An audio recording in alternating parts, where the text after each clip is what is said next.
harness resilience through the pain. I'm a warrior. Self-bio, sleep on checkmate. Are you kidding? Margaret to the rescue. The blade comes out and he shuts it all down in one fell swoop. Absolutely stomping. Oh, what is happening? We got to the bridge. Backbone. Warrior, I'm a hurricane like Gloria. I won't fail my times now. Rise of glory won't back down. I take the pain and I let it out. On the mountaintop, shout it out. Break away, let me demonstrate my mentality. Activate. Gonna look to make it happen, and there it is. Proper. Cannot be stopped. I'm a warrior. This man is absolutely insane today. Going on, what do they feed him today? On the mountaintop, shout it out. Break away, let me demonstrate my mentality. Activate. What's up and welcome to the third stage here of Overwatch League 2022. Not Overly, not Zoe. It's me. Reinforce. Bit of a disappointment, but you know, someone's gotta do it. All right, someo's gotta. host I'm the happy deck. that you're So- back so on here we the go. hosting thing. Maybe we should get you a new name. You know how Backbone has a name when he plays support as Bone Back, right? Maybe we should call you Force Ryan. Force Ryan. That's the London mantra. That's funny about that as well. What's up? I'm Force Ryan here on the desk with Danny That's pretty Lim good. and Costa. I'm glad you're back, Danny. Yeah. Yeah. How was Hawaii? Hawaii was good, but you know, I had a massive FOMO seeing you guys wearing those ridiculous outfits, and you guys seem to be having a lot of fun. You want to wear silly outfits? Yes. No. Maybe we'll wear some. Maybe we'll work silly something. outfits. Actually, no, cancel that. No. It's already We got a long stage to go, so hopefully we'll find some broadcast. Maybe we can wear some funny suits or something. Maybe something anime related. People love anime. You know, we'll Love cater anime. to the audience and what they want to see. So, of course, we got a brand new stage, lots of changes. You know, whether it's the maps, heroes, patch notes, we've got it all. But we'll dive into that in just a little bit. First of all, though, we got to recap. Where are we? It's the midpoint of the 2022 season, and so far we've had some teams that have won matches and some teams that have lost matches. So let's take a look at where we are in the standings. Los Angeles Gladiators, of course, on top with 17 league points. The winner of the kickoff clash and the mid-season madness. San Francisco Shock at 16 league points, the runner-up. Dallas Fuel at number 3, Danny, with 12. That's kind of surprising, honestly, because I mean, mid-season madness, they did it. Their performance wasn't quite, there, but they're still number 3. I think it's thanks to their performance in kickoff clash, right? Yeah, they finished second. They had a pretty good stage throughout there. I feel like we're very down on the Dallas Fuel, even though they're third in the regular season. In the standings right now. But if you look at the bottom end of the table, there's the teams that we need to see improvement. Vancouver Titans, the Scrimbox exchange right now is in full effect, as people are saying. Really? The Titans might be good in this stage. Oh. According to the Scrimbox exchange, New York Excelsior making changes, Paris Eternal struggling as well. Yeah. But they definitely have a chance to, get back into the play-in position. Just 3-4 wins away, and suddenly you're there in the middle of the pack, and you get a chance to qualify for the play-ins later this season. But that's the next stage, okay? We need to talk about this stage and what's going down in stage 3 here in the summer showdown. So lots of patch note changes, hero changes that will perhaps, fluctuate the meta a little bit, change things up for us. We of course have added Junker Queen to this stage, and that's going to be an amazing addition. But there's also been a few other changes we've seen. Mercy has changed a little bit. Moira, we reverted back from the necrotic orb. Don't want that in the game. And Zenyatta had his health pool reduced after, a bit of a shield buff. So what are some of these changes that stand out to you, Costa, here? I obviously Junker Queen. There's been we've seen contenders. We've seen what's been happening in that scene. have. The rush control with Junker Queen could potentially be something we see a lot over here in the Overwatch League.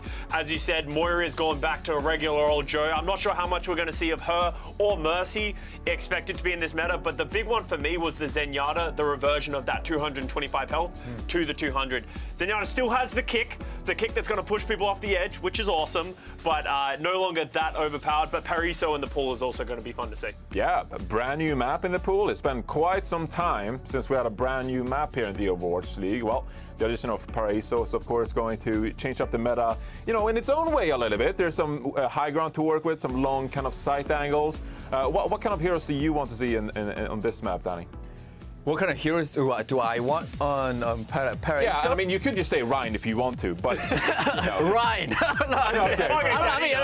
I mean, but judging by how you said there are some high grounds and long sort of ways, I feel like it's another great Widow map or Hitscan map as well. Yeah, there's a lot of high grounds. The theme for this map is very Dorado-esque in opinion for me, because the defensive team has the high ground and it's the offensive teams to route around that and sort of try and take control of that high ground, because if you stay on these low grounds, you're going to get absolutely owned. Like, look at this third point. It's essentially a maze mixed with like a kiddie theme park right there. And so you got to really look how many colors there are. Froggy it's theme park? beautiful, It's yeah. more frog, not kitty. That's true. It's very Lucio, that kind of stuff. But it's honestly just such an awesome map. It's going to be conducive to some really man. cool play. Yeah. Excited to see it in the poll.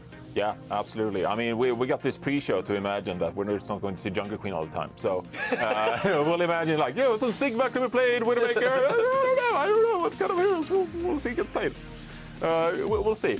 So with all these changes, of course, are there any teams that we expect to be better as a result of these changes, or worse, perhaps? What are some teams that you're looking at this stage, earlier on, at least here in week 1? All right, here's what I think. There's a lot of hopium in this, but I believe that Toronto Defiant is going to be good in this meta. Okay. Let's break it down. Like Choro. Choro is a really good Lucio player. Who else? I mean, they got a great DPS lineup as well. But I mainly want to talk about Hoppa. Hoppa from the Toronto Defiance. He's one of the most, I guess, versatile tank players that we have in the league. Everything that he picks up, he plays at a really high level. So I think, with Junkertown in the lineup, I want Hoppa to get on that and show us some great Junker Queen performance. And also, honestly, I think this is my biggest point. We all know that Summer Showdown is going to be held in Toronto. So if Toronto doesn't perform well, we're not going to see him in Toronto, and I think that's a very, very bad, and that's a no-no. So I really want Toronto to be good for this meta. Please and for this qualify stage. for your own stage. Yes, yes, Toronto. Defiance, please. They should just get an honorary invite, even if they don't make it. They just sort of like hang out with the teams, let them have a show match or something like that. But yeah, I agree with Danny. Sorry, I think the Defiant, they look to be good in this meta, and I think the important thing to state right here is that Jotes is sort of what we're expecting to see right now. And if you don't know what Jotes is, if you remember Goats from 2019, it's going to be something very similar to that with Junker Queen, being that frontliner with a support line of Lucio Briggs. So we're trying to work out which teams and which players are going to thrive in this kind of meta. For me, you just have to think of the Gladiators. If you're saying Lucio Brig meta, that is something that is very unique, that is a double main support role. So I'm interested to see how they are going to be able to adapt to that, all these other teams. But the Gladiators, they got Funny Astro. This man had some of the best individual performances that we've ever seen on Lucio, not just in the regular season, but in the playoffs as well. Ilios is his map. If you go to Ilios, Funny Astro is going to dominate you. So excited to see more of him in this lineup because he doesn't get that much playtime in some of these other metas when Lucio is not in the pool. So we will get more Funny Astro, and then who's going to play that Brig? Probably skewed for the Gladiators. Yeah, probably skewed. I mean, he's one of the top 3 Brigittes in the entire league, right? And then you have Funny Astro as well. It's funny, the Gladiators, they just have the most stacked roster ever, and they're just prepared for everything. You can't surprise us. Yeah, we just have the best team. Sorry, guys. Meanwhile, these other teams are trying to sign players left and right, complement their roster, make sure they got everything on the grips. And we'll actually talk through some teams that made some changes to their rosters, of course, when we return from a little break. Now, before we go, we didn't really cover Junker Queen that much, so I'll give you a curveball here, Costa. Oh, go. Give me one player that you really want to see on Junker Queen this stage. I want to see Smurf. Because Smurf, we talk about he's one of the greatest tanks of all times, and we know that he does have that strength in the main tank role, but Junker Queen is a very mechanically heavy hero. So will Smurf be able to do it? And Seoul Dynasty did just fizzle out in the mid-season madness. He needs to step up. Yep. Seoul Dynasty, they won't be playing this week. They'll be playing next week, though. Impact returns here at the Overwatch League. That was nice to let the fans know. It's I want to watch Impact. Well, you can watch it next week. Yeah. So there you go. Thank you. Great transition. Yeah. Good job. Seoul Dynasty, of course, disappointed a bit in the mid-season madness. So if Smurf can step up on that Junker Queen, that's going to be a huge boon for that team moving forward into the Summer Showdown. But that's all the changes we got going for us here in the Summer Showdown. Next, we're going to discuss some of the teams playing later today, and maybe some roster changes they've been going through this past week. Stay tuned. We'll be right back with more Overwatch League action.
Welcome back to the Watchpoint pre-show here at the desk, and we're going to preview some of the matches that will be played later today. Now, our second match of the day is going to be an interesting one between the Houston Outlaws and the New York Excelsior.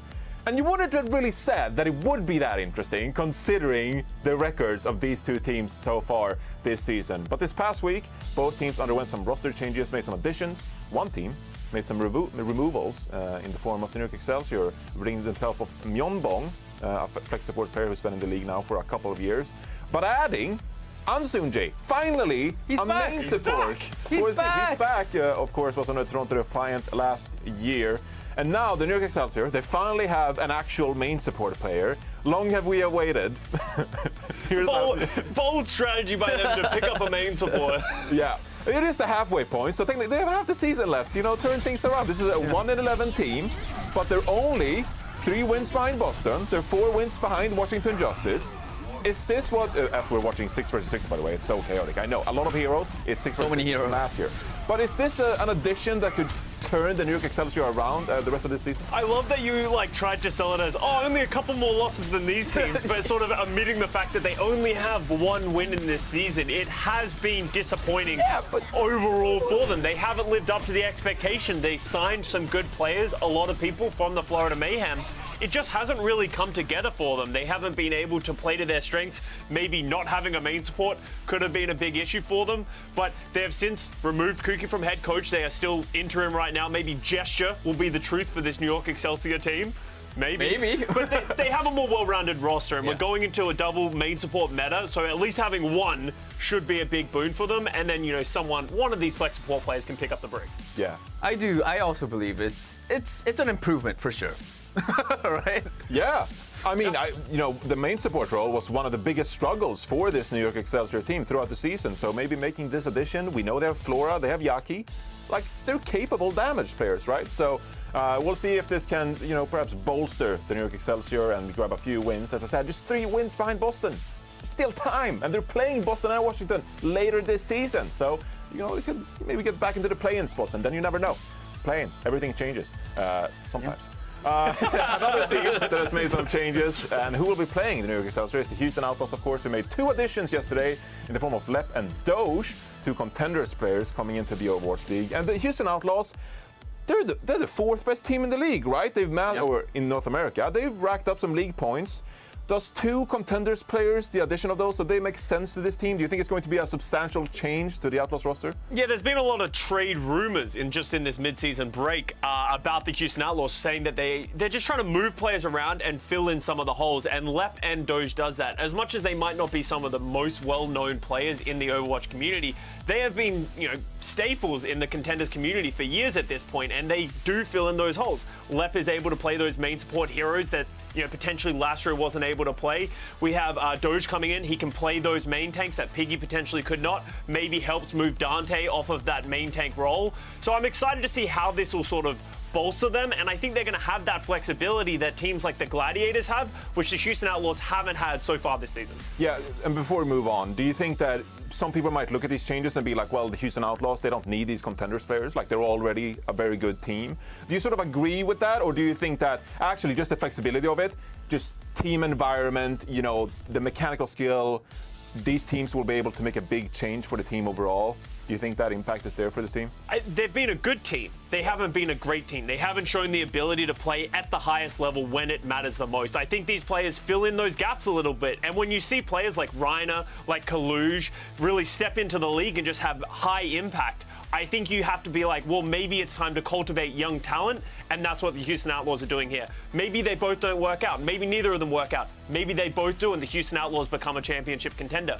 Who knows? But you need to make moves to make changes and start improving in the league. Yeah, absolutely. As you said, Houston Outlaws already a great team, but they have higher aspirations. They want to get into the top 3, take over the Atlanta Reign, for example. If the Houston Outlaws were to do that, Danny, who is a player on this roster that you're really keeping your eyes on as they try to become an elite team in the league? Is that really a question?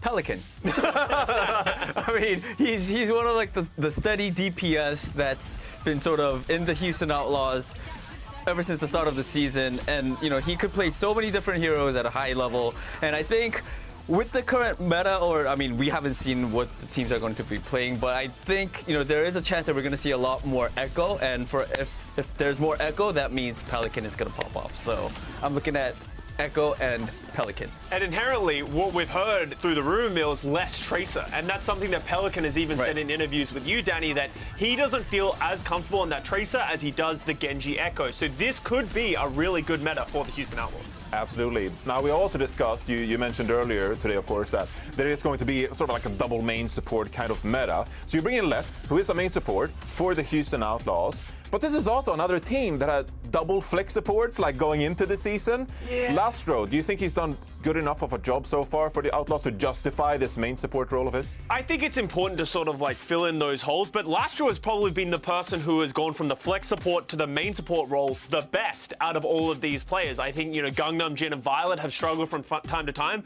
but if we're about to look at the stat card here from Lastro, he's actually been able to hold his own on a role that he doesn't really have as much of a strength for. So Lastro, he is an aggressive player. He is a very mechanically skilled player. I'm curious to see where he ends up if he does play in this meta, because we said double main support. We know his Lucio is good, but Left, obviously he's a staple on that main support. So which one of them is going to play the Lucio, which one's going to play the Brig, if that is the direction the meta is going to go. But just look at the numbers here. This is in the Mid-Season Madness qualifiers.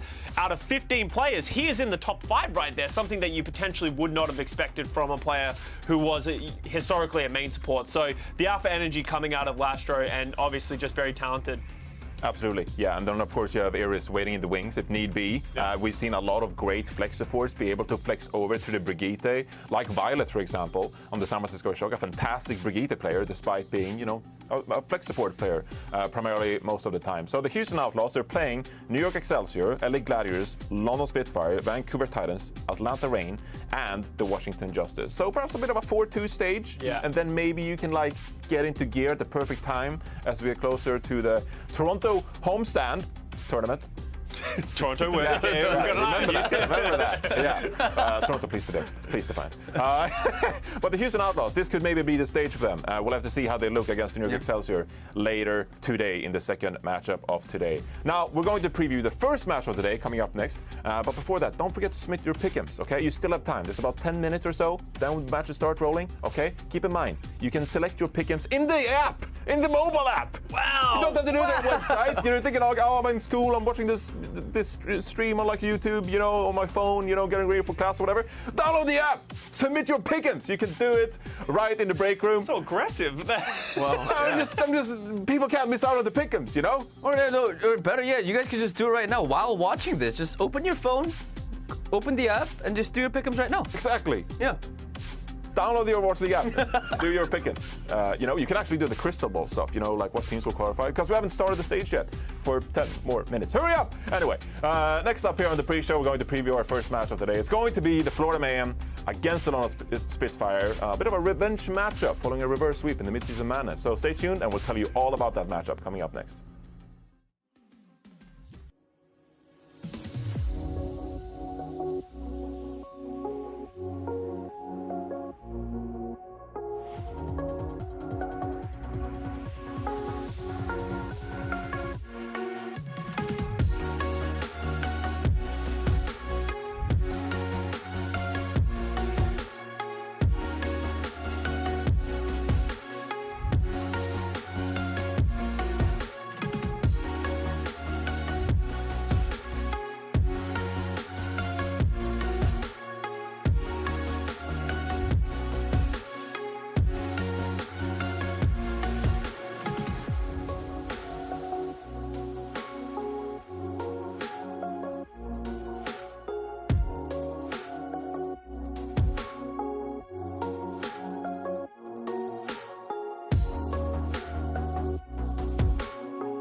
Welcome back to the Watchpoint pre-show. We're just moments away from the start of the Summer Showdown qualifiers. But first, let's preview the very first matchup of today. Is going to be the London Spitfire taking on the Florida Mayhem. A bit of a revenge matchup following the mid-season madness where the Florida Mayhem, they ended up reverse sweeping the London Spitfire in a pretty spectacular fashion, where London Spitfire started out looking pretty dominant, but then Florida Mayhem, they clawed their way back into this matchup.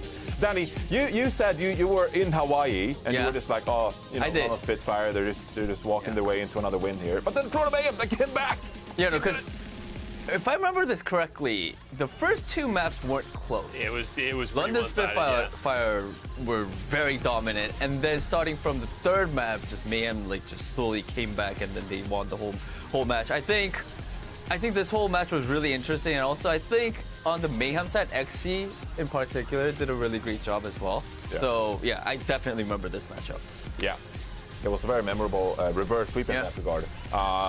But, you know, as we sort of move away from this tournament round, the London Spitfire, that was arguably one of the best chances to actually make a tournament run because they were able to play this kind of rush composition. Florida Mayhem, on the other hand, bit of a breakout tournament, I feel like, for that team. They've been known as, you know, I said it so many times, I'm sorry, Mayhem fans, the Florida Midhem. Like, they couldn't beat any good teams. They were like the gatekeeper, right? They were the Atlanta Reign gatekeeper in 2020. But what were some of the standout players for the Florida Mayhem in this very tournament, Scott? Well, as you said, like, they were so close. If they had just fallen out, we would have kept calling them the Florida Midhem. But that sort of, they flipped a switch. And someone's, I think, said in his post-game interview, was like, if we lost that match, we realized that we were going from home from Hawaii. So they were sort of like, we need to do something different. And I think someone other than, you know, the usual suspects of someone and XE sort of stepping up, Checkmate, you said it yourself, Johnny, has been having a breakout performance so far this year. Last year we saw him on the Reinhardt. It was something. It existed. But so far, when he's been able to pick up his signature heroes like the Genji, he's been really popping off. And I think I've been very impressed with his position so far on this Mayhem. And as I said earlier, we're going into a meta which might be Genji conducive. So I think Checkmate is going to be the one I'm keeping my eye on for this Florida Mayhem team if they're going to finally make that run through the playoffs, like you said, Johnny. Yeah, I feel like we have a lot of damage dealers in the league now, where you think about this Junkertown or Junker Queen meta we're going into with like Genji, Soldier, and Ashe, stuff like that. Florida Mayhem with Checkmate and XE is one of those damage lineups where you're like, whoa.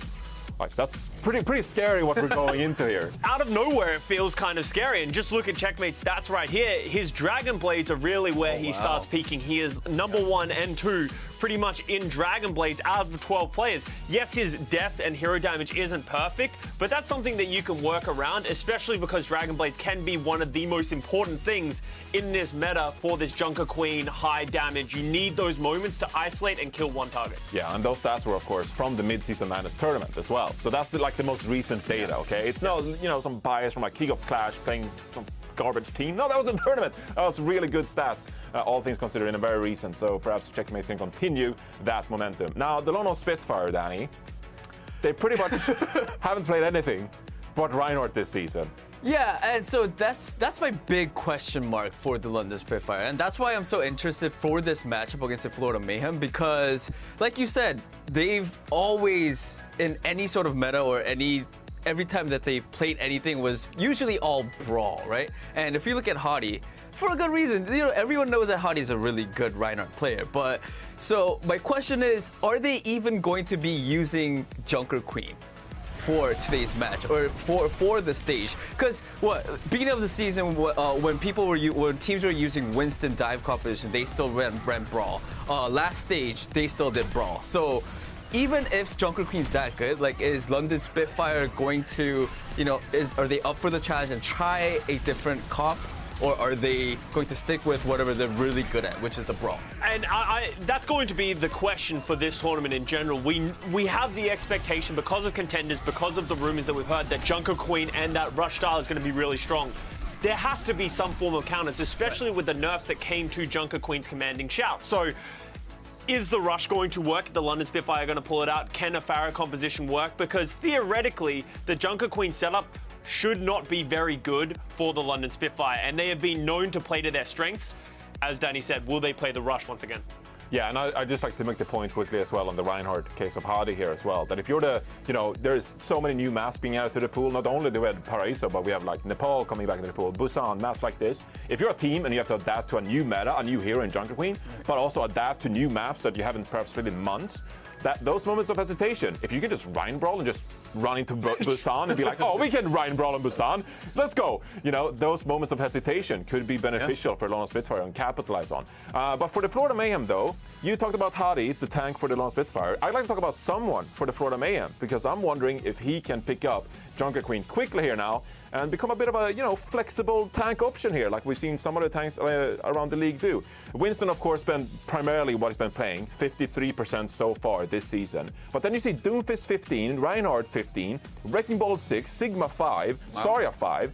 These smaller percentages, they tell me that someone is a player that recognizes like what is tactically the most sound hero to pick up, regardless of whether he's the best Zarya player or the best Sigma player. He recognizes that those are the heroes he should play for the most optimal kind of strategy against his team, right? So if someone can continue to flex and adapt to Junker Queen pretty quickly, I think that could be a great boon for the Florida Mayhem. So I'm looking forward to see someone as well. He's a grinder.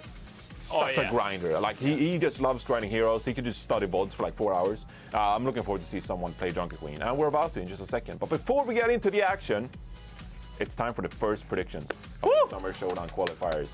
Here we go, lads. Let's go. What do we got? We start anew. What do we got? What do we got? Lone Spitfire against the Florida Mayhem. Oh my God. Okay. Goes with the Florida Mayhem. Wow. I'm going with, I'm hoping for some Rush Brawl on some of these newer maps. We got Busan being played first. You believe in the Mayhem, Scott? I believe in exactly what you just said, Johnny. That someone on the Florida Mayhem, I think if someone's going to adapt to a new hero, new composition, having someone at the helm there is going to be so important. And I'm a little worried that London Spitfire is going to force that rush into a meta that it should have no business being in. So I'm curious to see how it's going to play out. But honestly, I'm just excited to see a new meta. Yeah, I guess I believe that the Florida Mayhem will be greater later in the stage. I guess because it's the first match of the qualifiers, I'm just like, Lone Spitfire, they know their comp, they're so good at it.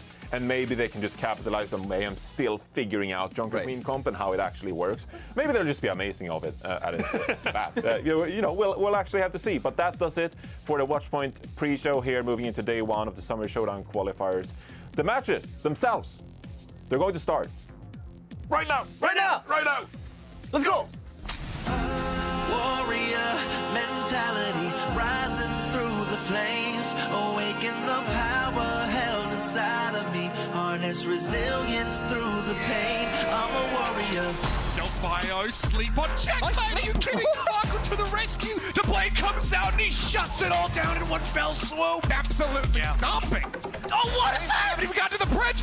Backbone. Warrior, I'm a hurricane like Gloria. I won't fail my times now. Rise of glory won't back down. I take the pain and I let it out. On the mountaintop, shout it out. Break away, let me demonstrate my mentality. Activate. Gonna look to make it happen, and there it is. Proper. Cannot be stopped. I'm a warrior. This man is absolutely insane today. Going on, what do they feed him today? On the mountaintop, shout it out. Break away, let me demonstrate my mentality. Activate.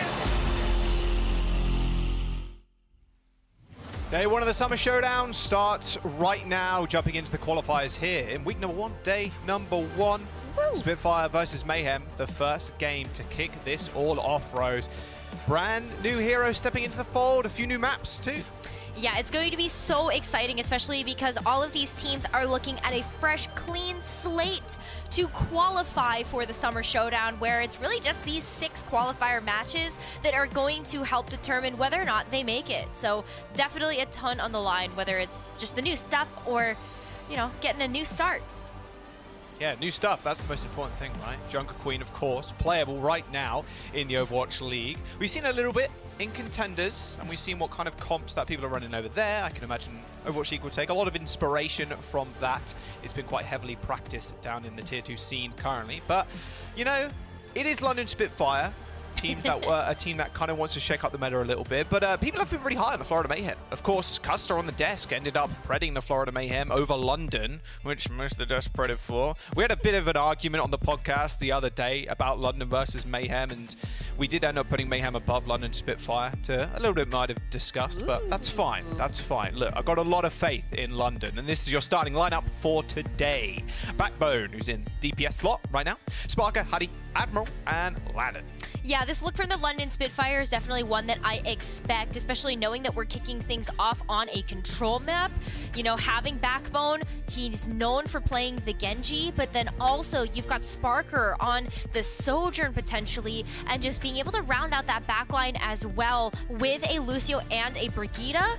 We are definitely seeing the pieces of the puzzle there to potentially play the meta Junker Queen composition. But that big question mark is still over Hottie's head of whether or not we will see a Reinhardt or that Junker Queen, Jack.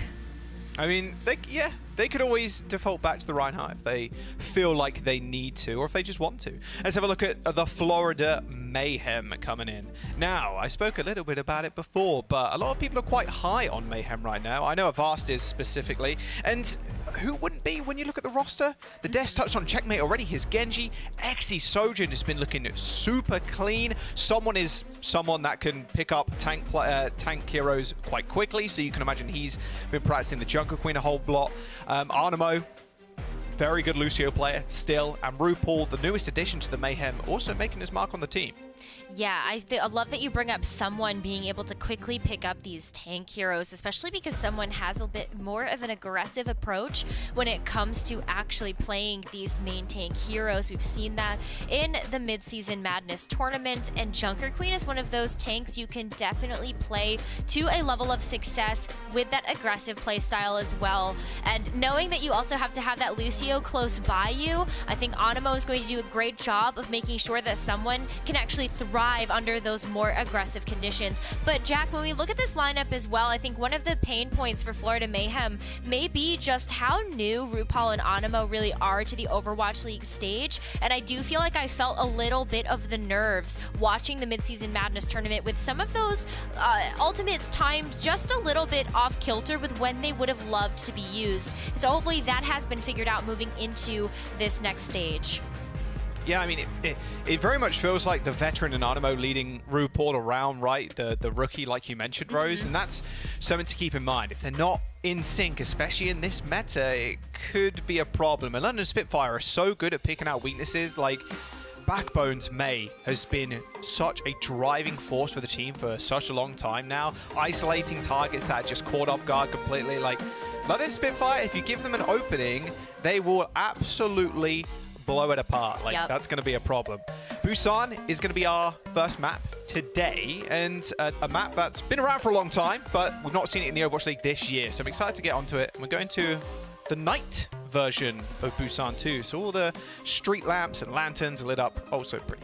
Yeah, I love that we get a chance to have a fresh take on these old maps that we all know and love in Busan. You're getting a first look at what this is going to end up being like when it ends up in the game. But yeah, you can see the card across your screen. The last meeting of these teams was during the Mid-Season Madness. The desk touched on this as well, where Florida Mayhem really did flesh it out, and I feel like it was this match in particular between these two teams that just really did make Florida Mayhem stand out as a team that is in top contention as one of the best teams in the West.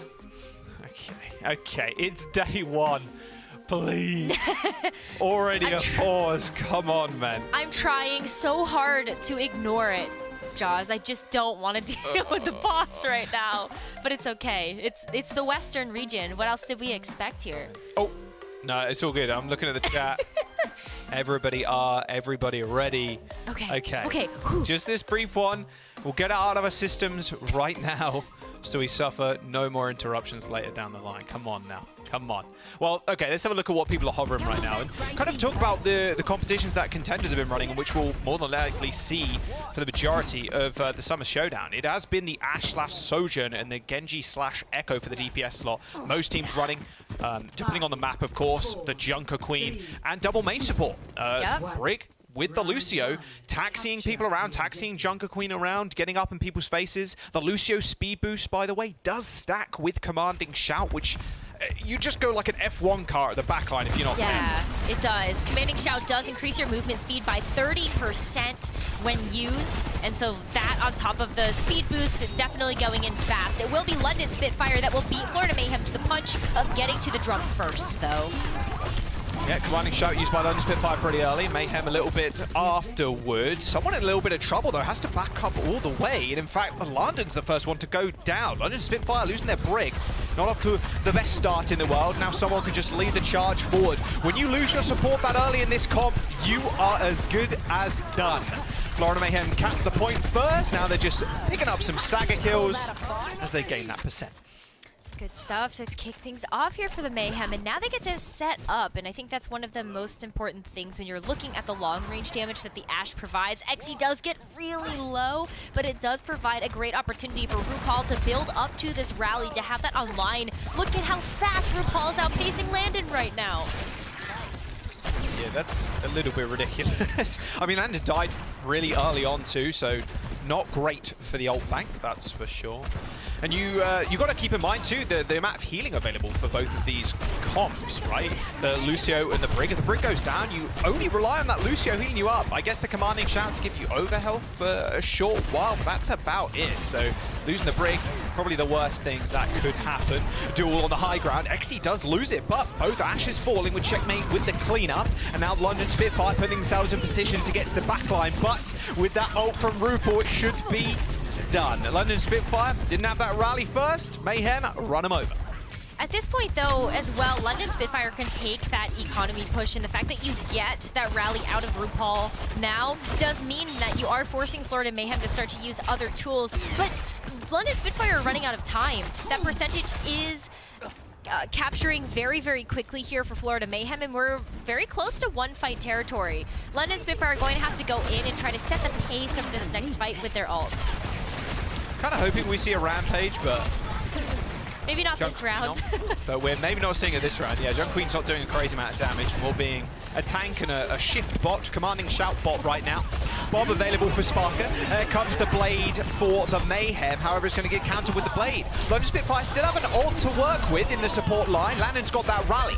They trade a Genji for a Lucio. London Spitfire can't exactly march on forward. Mayhem can just play to the backline. There's no worry that London Spitfire can't get on top of them right now. A beat for the Florida Mayhem as they do run on forward. There's a bomb on the point for London Spitfire to contest, and the Rampage does end up coming out. It's both Landon and Sparker, and they are sent all the way back to spawn.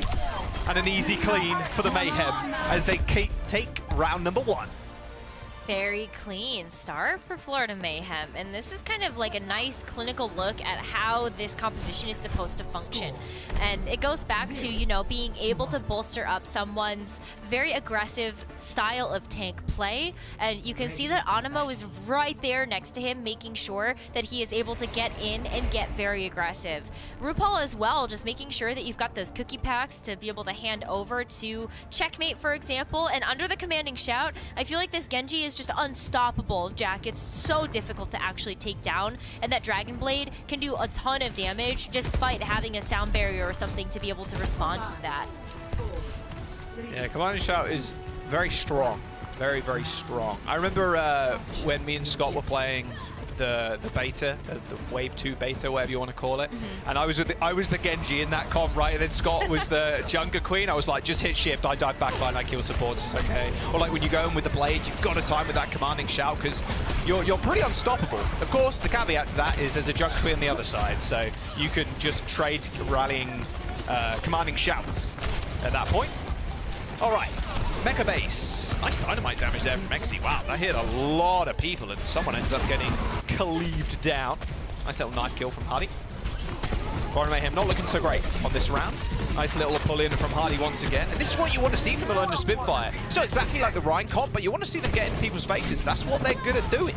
Yeah, it is kind of like its own flavor of Rush now, isn't it? Just kind of smack into the other team and try to deal as much damage as possible. Especially with Junker Queen at the helm, you really are looking at that Jagged Blade, which is the melee weapon, to really kind of wound enemies, dealing that damage over time, and then allowing something like the Genji to come in and clean up, like Checkmate just did to Backbone.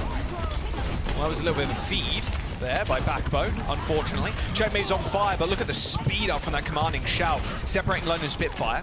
Unfortunately, right now, there's 3 people in the small room without a Junker Queen. Hardy can't be there for a bullet sponge. Their support's a history.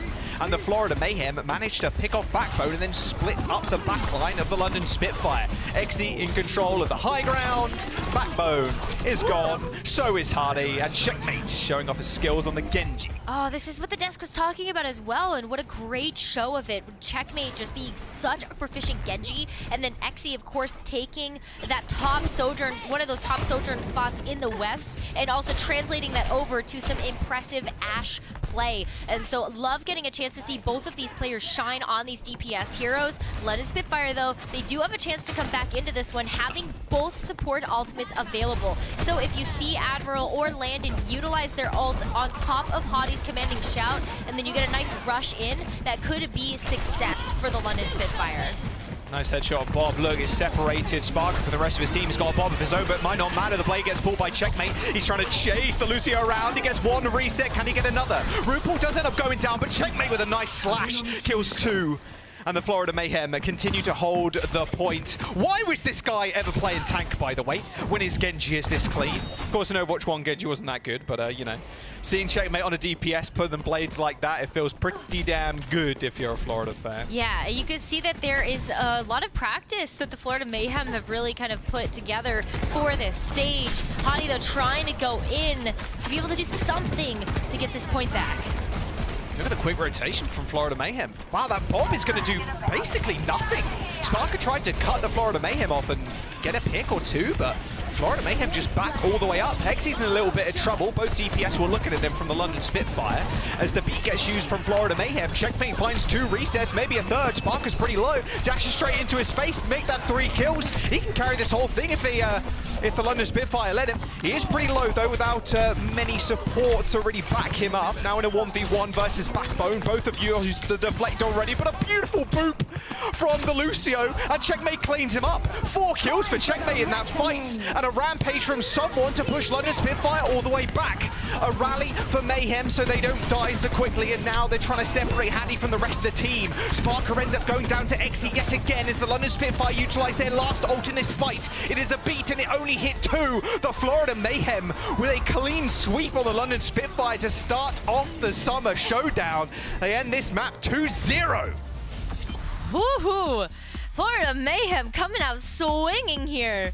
That was impressive to see, and you know, I do love that we are seeing the Junker Queen look from London Spitfire, but man, Florida Mayhem look like a well-oiled machine with this composition. Oh, they're looking so... Checkmate is looking good. He is looking good. Custer's going to be happy with himself. That is for sure. And maybe Avast too. London Spitfire not off to the best starts, but London are definitely a team to shake up the meta when they want to. We'll see if they want to play anything else going into hybrid. Probably not, but it's always nice to speculate. We're going to jump to that quick break. We'll be back for map number 2.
Welcome back. Here's a nice little Junk Queen stat card to start off the tournament. Why not? Ooh. Why not?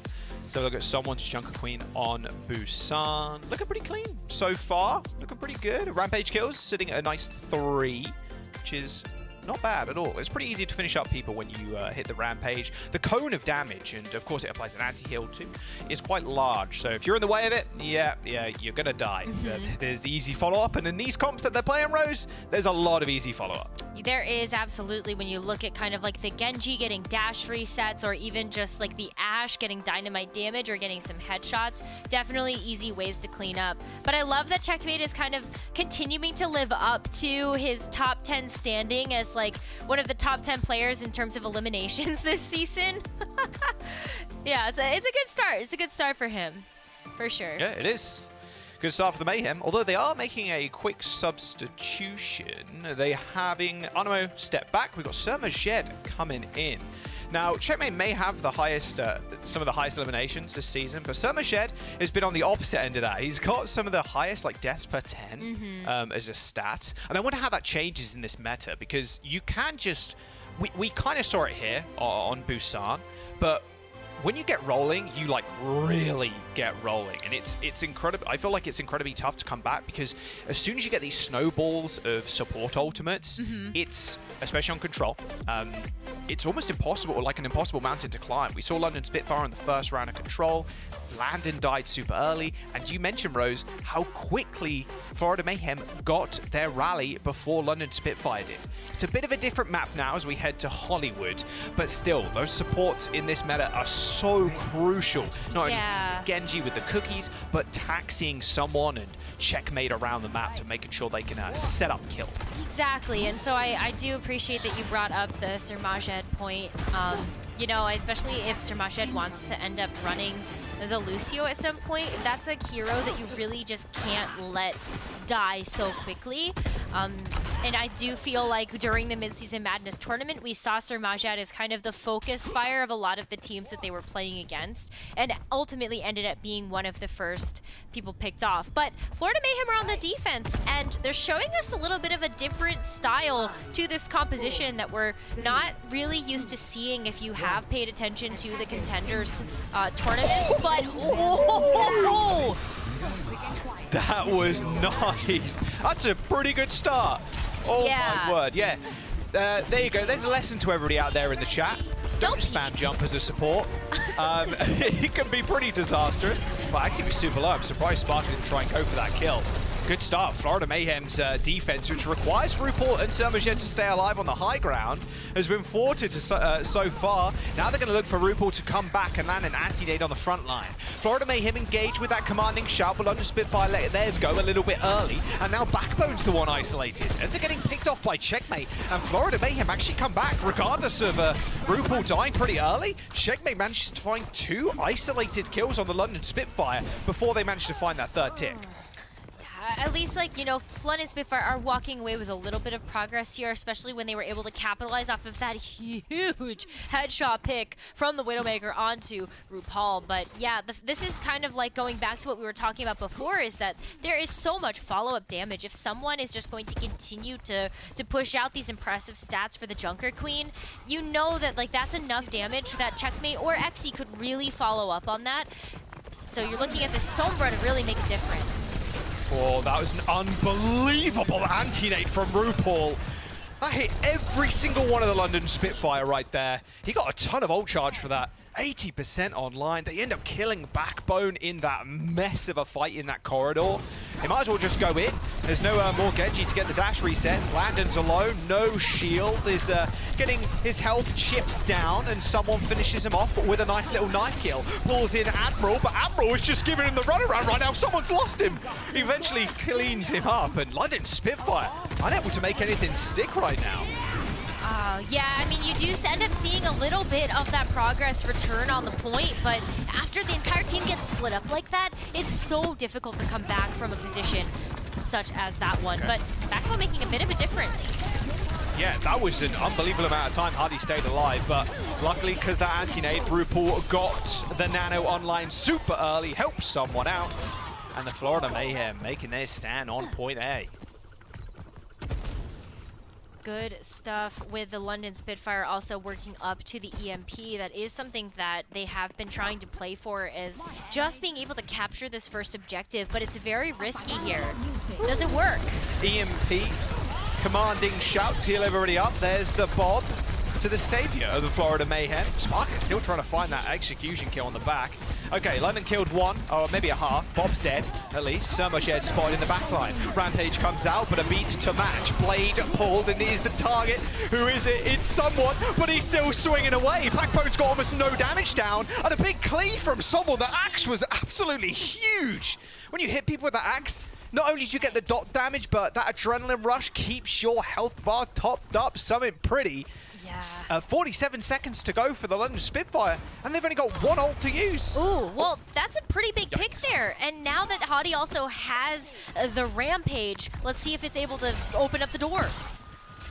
We're just going to have to do something. They've got 66% already. Backbone goes pretty low. Rootport in a little bit of trouble. There's the Rampage from Hardy. He can just line this up through the door. He ends up hitting only one, and it is someone, but that commanding shout might be able to keep him alive. Didn't look like he had it, though, as it didn't end up going off. XZ takes down Backbone. They're still trading 1-for-1, so it's now a 3-on-3 on the point, but Checkmate's got the nano, and you best believe he's getting killed.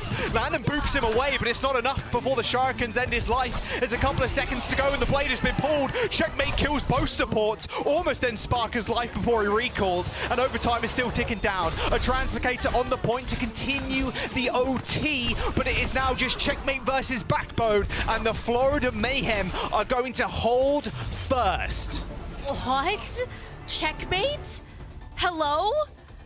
That was incredible, Jack. I mean, it really did look like London Spitfire had the ability to finish capturing that first point. Obviously, it's not over yet. They did get 90% of first, but that was such an impressive hero performance from Checkmate's Genji, and what a smart choice to bring the Ana along with that as well, just knowing that that's enough to kind of push that damage over the edge to deal with the layering of something like the commanding shout, and then also just a lot of the support that would be coming in from the rally or the sound barrier. He's just so good, man. As soon as you get him on that Genji pick, as soon as you get on the Genji pick, he looks so clean.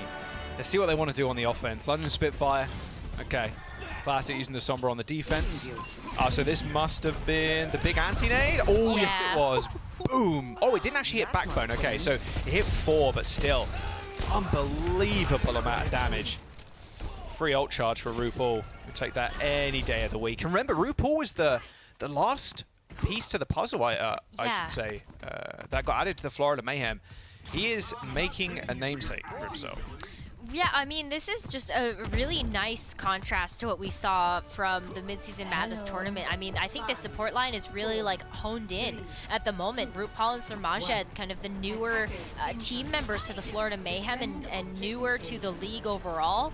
And you're seeing the impact that they can have when they are able to bolster up this incredible front line, whether it is someone or it's the DPS. This is all coming together so beautifully here for this team. Oh dear. You spoke about it before, Rose, but Surmajed's normally the first target, and you can see Sparker just hunting him down. Other Spitfire running this Sombra. Oh, look at this free ult charge. Thank you very much. 45% already on the Sombra. Oh my god. Even Backbone, 40, what, like 50% on the Genji? Chase him all the way back to spawn. That feels I like so the Sombra wonderful. play, I really do. But you have to be so proactive. Yeah, you can see that, I mean, Sparker is still setting up near the spawn of the Florida Mayhem to make sure that he can have this kind of pincer with the rest of the London Spitfire's front line. And you can see Surmajed is definitely the target. Look at He's that. got him in his sights. He's like just tracking him while he's invisible. Kind of harsh. Oh. A beacon of information is Sparker right now. Nice hack on XE. You got to be careful though, because XE can fire back. Oh dear. Not an execution on Surmajed this time around. It was maybe on the front line. No one could follow up onto XE on the high ground as soon as you hack him. London Spitfire needs to come back fast. One tick's gone. Second one's coming soon. Admiral on the Lucio's going to be able to touch while that second tick comes through, but he gets dynamited and he's antied and he's dead. Now only a couple of percentage points away before they end up claiming the point. Backbone is gone. Mayhem have taken it. The London Spitfire go down 2-0. Mayhem off to an unbelievable start in the Summer Showdown qualifiers. They took that momentum that they had from the Mid-Season Madness tournament where they really started to shine as a team, and they are capitalizing on it right now. It's so cool to watch as this team, I feel like, is finally becoming the team that people were hoping to see from them. I want to see the grin right now on Scott's face as he looks at both Danny and Johnny on the desk. That's what I want to see currently. He was the only one that predded Mayhem on the desk. Right. I wonder how they're feeling. I mean, London Spitfire, look, they have been known for the rush and their aggressive tempo setting, but they were just unable to come up with much here. They had one really good early attack, but didn't end up working out. The Mayhem off to a good start. 2-0 in the series so far. One more map away from claiming their first win in the Summer Showdown qualifiers. We're jumping to map number 3 after this.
Consider me your guardian angel because I'm reminding you to grab the Royal Knight Mercy skin before it's too late. Probably the best skin other than, I guess, Remix Witch Mercy? Not sure. That's up for debate for sure. Grab the Mid-Season Madness Legendary skin on sale now through August 19th for just 200 League tokens. So you've got a little bit of time to grab it if you haven't already. So yeah, there you go. Such a good-looking skin too. It is. I'm so excited that it's still around for people to grab. But you have 1 more week, so hurry up. 1 week. Yeah. Make sure you get on that. Right, London Spitfire versus the Florida Mayhem. Right. Oh boy, Florida Mayhem with a fantastic hold on first on Hollywood. They're keeping so much in. No more Arnamo for the rest of the series, it looks like, if they want to end it here. London Spitfire need to reverse sweep Florida Mayhem, who reverse swept them last time they met in the Mid-Season Madness. But it's not looking so good right now. No, it does look like London Spitfire is struggling just a little bit, but I feel like it's more so because Florida Mayhem are just playing like crazy good, Jack. I mean, we got to talk about Checkmate, right? We got some stats from our stats team that we just have to mention. I mean, 25-4 for Checkmate on the Genji? What? Is stupid numbers right now. And the person behind Checkmate Rose is Exy. At 16 final blows. So like almost a 10 final blow difference right there. And then someone is behind Exy. Like the top 3 fraggers in the server right now, Checkmate, Exy, and someone. Like Florida Mayhem just look too good right now. We are going on to Gibraltar, Rose. Typically a map, even when we saw a whole lot of Rush being played and just all the different comps and the variations of the meta, we've seen a lot more kind of dive. And London Spitfire, they're not like crazy foreign to the dive at all. It's been something that's actually gotten better over the last few weeks. But they are actually just going with the Junker Queen again. Okay, so no Winston, no kind of dive stuff. I can imagine maybe on the offense you do that more so, but we'll have to wait and see what Florida want to run out with. Yeah, it is a little funny because, you know, the Winston choice is definitely something that we think of as very classic to Gibraltar, but the fact that Junker Queen has such strong abilities right now, I think you just really want to try to use those to your advantage as much as possible. And so it doesn't surprise me a whole lot that London Spitfire, you know, regardless of the outcome of this match, may just want to use this as a testing ground for how they can really make this Junker Queen composition work. There is one piece of that that I have some questions about, and that is that Sombra choice that Sparker is going to elect for once again. Felt very underwhelming when we looked at it on Hollywood, but maybe on Gibraltar it will be a bit better. Those hacks can really help you to try to shut off something like a deflect that may really hinder your team's ability going in and just trying to chunk out some of that damage. And then also, Sir Majed playing the Zenyatta makes a nice target for that hack as well. It very well does, but the problem is there's no one to dive on that target, right? And you can play so far in the background if you're RuPaul and Sir Majed. Even if you do find a hack on one of those supports, like the follow-up isn't really going to be there unless the Florida Mayhem support line is on top of the Spitfire. Nice little manual hack, but there you go. There's the commanding shout to make sure Checkmate does stay alive. But setting up these targets to dive on top of is going to be Sparker's imperative right now. Oh, Exy falls over. Whoops to Daisy. Quick reset there. You know, Florida Mayhem are very close to their spawn right now, so it won't matter too much, especially when you can get an opening pick like that. Okay. Ooh, yikes! That's a pretty big pick for Checkmate. Yeah. Sunna health. Uh-oh, now Landon's alone. And he's against the entire horde. That is the Florida Mayhem. Yep, no way you're escaping that one, buddy. And I think this is the big problem with the Sombra here. It just takes too long to set up these attacks. If it's with a Winston or something, you can just instantly dive on a hack target, but it takes so long for the London Spitfire really to do much with the Sombra. You kind of prefer the upfront damage. We'll see if that matters into the hangar stage, but they do get another point of defense here. Batman does go pretty low, however. There's a commanding shout from London Spitfire and Florida Mayhem. And so with those abilities down, not the greatest as Hardy and someone in the front line, unless you get nanoed, which was what happened to someone right now. Checkmate is pretty low. Someone just charging forward, and a nice nade once again by RuPaul to take care of April. And there is point A unlocked, hangar stage in progress. Well, when we look at the London Spitfire's use of the Sombra, you can see that the EMP is finally getting worked up here, but Sir Mashed, holy moly, a kick, an orb to the face. It makes a lot of sense. Mechanics are so good. They are super so much ed. Just he does get focused a whole bunch, and yeah, that death per 10. I'm sure that's going to go down this stage It's by just the looks of them right now. Zenyatta, you know, Jack. Yeah, that's true. It does feel pretty bad. But the Transcendence from Surmajet countering that Blade. Or not countering the Blade, helping the Blade. That rally a little bit later on, and unfortunately, it's only landing getting that overhealth. Backbone's got a little bit from the commanding shout. He's Backbone trying to take out RuPaul, but an unkillable target right now. He can't kill him. Okay, Brig to the rescue. RuPaul is dead. Okay, that late rally from Landon didn't look so great, but it ended up working out for the London Spitfires. They do manage to hold on. Oh, you're still looking at some of the same mechanics as some of our previous metas, right? Like the later support ultimate can sometimes be enough to trump the other team. So really nice timing of that from the London Spitfire. But Florida Mayhem, they've made a couple of small changes here. One, most notably, is Xe has switched over to the Sojourn, and he's still very good at this hero. Man, Checkmate just dipping Backbone right now in the Genji head-to-head, I'll tell you that. Checkmate getting out of that one scot-free, and London Spitfire tried to set up something, but wow. They dove on the Florida Mayhem, and Florida Mayhem took them with open arms. London Spitfire switched away from the Sombra, now they're on Sojourn. So it's almost a complete mirror match, apart from the supports. Yeah, we do see that Sojourn pick as well. I think this is smart from the London Spitfire. The Sombra just isn't working as intended. And so may as well go for something that's going to provide you more consistent damage. That Rampage was super good. Someone ends up going down. That beat from the London Spitfire, good enough to counteract that anti-nade, or not the anti-nade, anti-Rampage. I'm gonna have to find a term for that somehow. Nano onto Surmajet. He do be kicking though, and he do be dying. Backbone finishes him up. Yeah, you can nano Surmajet, sure, but when everybody's looking at him, that damage resist doesn't really do all too much. 2 minutes to go. Florida Mayhem is still quite close to that second checkpoint. Hey, it's still smart to nano the Zenyatta, okay? I'm really glad that that has stuck around for this stage, because that has been such a delight to watch in our first one. But Sir Martin actually going to switch off now.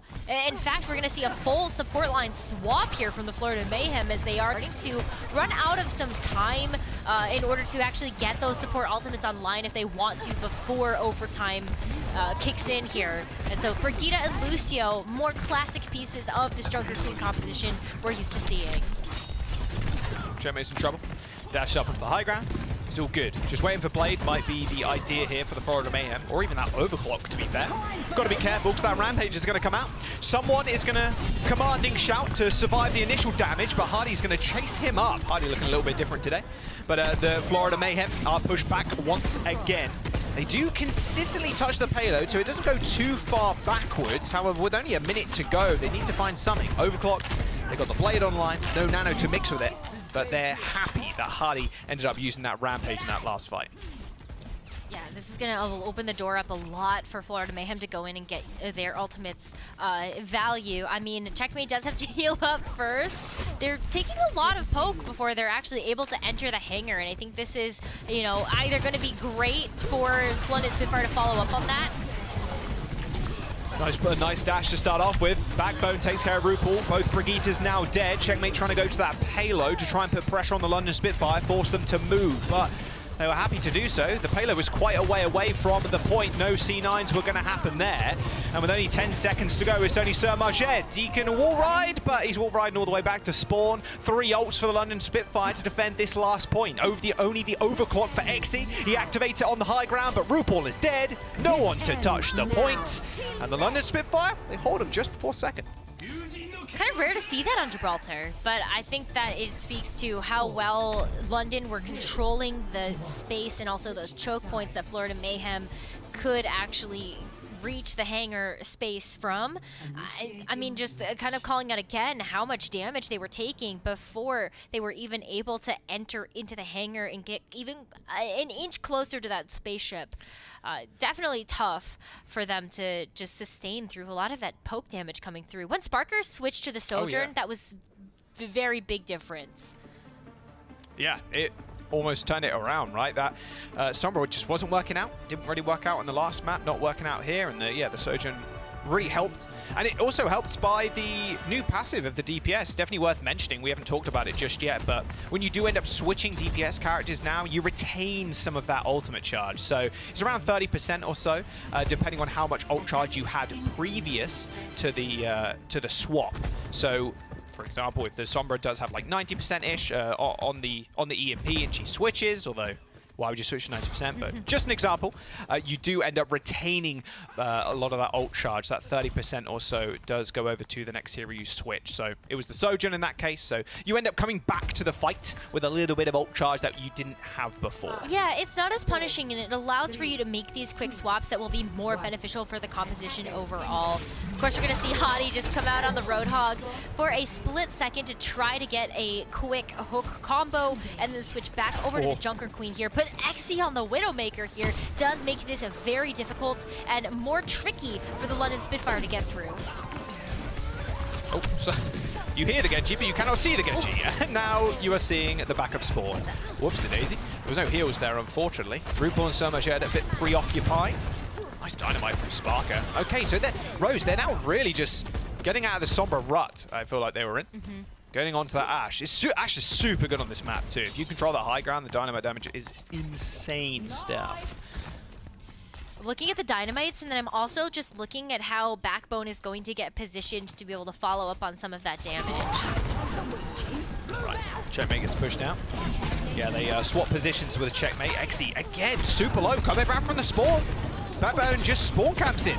Very happy with that kill onto someone. Somajed and RuPaul just a little bit distracted, it feels like. Didn't have any heals to sling towards someone. Xe still on the Widowmaker. Is going to be walking into a wall of the London Spitfire right now if he's not careful. And there you go, free checkpoint. Who's going to touch? Checkmate or the double supports? Yeah, it's a tough decision. And now you're just going to go down to the stagger. London Spitfire off to a good start. Checkmate does somehow kill both supports, by the way. Just checkmate things, I suppose. It's still in the back line, too. What is happening? Why are you in the spawn? Okay, whatever. I mean, that's fine. Ideally, you don't want to give too much ult charge, so you run into them, get some ult charge for yourself, but London Spitfire now can take the high ground almost for free, with Backbone and Admiral being able to boot people off height. And this is just, the payload is almost towards its destination here. It's arriving post-haste. And Xe still hasn't really found the value I would have expected to get from this Widowmaker. I'd love to see him, if this does work, maybe switch over to something that has a bit more point presence. Oh. But we spoke into existence. Yeah, See? proves you wrong. No, when you say something like that out in the universe, you're supposed to get the alternate back, right? So I was just helping Xe out there, you know? Ah, that makes sense. You're on Xe's side, I see. All right, Florida Mayhem. Just the old spawn. I wouldn't say a spawn camp, but it was the old spawn point of Florida Mayhem. They do end up forcing London Spitfire away. Still got a lot of time to burn down. They didn't use any ults in that fight, so still Nano Blade up. Rampage coming up soon. Transcendence, they're looking pretty good. Well, when you know that London Spitfire also has probably worked up to the double support ultimate, and then of course the DPS ultimates of their own, that Nano Blade looks even better if you're able to maybe force out support ultimate first and then go in and just get those slashes. Oh, what a headshot. The Nano, the Blade, that beat came out from the London Spitfire to survive the Nano Blade, but Hadi just was not in its AoE. So ended up getting headshot, then body shot by Xe and taken down. You take, well, I guess you do take that trade, yeah. So, sorry, it wasn't even a Nano Blade. I must have seen an anti or something, or just a Bionade on Checkmate. So they saved the Nano in that fight. You trade that for a beat any day of the week. Yeah, that Nano can be so valuable, but the sound barrier even more so. So definitely love that Florida Mayhem can hold on to that, but they also still have the Transcendence as well, which could really help out to maybe deal with something like the Blade from Backbone that's still online. Nice headshot. There's a Blade, this time from Backbone. Got the commanding shout, so he's rather healthy, but that Transcendence from the Florida Mayhem making sure they survive that engage. Nice wraparound from London, I will say. Going up on high ground, commanding Shout to try and get on top of Exi. Just didn't end up working out. Florida Mayhem used 3 ults in that fight. Now just got the Rampage to use. Well, the Junker Queen composition is still very positional. And so making sure that you are taking some of that territory to really help you with maybe some of those health packs or those close quarters can very much be a boon to your strategy. But poor RuPaul there getting caught out. Oh, and Surmagev gets reflected. Oh, no. Backbone jumps the high ground, reflects Surmagev's orb straight back into him. Someone in a little bit of trouble, in a lot of trouble, in fact. Rampage, Rally, Bob. Lion Spitfire looking pretty good. Wrap around this final corner. It's only Florida Mayhem's Junker Queen ult to fend against. There's the Rally. Maybe a headshot? Tough to approach. Yeah, with that overhealth, it's pretty bad. There comes the Bob, the gatekeeper for the London Spitfire, and Surmagev's already dead. He was actually trying to get an off angle somewhere, somehow. Ain't gonna happen. There you go, London Spitfire still in this series. Can they find the reverse sweep? Get some revenge, some sweet, sweet revenge on the Florida Mayhem. All right, this is where it begins. They switch off that Sombra, and hey, look at that. Magic. Sparker does work on that Ashe. I feel like every team needs to listen to Avril, okay? Sombra's still kind of pee-pee poo-poo. Like, you could be good with the Sombra, but it's just not, that's not it, Chief. And London Spitfire hopefully will stick with this Ashe or this Sojourn. Very good stuff.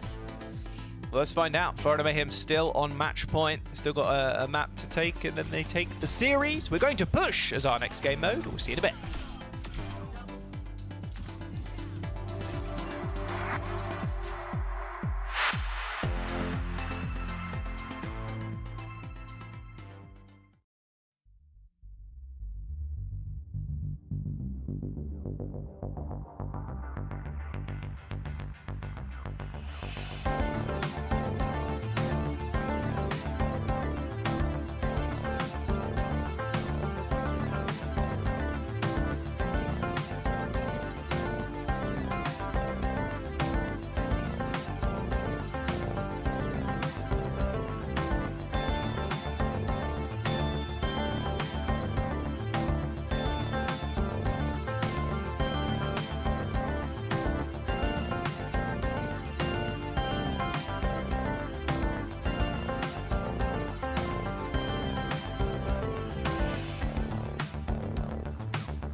welcome back. The last time these two teams met, the Florida Mayhem started their reverse sweep on Gibraltar. Spitfire looking to turn the tables on them as they potentially start their reverse sweep also on Gibraltar. We're going into map number 4 in just a moment. It is Push and it is Colosseo. We do have one sub, Mayhem, going with Animo instead of Sermajed for this one.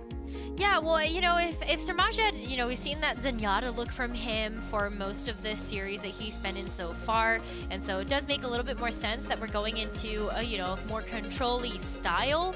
And so going back to the basics of where we started on Busan with Animo playing that Lucio makes a ton of sense here, especially when Florida Mayhem has such an explosive performance to start out this series. This could be a good way to close it out, Jack.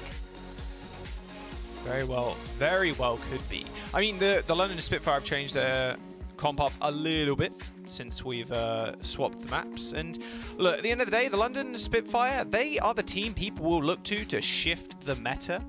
Right now, it's just kind of Junker Queen. What we expected really was this Jotes or Junker Queen Goats with the Lucio, the Brig, the Junker Queen, and then a mixture of Ashe, Sojourn, and the Genji. We are seeing Echo a little bit every now and then in contenders, but I think that's more map reliant and I guess player reliant too.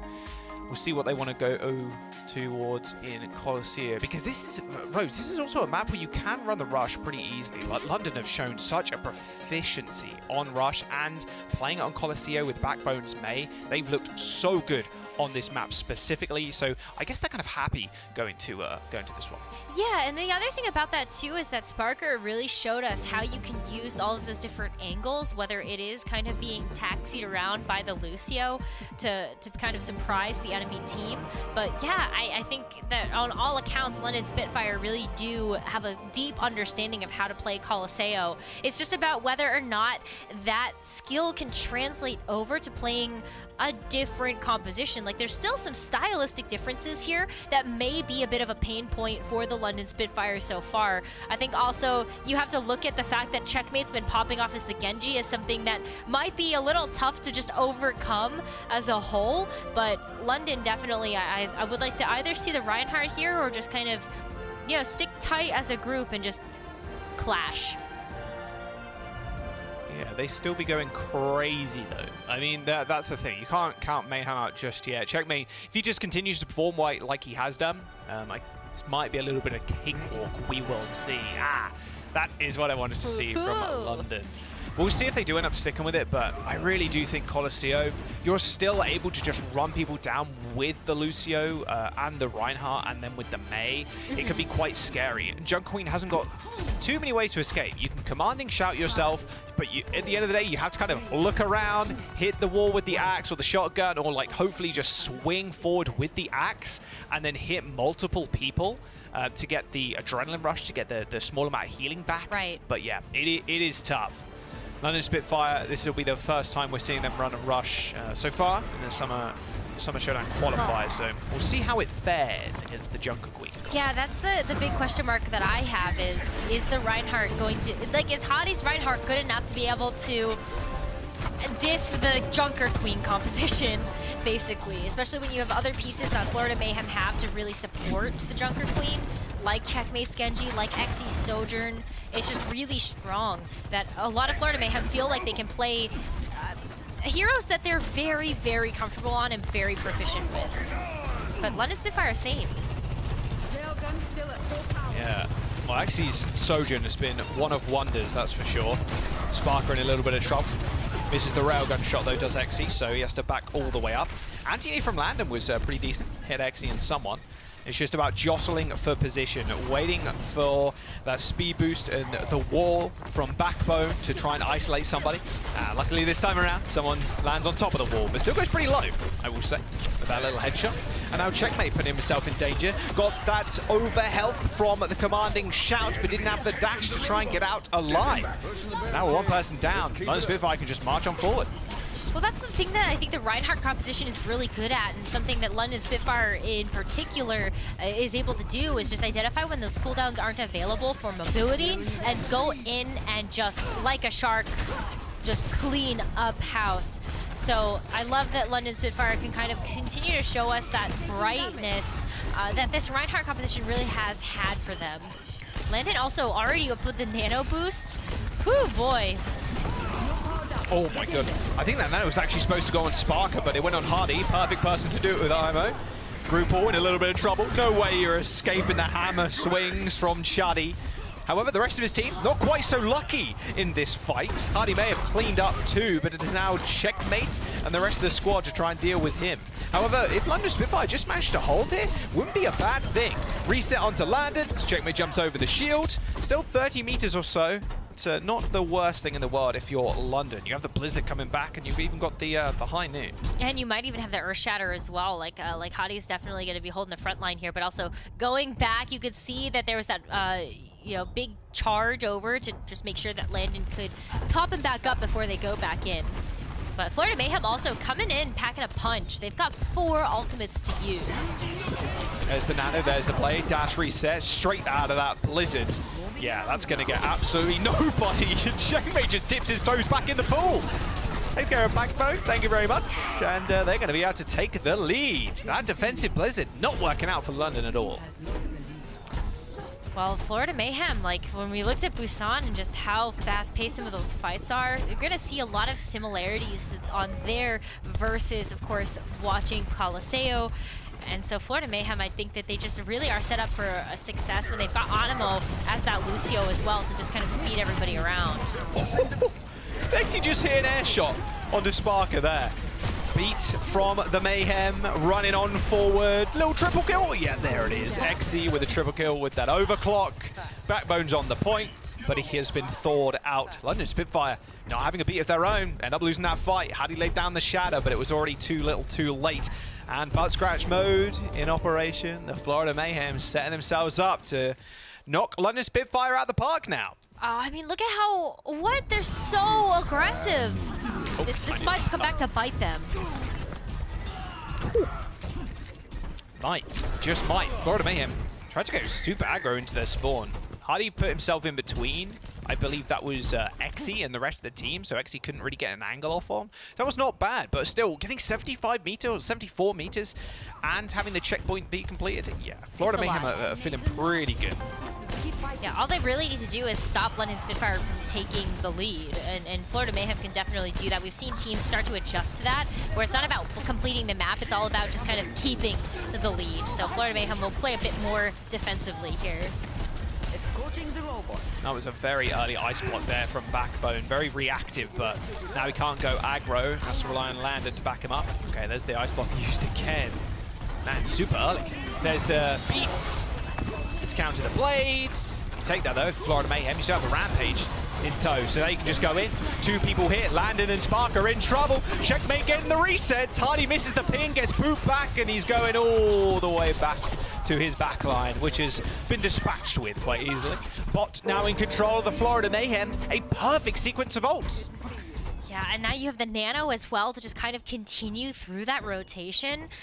Whether it's going to be the I don't think you need it for the overclock. Like, XE's going to be doing just fine with the overclock by itself. But maybe someone or Checkmate gets a chance to build up to their ultimate just a little bit faster. Nano on Checkmate. Perfect person to give it to. He's already found one. Admiral's the next victim, but he gets chased down. Admiral just dancing on his head with the help of Backbone slowing the Genji. Florida Mayhem end up losing control of the bot, but still a few extra meters. Every single fight win, a couple of meters here, a couple of meters there. They got a lot of their bank to work with. Yeah, just extending the lead, but I want to watch how Sparker was just able to use those magnetic grenades. Holy moly. Nice. Did get slept, but not after the hard work was already put in. And now Sparker does have the high noon, which has been a great zoning tool for that hero. Oh my god, Hardy is in. 5% towards that ult. Overclock from the high ground. Blizzard doesn't catch all of anybody. And now they have to worry about XE just cleaning them up from the height. Yeah, they're just going to back up. They don't want to mess with it. You know, if you end up losing someone there, it's pretty bad. Checkmate gets pinned, but not before he does some damage. The shadow from Hardy lands on 2. XE in trouble, and Backbone with the cleanup. This is the stand that London Spitfire needed to make, and they're standing tall. There's the Chadi we all know and love. Perfect Earth Shatter, well timed, and now also you still have held on to that high noon from Sparker to use just to make sure that you can get this checkpoint and enter into that butt scratch mode. But you have to be careful because Animo does have that sound barrier, so that could be a lot of support. Okay, I'm just gonna just steal the bot from you. They're hiding in the little cafe right there, so they're all good. There's the wall that we were kind of hoping would be a big tool in this fight. There's the beat very, very late for the Florida Mayhem, unable to help someone. And gosh, Sparky's die. Noon just gets incinerated. Yeah, Backbone also going to suffer the same fate if he's not careful. I mean, when we talk about ultimates in these compositions, it's always quite important to think about this blade from the Florida Mayhem. It's really only used to force out that beat. So Admiral has to play a very dangerous game here. Does he use this beat early on in this fight, or does he wait for it to wait for the blade from Checkmate to then counter that so Checkmate can't run away with the game? He's balancing on a knife's edge in this comp. It's always, that's the conundrum for the Lucio or the Zenyatta, right? What do you use your ultimate for? Do you want to use it more as a defensive tool, or maybe try to use it for an engagement? Admiral's got to make a choice here. Sleep. Good sleep. Nano boost available. Oh, that was a nice nade, but Hardy got the beats. He's still going pretty low. As looked like RuPaul was struggling to keep people alive, but Nano onto Checkmate's good enough. And now London Spitfire don't have that beat. They had to use it to keep themselves alive. Luckily, Admiral's there with the cleanup onto Checkmate, so he can't use that blade, but the Florida Mayhem still with the man advantage. Commanding shout to push people forward as the London Spitfire have little time and little meterage to now work with. 1 minute and 30 seconds is not enough time, it's going to feel like. I mean, the fact that Florida Mayhem have control of it now, they're going to keep pushing it closer and closer towards their goalpost. And London Spitfire, even if they win this next fight, Jaws, they're going to have to win 2-3 more. Overtime could just be in effect by then, and they're going to have to play flawlessly from here on out. And it's a tough ask. Someone's in the background, I think. I'm not sure who it is, but someone's there. Someone. I don't know who I'm talking about at this point, I'm going to be real. Nice little overclock on the sideline. Checkmate ends up going down again. A late Blizzard usage from Backbone. XE jumps the back line and kills Landon, but the fight is as good as over. OT is approaching with 50 seconds to go. London may have won this fight, Rose, but they used one of their big ultimates, that Blizzard. I mean, and then when you have that out of the way, like, is the high noon going to be enough? You're really not using it at this point to try to get... Was that a reflect? I'm not sure, but that's not good. That's not good. 30 seconds. Oh, that's not good. And Nabor only just get back to the fight. 25 seconds to go. Florida Mayhem have the rampage, and London Spitfire do not have that beat. If Florida Mayhem go pretty early, it could be disaster for the London Spitfire. Commanding shout for someone. There's the rampage. Hits 3. Landed history. Sparker and Admiral in a whole lot of trouble. They do end up trading fairly evenly, though. It's a 3-on-3, but someone now with the Nano and Hardy with little health and little support left. Admiral's trying to they're trying to focus down Admiral. The knife ends up going a little bit wide, but Hardy receives the beat just in time. The London Spitfire aren't out of this just yet, with Sparker jumping over to the soldier to try and get back in time, but someone's not done just yet. Overtime ticking away. The beat for Mayhem will seal the deal. Backbone is gone, and there's only one person left on the point, and it's Landon. Reverse sweep halted as the Florida Mayhem find their first win in the Summer Showdown qualifiers. They look so good, so clean. This Junker Queen composition feels like it was handcrafted just for the Florida Mayhem. I mean, you've got XE, one of the best Sojourns in the league right now, getting a chance to play Sojourn or Ashe. Checkmate really just showing up today with that Genji, and then boy, oh boy, does someone look so comfortable on the Junker Queen as well. Everything is just falling together so beautifully, and I think Florida Mayhem can walk away really happy with how well that win went for them. Yeah, they hold the reverse sweep. That was what was important, right? I mean, I think you're spot on, like nail on the head there, Rose. Feels like this comp was almost designed for Florida Mayhem. They've got an exceptional Genji player, an exceptional Sojourn player, and someone has just picked up that Junker Queen and is already exceptionally proficient on it, it feels like. London Spitfire, they ended up trying what they're really good at, which is the rush. but it just didn't really work out in the end. There was Backbone trying to get these wall-offs, but none of them were really successful. I mean, maybe one or two, but nothing to make a ginormous impact. The Blizzards weren't really hitting either. The comp is incredibly fast-moving, worth keeping in mind. The Commanding Shout gives a speed boost to the rest of your team and yourself, plus that stacks with Lucio's speed. Like, it's tough to get the wall off. Yeah, you're definitely zooming, and I think that has also lent a hand to just helping out that Florida Mayhem backline as well. You know, RuPaul Surmajed, maybe a couple of mistimed ultimates previously, but in this series, they looked so good. And of course, Animo being able to play that Lucio as well on more of these control style of maps, control and push. Really great stuff. Like, everything just feels so good for the Florida Mayhem right now. And Scott's probably very happy with himself. He is very happy. And you know who I'm very happy for right now? It is Checkmate, who's going to be our player of the match. Who's really surprised? I'm like, he had like 25 and 4 on one of these maps. Just leading up to map 3, right? 4 deaths. His Genji is looking crazy. Yeah, 4 deaths. You know, you're just not dying. Ridiculous stuff from the Genji player already from the Florida Mayhem. You can kind of see why people are so high on him. And yeah, Scott is exceptionally pleased right now. The Florida Mayhem, their only supporter on the desk currently today. And yeah, he's rewarded with it. That is for sure. Yeah, congratulations, Checkmate, player of the match. I want to see if Mayhem are going to continue this role. I mean, I said at the very top of the show, Scott was high on them. Avast has been quite high on them too. I think a lot of people in their power rankings, looking at player to player to player, you're like, well, there's a lot to, they have a lot to gain from using this kind of composition. You can already see it in action. Checkmate's Genji way ahead of the rest right now. 13 final blows per 10, 3 Dragon Blade kills per 10. Like, Dragon Blade efficiency, which, look, it's not that great. Normally it's to force the normally force a support ultimate, but honestly just getting blade kills is feels like some sort of miracle every now and then.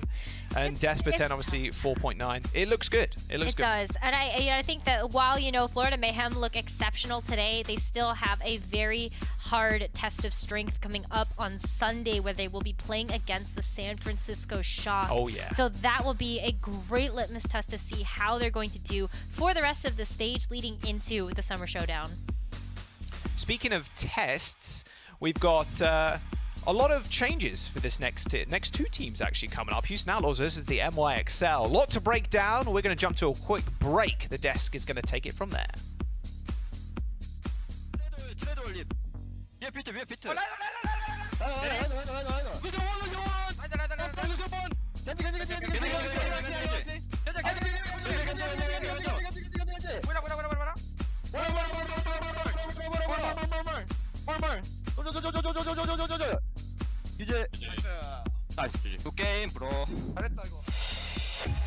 The Overwatch League is brought to you by Upper Deck, the official trading card of the Overwatch League. And by TeamSpeak, the official voice supplier of the Overwatch League.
Welcome to Game Break, everybody. I'm here joined now by someone from Florida Mayhem. Someone, congratulations on the win. So let's jump right into the question. Someone, yes, Junker Queen.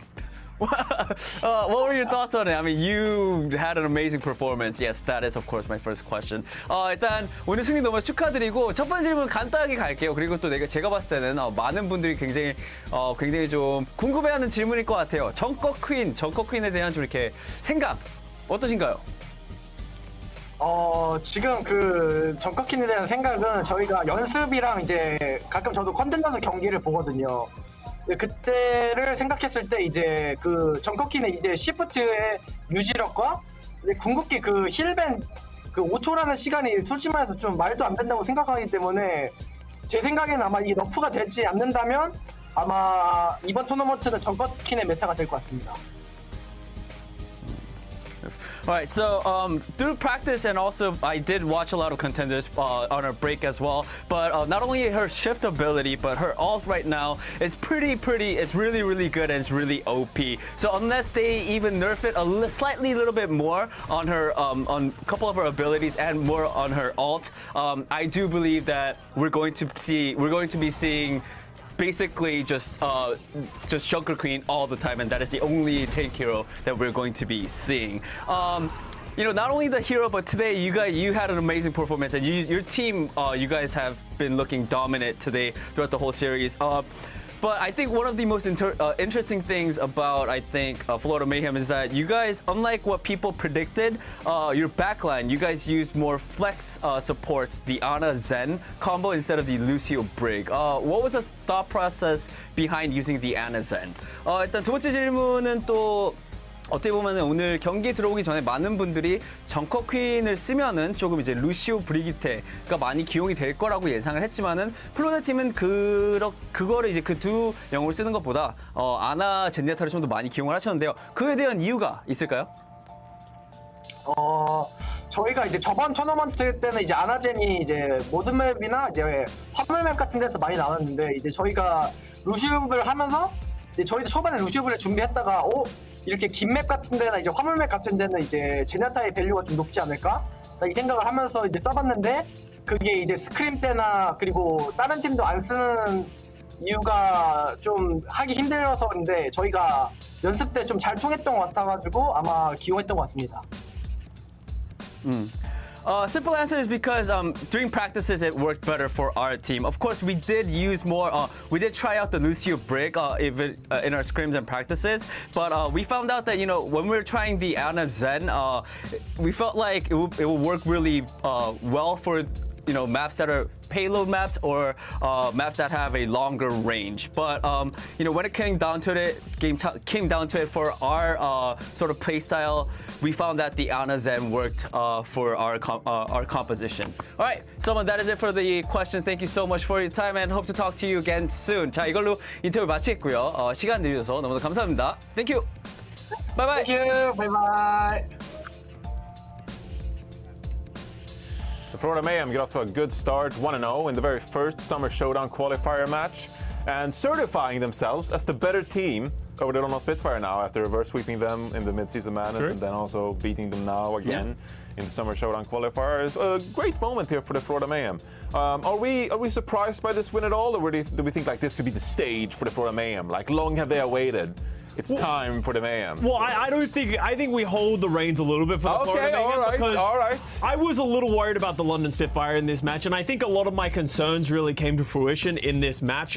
We saw a lot of different looks for them, and they're not looking as comfortable on some of these heroes. So I want to sort of talk about some of these maps and the things that we saw. So we went to the mirror head-to-head on this first map on Busan, and obviously the Florida Mayhem just got away on a very quick start, and that was sort of the first look at what we're going to see at this Junker Queen versus Junker Queen, this Jotes meta. And the Florida Mayhem just look so comfortable. Checkmate on that Genji. I highlighted him at the start of the match, just going absolutely crazy.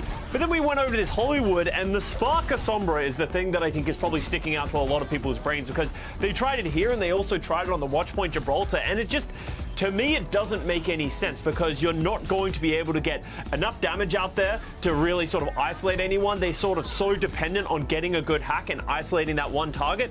But EMP is so useless against, you know, a Lucio has a sound barrier, the rally that can come out from the brig, the commanding shout just from the Junker Queen can shut that down as well. So it didn't really work. And the one time that we really saw them find some purchase was when they just played the meta. They got Sparker over to that Sojin and they started getting this defense, and that's how they got this Gibraltar done. But overall, I think Florida Mayhem is the better team in this meta, and the London Spitfire have a couple of things to work out because the rush on that Colosseo did not work.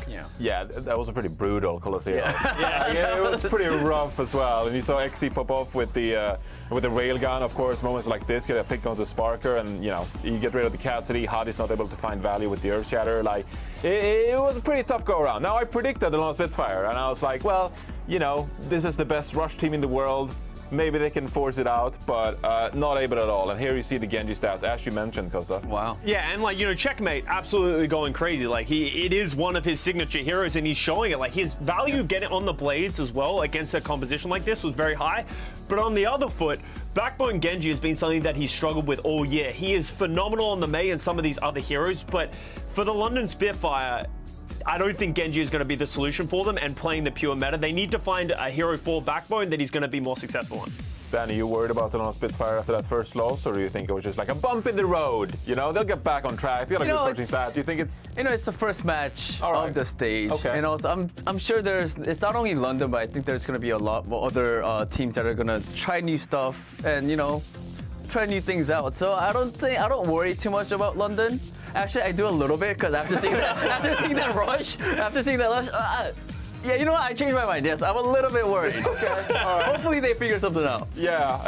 I mean, I think, you know, them also playing Junker Queen quite a lot on Busan and stuff. I think they recognize that, like, maybe Rush ain't it. You know, maybe we should play more Junker Queen. So I think we're expecting more of that from the London Spitfire the rest of this stage. Now, addressing the meta a little bit, all the heroes being played and stuff. That was the very first match we got to see. I just came up with a bit of a segment here now, a bit of a show. I haven't run it prior production, so you know we just. Oh, you're just gonna do it? Just run along with me. Right, Okay, let's go. it's fine. We'll do it live. Okay. Here's a new segment for you. Pro or throw. Okay. And I want to address some of the hero picks we saw in that very match. So to kick us off, Costa, you mentioned the Sombra already.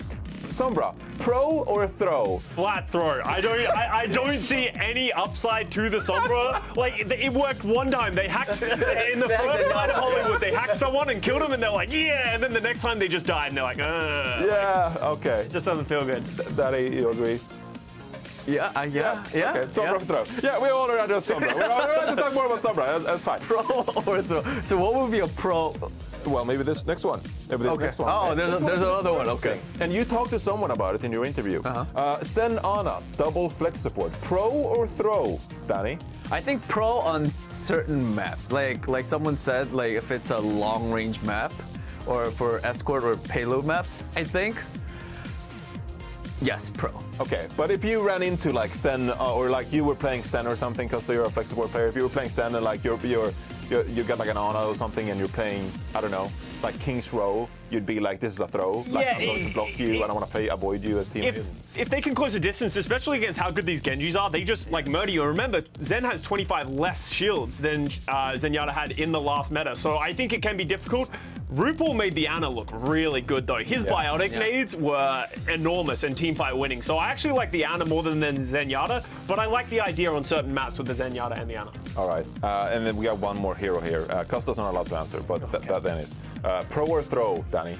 Reinhardt. Pro! Yeah! Let's go! So, there's gonna be one team. Okay. There's gonna be one team that's gonna make it work. London Spitfire can't make it work. What makes you think anyone else can? He's muted. Shanghai Dragons! Pro. Reinhardt is the pro mode. We got our second match coming up here in the Summer Showdown qualifiers. For this next match, it's going to be the New York Excelsior against the Houston Outlaws. And, you know, we already went through some of the roster changes in the pre-show, of course. And I think we can expect a couple of these additions making themselves into the lineup for this next match. It's going to be pretty exciting. Do you give this match like a bit of an upset alert here at all? 1 to 10, is there an upset alert? There's so many moves coming from both of these teams. Like, maybe for all we know, Ansun Jae is like the key to the New York Excelsior, and they're just going to unlock because, as we always say, and we need to say for the first time in this tournament, the talent is there for the New York Excelsior. Maybe they'll finally live up to it. While with the Houston Outlaws, this is talent that is unknown. Like, you know, Lep and Doge, we don't know how good these guys are. Are they going to play in this match? You know, it should be a good meta for them. We know contenders have been playing on this meta for a while. They should have more experience than most. All right, Danny, we gotta go, but 1 to 10, just give me a number, upset alert. How big of a chance is it New York upsets the Houston Outlaws? 1 to 10, just give me a number. 1 to 10? No thinking. 5. 5, here we go. 50% chance. 50%. However that works. That Win or lose, upsets the Houston 50-50. Outlaws. That's going to do it for our game break here in the Watchpoint truck. It's time to send it over to our casters. It's going to be Lemon Kiwi and Leg Day.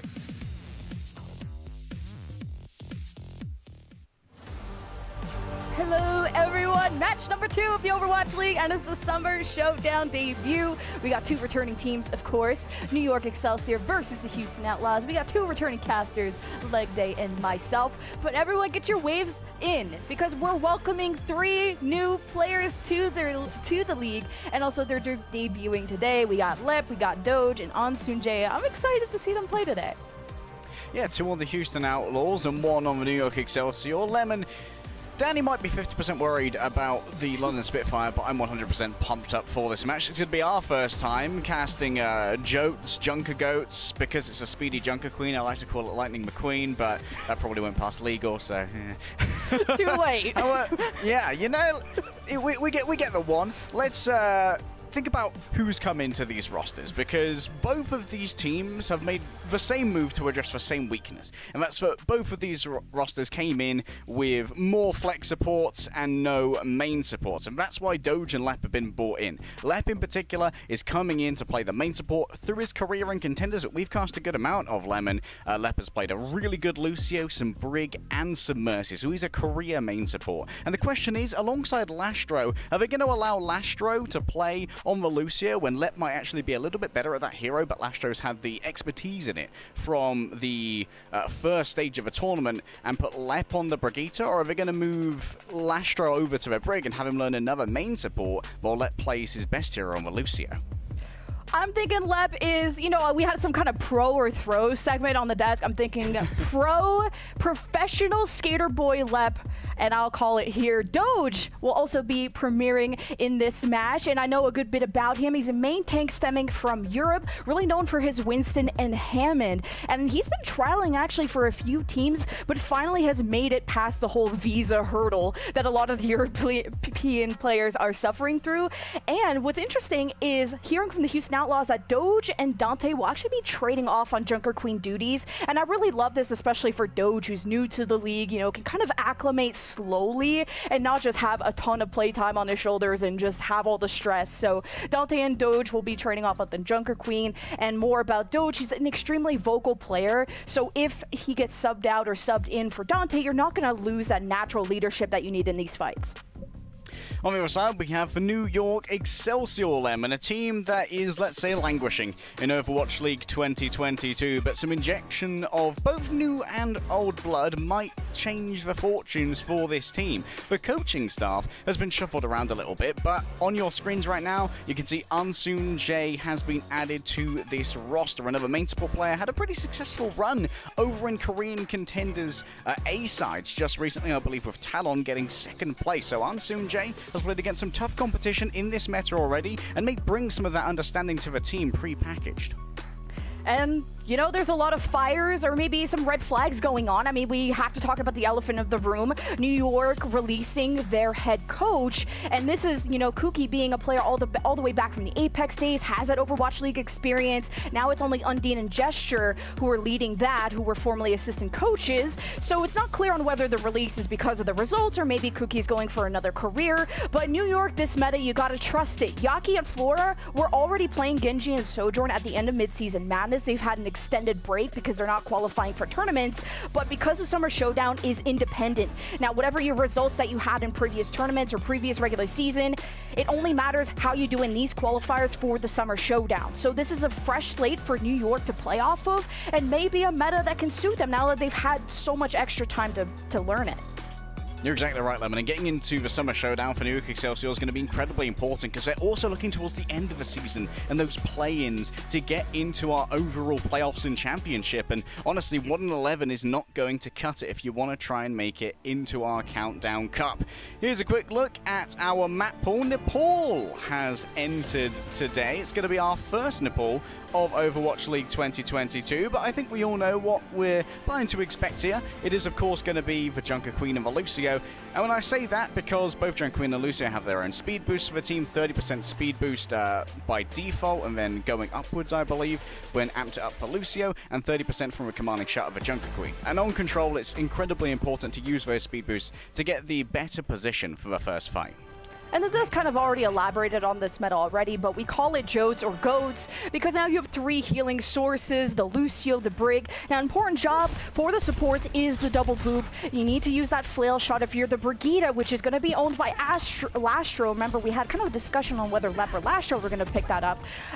So the flail to create that distance between themselves and the Junker Queen. Keep in mind, viewers at home, the timing of the shout will define how you engage, how you disengage, and who is the better resources later on in the fight.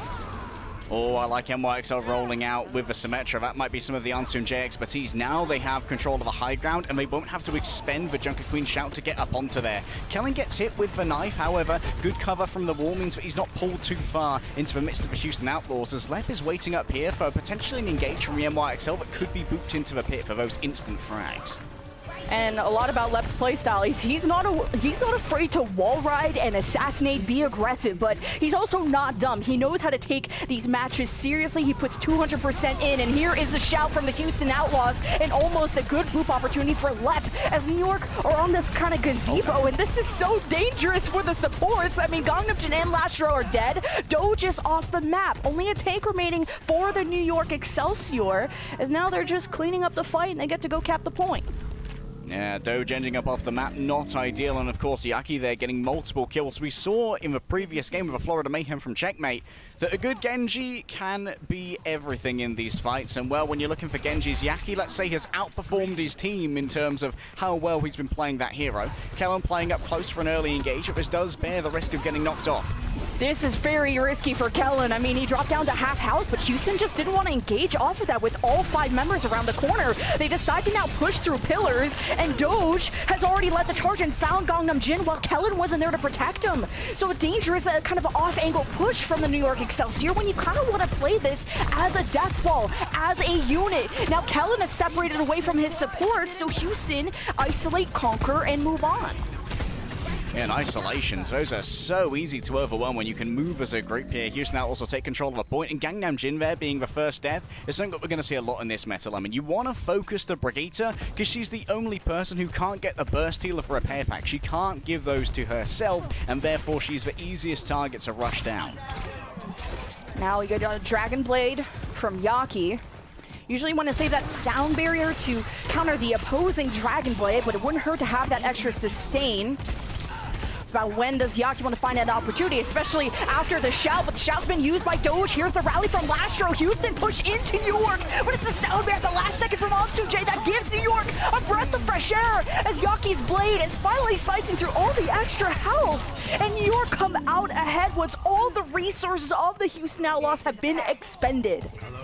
That was a huge blade from Yaki to force out the sound barrier from Lep. Once that wasn't available to counter the Rampage kill and didn't mind investing further in this fight. But we need to see New York Excelsior iterate on their previous defense here, because in the last fight, Kellen was isolated alone, and then when he had to disengage, Gangnam Jin was an easy target for a speed-boosting Outlaws. Kellen loves being in these corners by himself, but he had the rally of Gangnam Jin, and Houston just used the shout to disengage. Maybe looking for a knife pull here from Doge. So really the big kickstarters to these fights is whether a Sojourn pick or a great knife pull from the Junker Queen. So you have An overclock here from Flora on the pillar side. Houston just decided to hide away from it. Pretty smart. Merit exchanged that too. No picks so far. So much healing means it takes so long to have that first pick happen. Here comes Houston Outlaws pushing for pillar control. Left has already double booped and even killed Gangnam Jin. How do New York even pull this through? Well, the job is mostly done. They've got to 95%, so New York just have to reset. They never had any chance. I've got the power of God, anime, and NA contenders on my side. Lep with the double kill, picking up Kellen, and then another is huge for this Lucio. And we're going to see later on in the day as well with Funny Astro just how much an aggressive Lucio can bring to your team in this particular meta, because you get yourself essentially another DPS. Huge rampage. That's a mega rampage. All 4 members of the New York Excelsior, and Doge follows up. He's on fire already. And this is also keeping in mind that Doge is playing from Europe, so the ping not favoring him a whole lot. 3 digits is pretty hard when you're trying to aim that knife. But for now, 70% for the Outlaws. Maybe coming down to last fight soon. What needs to happen here is that ideally Outlaws need to try and survive Yaki's blade with only the rally from Lastro. Lep needs to hold on to this sound barrier to counter out Kellen's rampage, which is going to be the last chance saloon for NYXL to turn this around again as Yaki looks to find a place for this blade. Yeah, Shadow's already been used by Doge. Sound barrier by Lep doesn't hit Pelican. Does Yaki even find him through all the smoke and the fire and the flames? Now the shout and the sound barrier from Outlaws to counteract. New York Excelsior used their own sound barrier late. Ansun J has had perfect timing with these so far, but New York, can they coalesce with the damage? Because there's so much healing, you have to focus. There is no excuse. Sojourn's eliminated from both sides. Pelican, time to use the blade, but he's looking for this Brigida, gets Bash, an anti from the rampage, and he's somehow still living with 1 HP. Are you kidding me? Grabs the Mega, he'll be back soon, but a 1v3, even Pelican can't do that. 99% overtime started for New York. They just have to deal with Merit Sojourn, who wants to drop through the closet to touch, but was so focused on dealing with Yaki, forgot about the objective, so New York will take round 1. That was by the skin of their teeth, Lemon. Kellen almost didn't get the rampage in time. That was a very low damage fight for Kellen somehow. Just struggled to get that last 10% that was needed, but luckily he managed to actually roll a counter dive on Pelican after bringing that blade out and directly impacting on the blade. Of course, the commanding shout gave over additional HP, which allowed him to survive a little while longer. Still, he dies in the end. Houston Outlaws swapping it up here. Admittedly, maybe it's only going to be a rollout for the sim and maybe not sticking on it, but the May, I imagine, is here to stay, because that means you can try and force fights on the point with an advantage for your own Junker Queen. And these fights are just not decisive at all. I mean, it's just been so close. I think the closest one was, or the most decisive one was when Leb had the double kill. And kind of New York's approach to this comp is so interesting with Kellen taking these off angles, but it's headbutt to headbutt, and Kellen drops so dangerously low, uses the shout, gets all the packs in the world from Gangnam Jin, but it's not enough. And without a tank, New York just have to hope that they either somehow get a trading pig onto Flora, or with using Flora, and Yaki with a good follow-up. But with 3 sources of healing, like I said, from Houston, it's New York just having to hang out and wait for Kellen to get back. Dojo's out self-healing as well, so not as worried about Lastro not being particularly present. Also, we've got to think about the double slow from a Disruptor and the Cryo Beam from a May to control these engagements. I like the Disruptor shot used to protect the supports. New York kept Kellen back and just couldn't get a good fight as soon as Flora dropped. It's a good headshot from the Outlaws. Now they can kind of just chill for now and figure out, are New York pushing high ground, or are they going to go straight to point?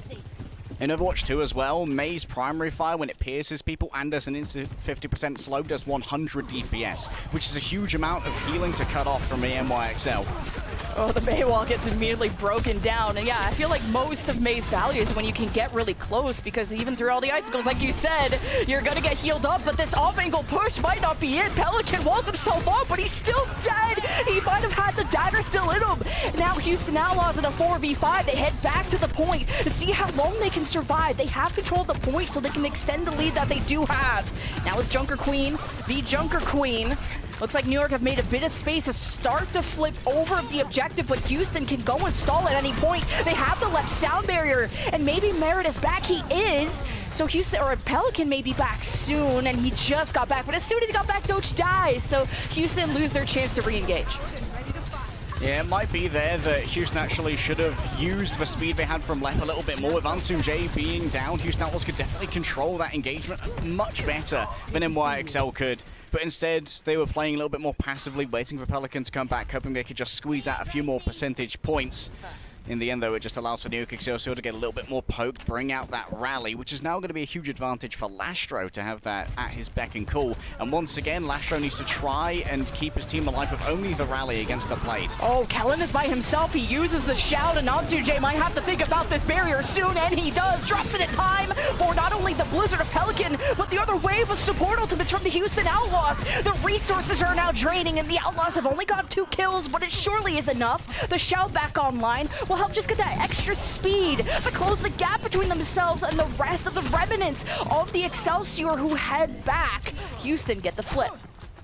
One of the things about using that blade is that you're often going to try and buff it up with a commanding shot as well, Lemon, for that additional 100 health and the speed boost. And that means that after Kellen moves to keep Yaki at his finest with the blade, he's much more vulnerable to being caught in something like the Blizzard from Pelican. And then you've got no tank to try and help you hold that space. Houston Outlaws are going to defend the chokes, but Lastro's low.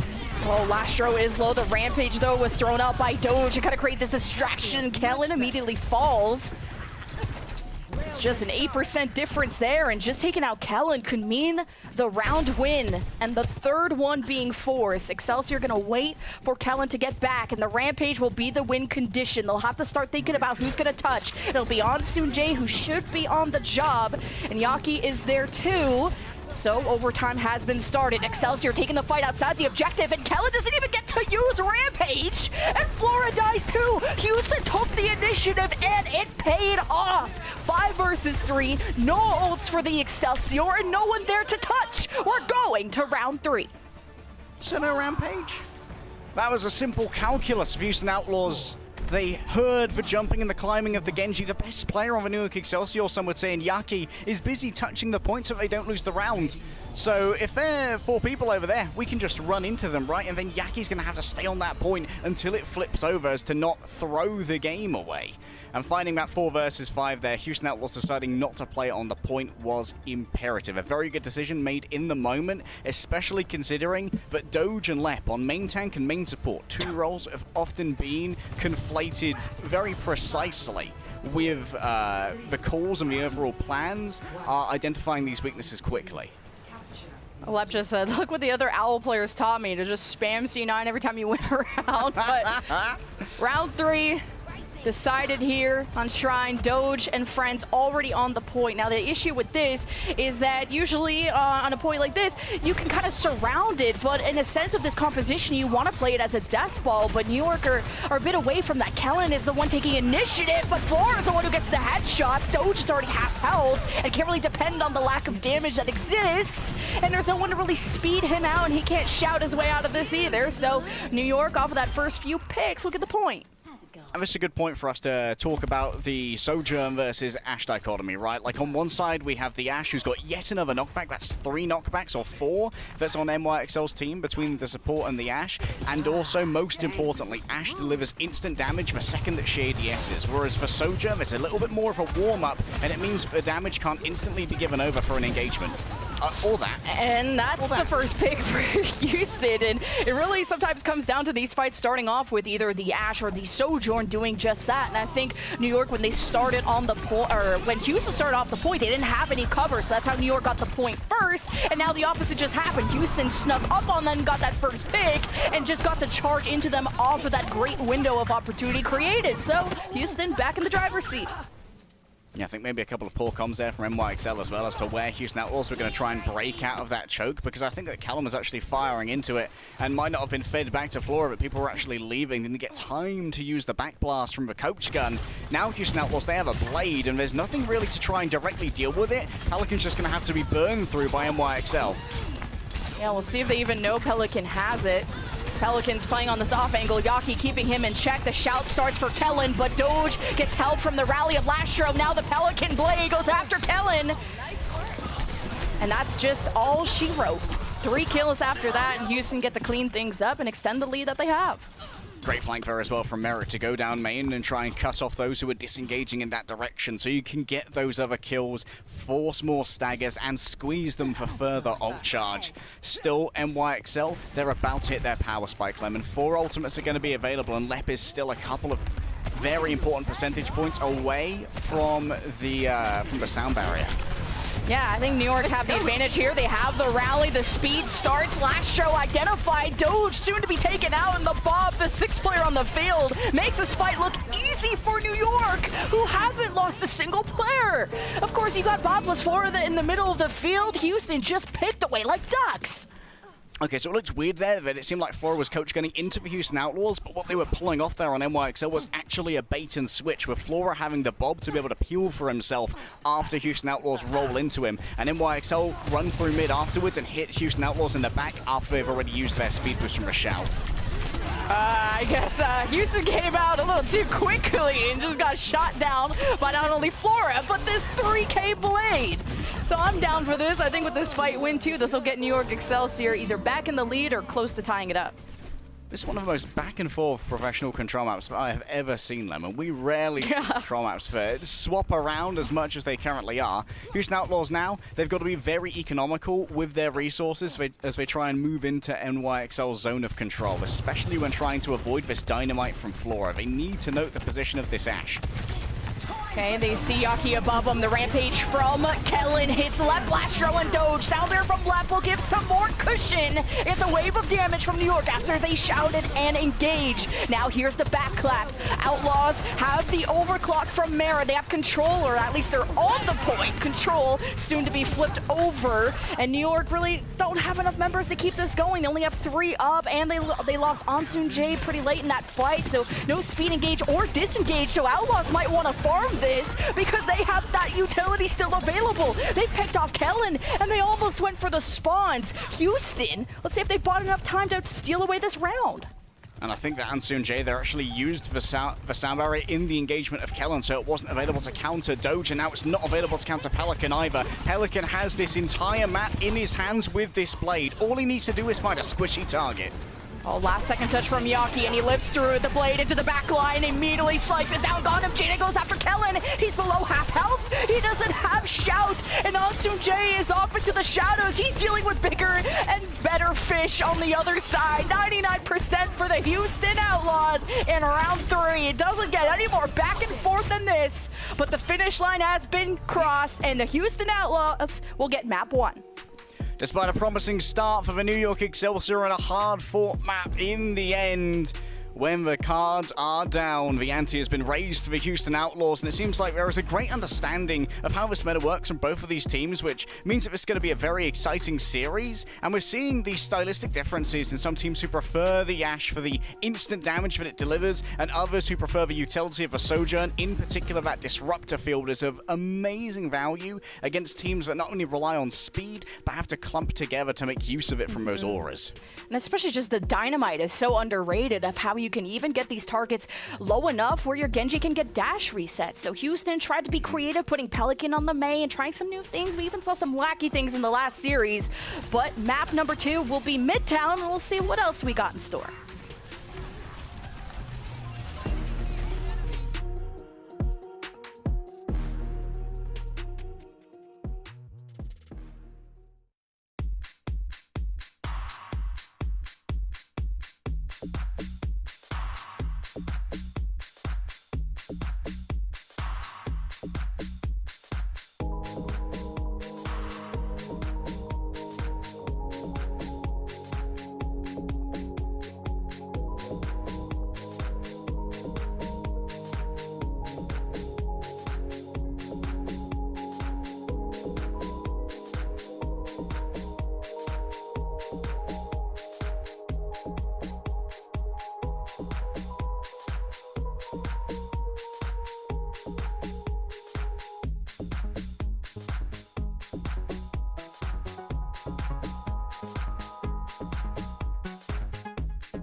Please don't let me in. Please don't let me into my zone. I just need some time of my own. All these people trying to get a conversation. You can conversate to that tone. My gut eye on that throne, yeah. So I'm never alone, yeah. All these people trying to box me in. I'm at my weather, it's on, yeah.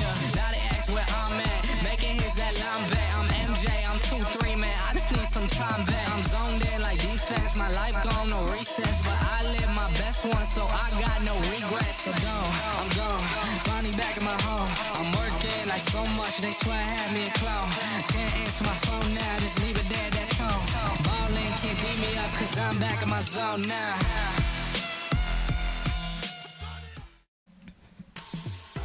Well, the Outlaws, well, the showdown has arrived and the Outlaws take map 1. Feeling pretty good though. Went all the way to round 3. 99-99 almost across the board. I gotta say, this is a close match. It has to be. And the fact that New York, like before the summer showdown, started off kind of 1-11 in the season, this is a breath of fresh air to see New York in this state.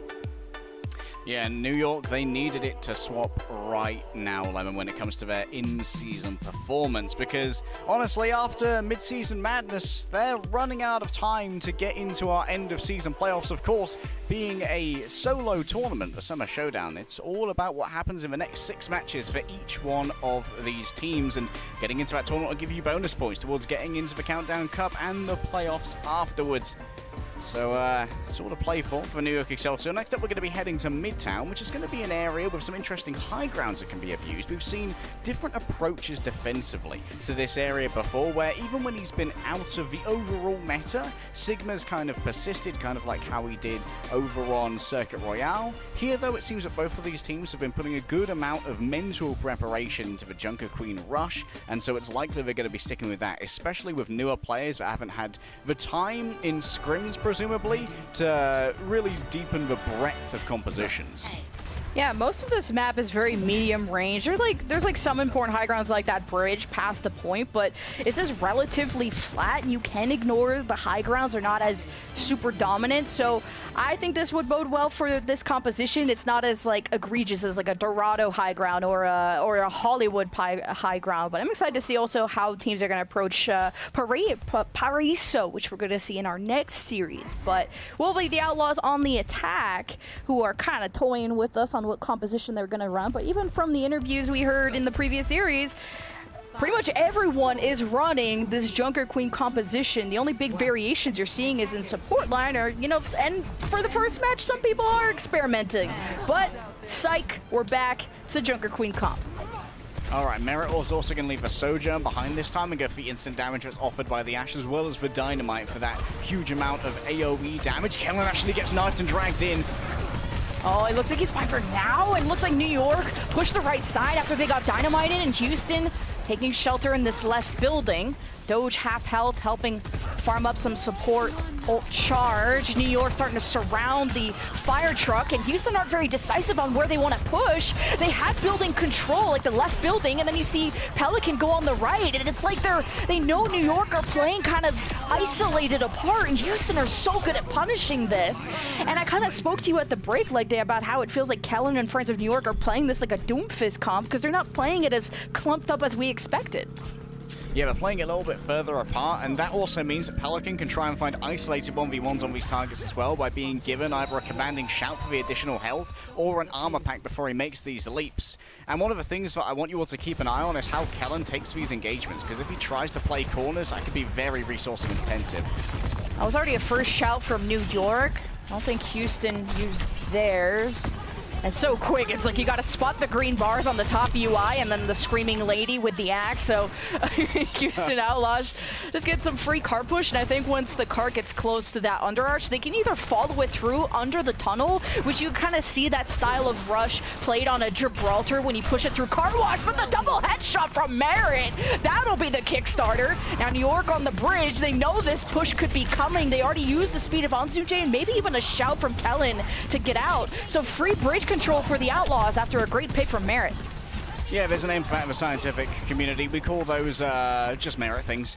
And sometimes you just hit a double headshot, and that's all that she wrote. Ansunjae does have the barrier here, but likely wants to try and save it either for a blade or for a rampage coming from Doge. Okay, Yaki got to dash through. I'm not sure if he's going to get away with that, but the sound barrier will help New York stay anchored in this fight as Houston tried to break out of it with the bomb place at the end of the point. Blade from Pelican as he got some targets low in the back line. No supports for this defense, and Yaki can just wave goodbye. See you later, bud. And Houston Outlaws just sailing away to point B. Unstoppable so far.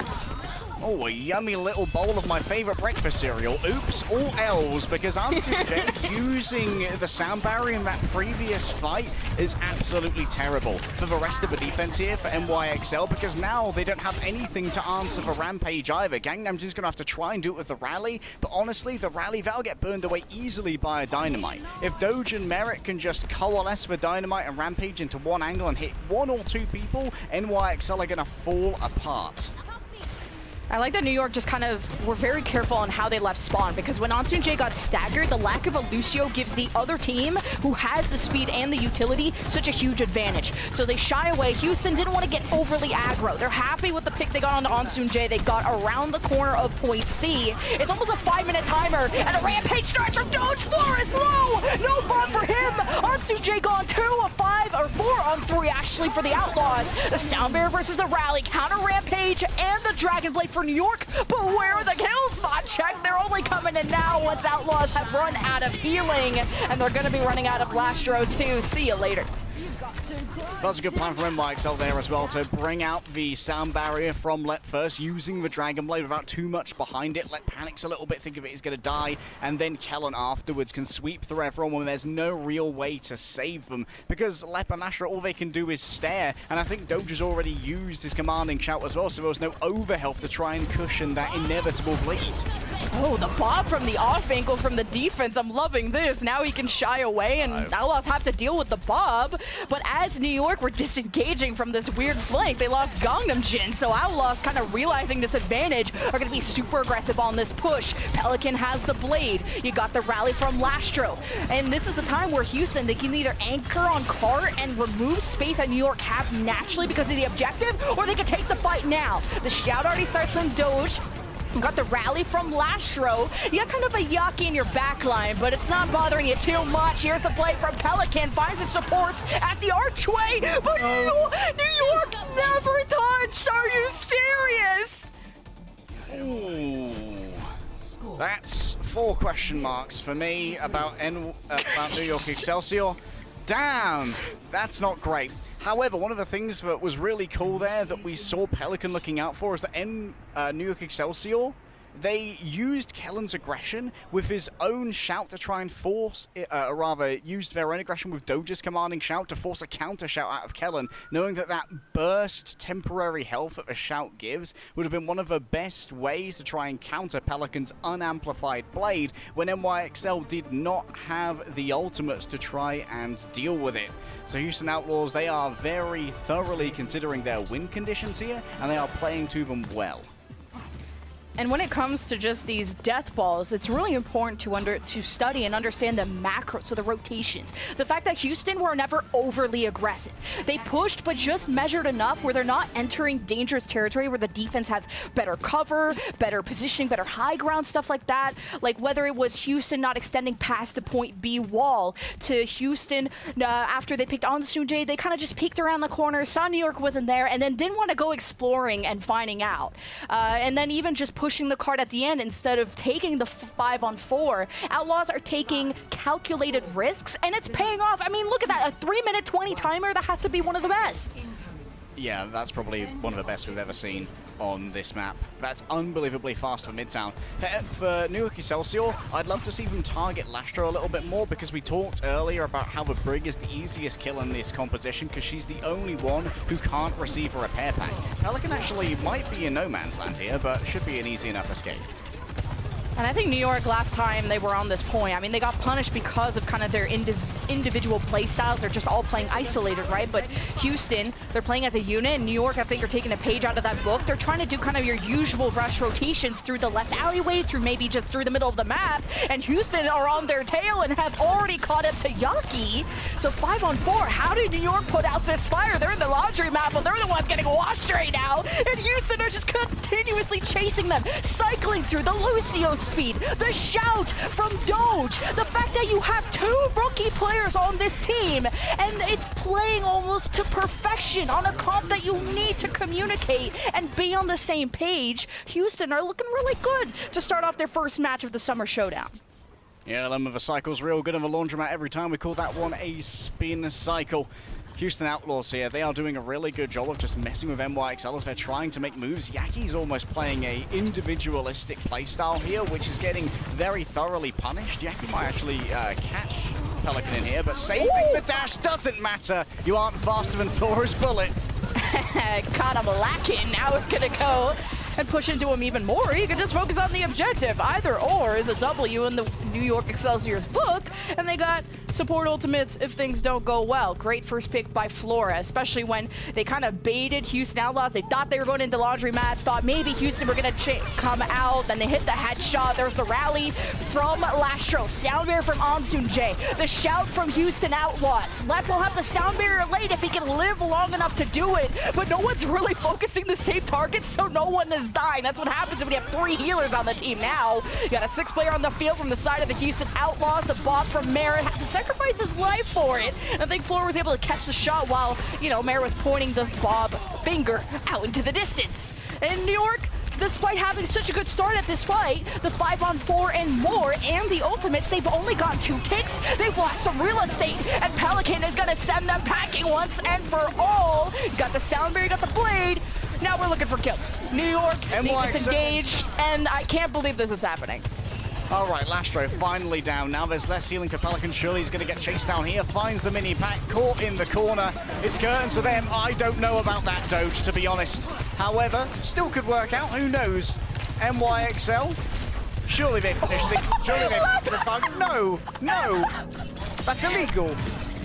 The Skater Boy backhand, I love to see it because Flora was getting, I think Flora was getting Merit really, really low, so Lep had to step in and take matters in his own hands. So it took a little while for New York to get that done and took some ults to do it. Now, what do they have left for Bridge? Maybe a rally, maybe a blade. Yeah, the blade here is going to be super important. Lemon, as you can see, Lastro still a couple of ticks away from the rally, and that means once again we're going to see NYXL try and get aggressive to force a commanding shout out of Doge. After that's used, Kellen can use his own to give the additional health and speed over to Yaki, and there's no instant health for Yaki to have to carve through. Okay, had kind of Yaki present himself on the bridge, but Ansun J couldn't skate out fast enough that how Yaki dropped off the side of the bridge, and Ansun J chose the corner and just got shot at. The rest of the Houston Outlaws dominate the high ground, and he burns Yaki to death. That's what you love to see. Oh, Yaki pushed his luck right there. He pushed his luck, and honestly, this has kind of closed the chance that Yaki had to get a easily coordinated blade. Now he's got to deal with the rally from Lastro. Ideally, you want to have the blade as the rally is popped from a Brigitte, so she can't accumulate that overhealth, and she's still an easy kill. Okay, that's already assassination onto Kellen, and the Outlaws are going to go for more. They have the rally, and Yaki's blade is just not able to finish off any targets, and he's caught in no man's land, completely surrounded. There's just so much healing to really slice through, and Yaki not having Kellen by his side, he was missing one of those utilities that he desperately needed. So New York are left down to 2 minutes to get back towards Bridge. I know it looks like they're trying to cap the point, but Outlaws are kind of spot camping that. Lep is looming above them, and he actually gets out. Wake up, honey. It's time to try and exit your spawn with a Junker Queen there. The bulb is good to go, and of course that's likely going to be placed in a position to cover an escape of Merit, who is taking some rather audacious peeks. Oh, there he goes. Bob somewhere in the distance. He's got a load to do too in the laundromat, I guess. At 5-on-3, sound barrier 2, and the blade. Maybe even a lot of investment. You know, that's 3 ults just to keep New York in spawn. So they're fine just draining this out and see how this goes. I would like all children under the age of 16 to now look away from a broadcast. This is no longer appropriate for you to watch. Houston Outlaws are in full-on cyberbully mode right now, and we frown upon bullying here at Overwatch League. But you know what? I think the Houston fans are still going to be pretty chuffed. Oh my That's god. a rampage, 4-man rampage from Doge, including hitting the supports. You just go back to spawn. That is the only safe space left on this map. I was not expecting New York to get dominated. By the way, the cart's all the way over here in case anyone forgot. Pelicans in the back again. You can see a silhouette wrapping round. Flora's going to be here. We'll have a very safe space to try and work the overclock from Lemon, and Doge is isolated.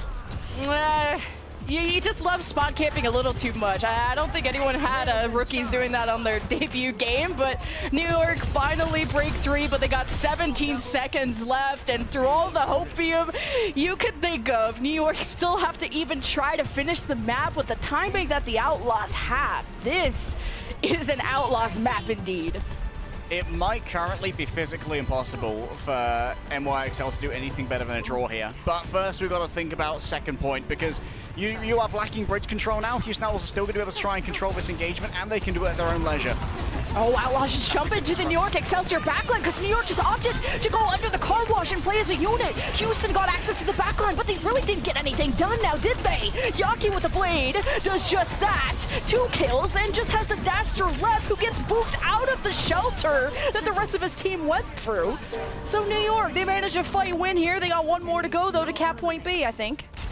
That's a really good blade there from Yaki, and Houston Outlaws, they still aren't even fully spawned. Alas, they do have multiple speed boosts to try and work with. Lep's been waiting. Does Pelican want to sacrifice himself? The answer's no. I've got a KD to save, man. We've just been spawn camping these guys. We'll win later. Unsoon J, sound barrier, ready to go, but there isn't going to be a huge onus for it to come out early unless Pelican makes a truly audacious blade. Ideally, just saving this for a moment when NYXL really need that additional space to move forward and maybe catch Houston Outlaws in a disengage. Oh, Houston are playing into close cover. New York just taking the right side angle to see if they can get any charged up Flores shots, maybe into a support, mainly Lastro, who's been taking hits here or there, but hasn't gotten too low. Dojo half health, uses the shout. You got the Bob from Marathon as maybe a distraction. Kind of creates some distance between the Outlaws and the Excelsior for now. But how long are the Outlaws gonna want to stay here? They have the blade and the sound barrier. New York have a rampage if Outlaws stay clumped up enough. New York around the corner. That's a good axe right into the supports. Mightforce left to use the sound barrier, but without Pelican, does Outlaws even think this is... there is a point to this? And that's a great knife from Kellen to bring Merritt back into the fire. So New York win a fight off of not really needing to use ults. That was an amazing fight from Kellen as well. Also, keeping a finger away from that Q key. Maintaining the rampage here is super important because it means you can try and weave it into the ult plan of your other DPS. Either you use the rampage first, force out the barrier, and then you blade, or you have Yaki just play some poke, use the blade, and then the rampage afterwards. New York, last fight for the map. It's overtime too. It's the Pelican blade, but it's countered by the Ansu J sound barrier. Pelican can kind of hide out, hope for packs, but he got even more than he asked for. The sound barrier and the rally layered from the Houston Outlaws. They get hit by a 3-man rampage though from Kellen, but Outlaws are still doing okay. They finished off the other tank. Kellen is missing. The rally will keep the remnants of Excelsior kicking, but they can't leave this Carton without a tank. They're taking so much damage, and they just let the zone off New York, and they can't stay on it. Outlaws will go to series point. Oh, that don't feel good. That does not feel good at all. Arguably the first one, maybe not, but I think the NYXL still had a good amount of people in that fight, and one of the things that really concerned me in that final fight there was that Gangnam Jin was feeling a little bit duelist happy, in my opinion, on the Brigitte. Was trying to chase down Pelican, who still had a dash and plenty of health to work with, and Pelican actually managed to kite the rally away from a mainstay of NYXL, or New York Excelsior, and that meant that they weren't getting that additional rally armor, they weren't getting as much value out of the Inspire, and they didn't have the peeling power of the whip shot either, and that meant that the rest of New York Excelsior were incredibly vulnerable, Lemon. Yeah, the New York Excelsior, their cycling of resources has been inconsistent, but what is consistent is Doge just being the better Junker Queen player against Kellen, and we haven't seen Dante subbed in yet, so if it ain't broke, don't fix it. It is series point for the Houston Outlaws. We got 1 more map to go, so we'll see you after this.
Praise the sun! It's Heatwave o'clock and it's time to celebrate summer. So share your art celebrating the Overwatch League and summer vibes on the fan art gallery for a chance to be featured on the broadcast. Thank you, X2 Santa. That's a lovely little doodle you've got there. Oh, that is it's a new doodle too. Look at the little toesies, the flowers, so cute. The toe shading, unbelievable. Just missing the tan. I wish I was out tanning right now, but I'm here looking at a map 3 between the Outlaws and the Excelsior, where we had New York Excelsior just have some issues on the objective. You know, as soon as they lose Kellen, it's been tough for New York macro-wise to kind of stick together. We've had some signs of life from Flora and Yaki. Yaki just having issues with the blades. Here's the final moments of the final C9, or if you want to call it that. Once Kellen was dead, really New York got chased off the car in overtime. Really just couldn't live long enough, or really stall long enough for Kellen to get back. And look in particular where Gangnam Jin is here as well, actually coming back from a long way away. While admittedly Gangnam Jin did do a little bit of a disengage to try and get away from a dog pile that Houston Outlaws tried to make happen when he initially popped for the rally. I think that Gangnam Jin overcommitted to staying away for a while longer to duel Pelican, and that's one of the things that I think has actually been a pretty big difference between these teams. That's how they interact with the Brigitte.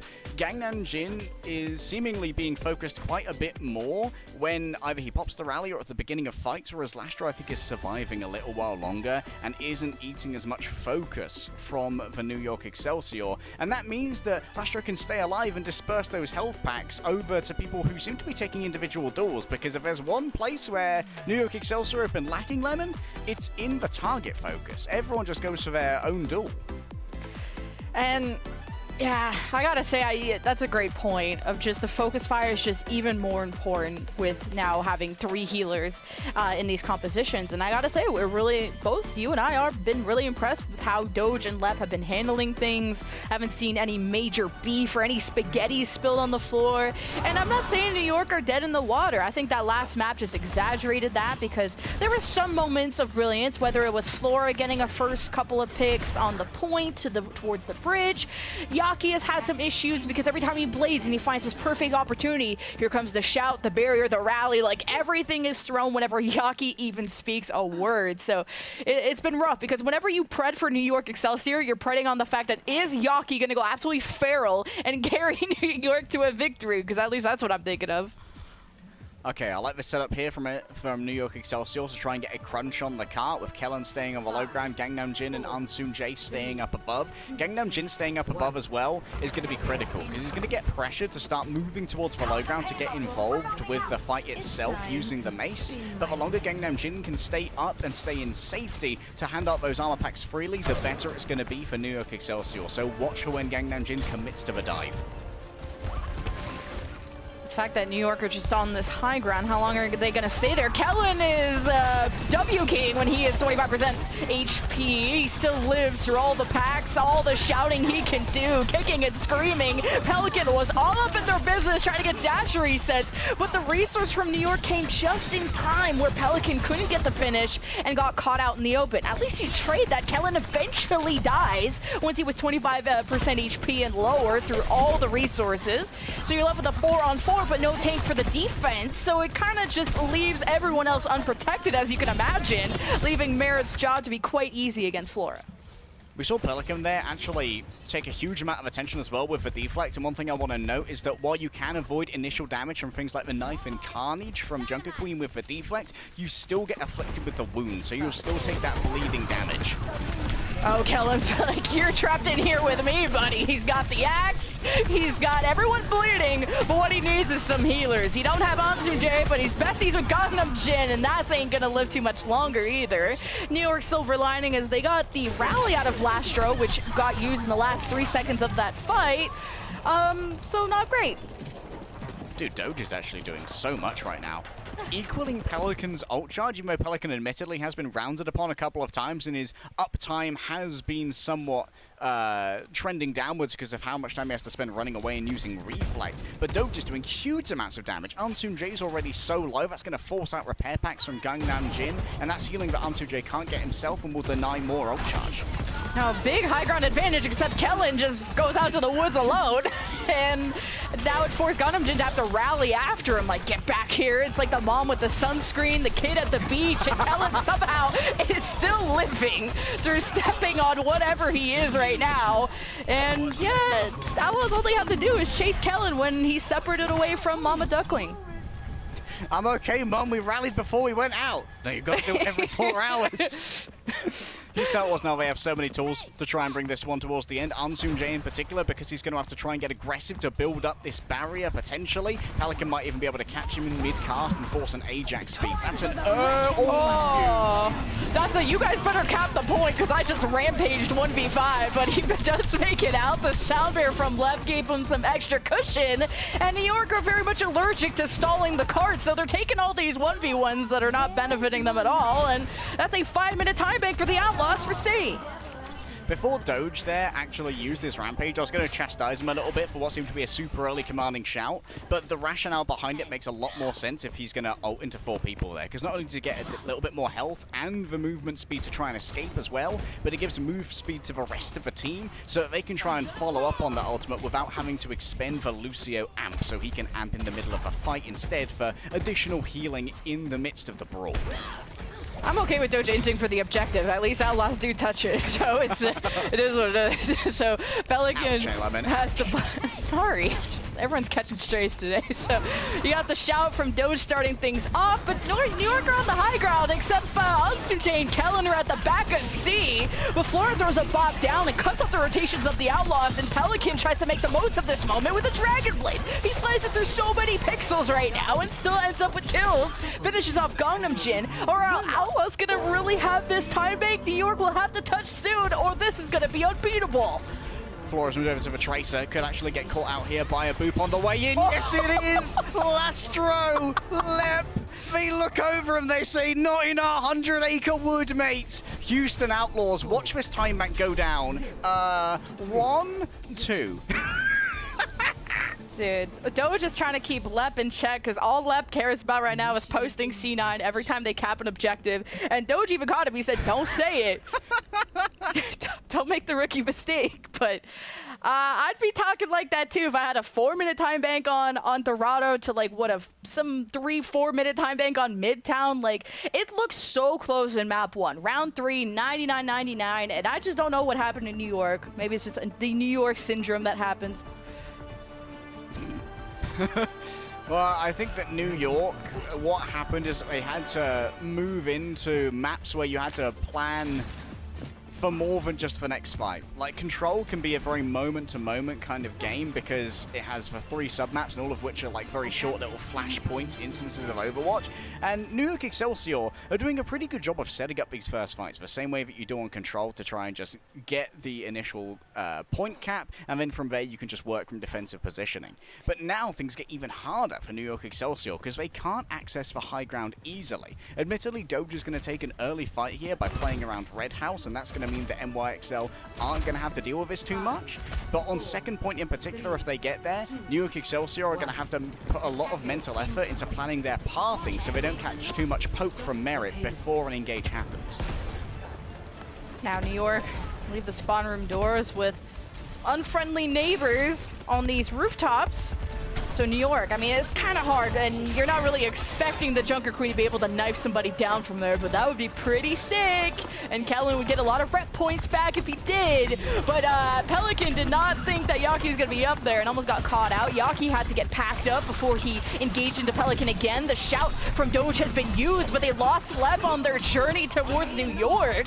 And you're kind of left with the 4-on-4 because Lep and Gangnam-jin are down. So New York is just going to chill out. They need their main support back.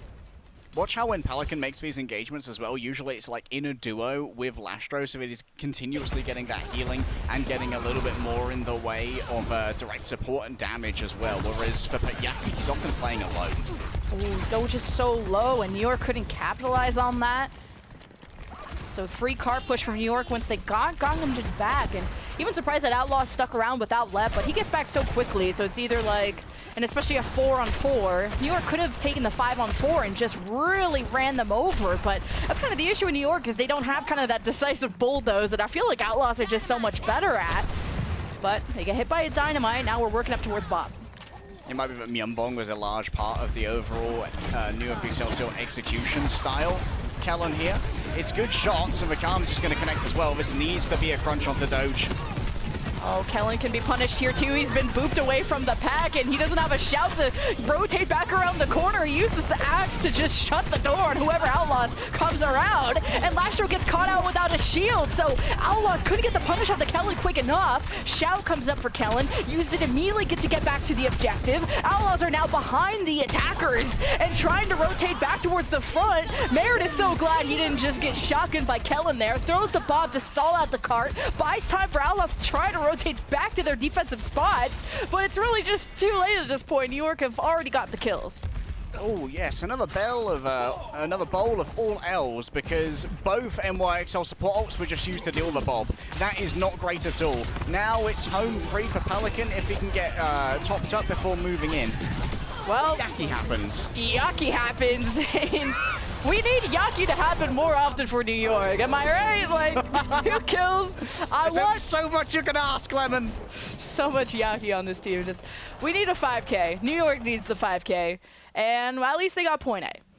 My man Yaki on that Sisyphus mythology right now. Just push that boulder up the hill, bud. Just push that boulder.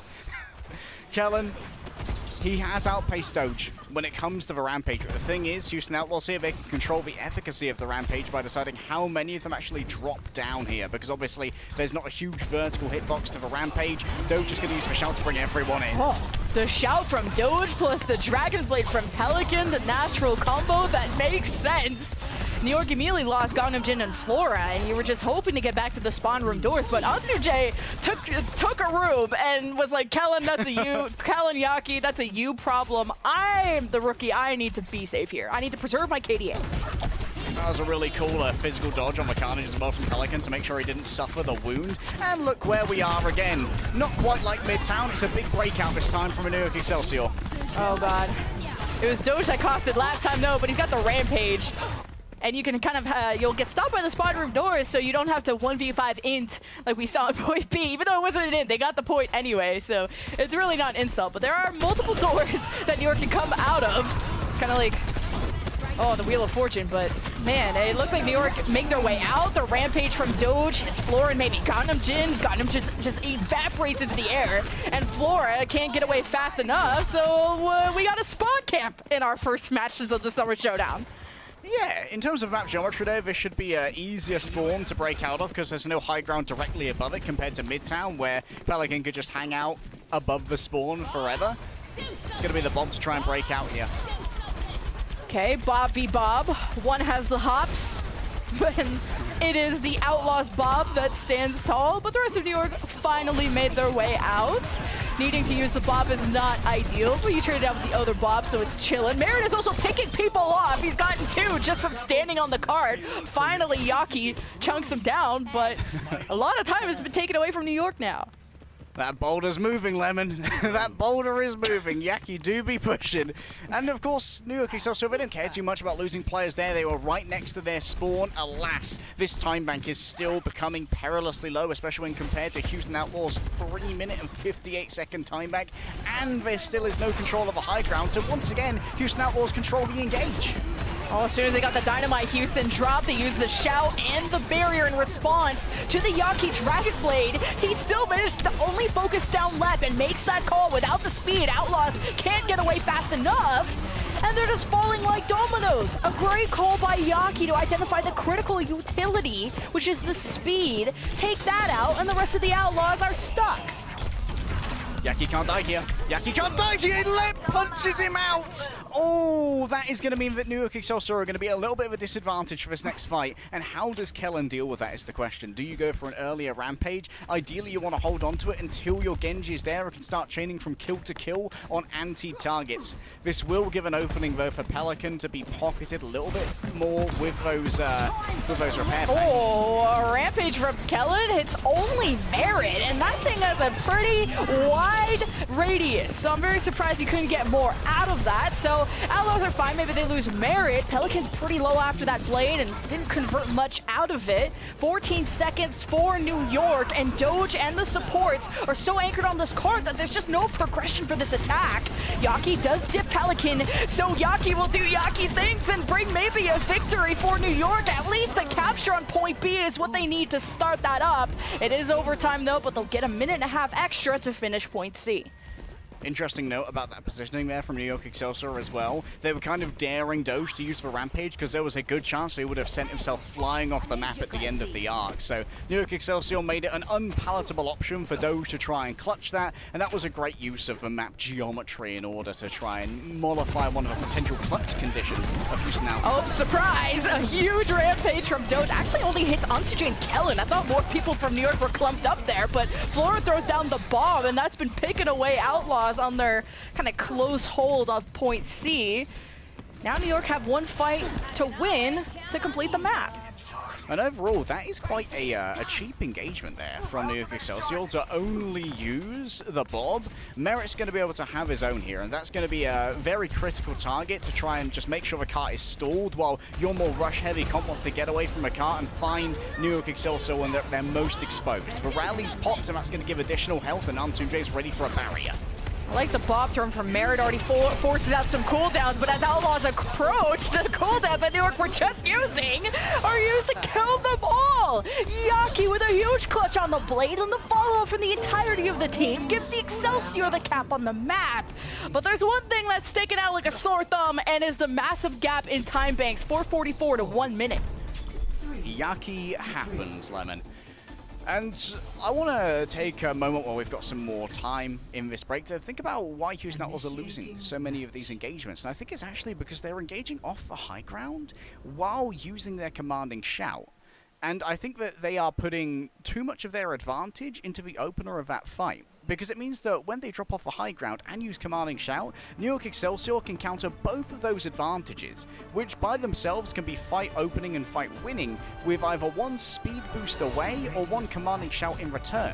And that means that Houston Outlaws essentially don't have the high ground advantage that they initially thought they did, because it's essentially just being wrapped in with the commanding shout engage. Honestly, I would have preferred for Houston Outlaws to engage off the high ground without the commanding shout so that they can control when the engage happens, and maybe get a little bit more poke onto people like Kellen to try and force out the own response shout first.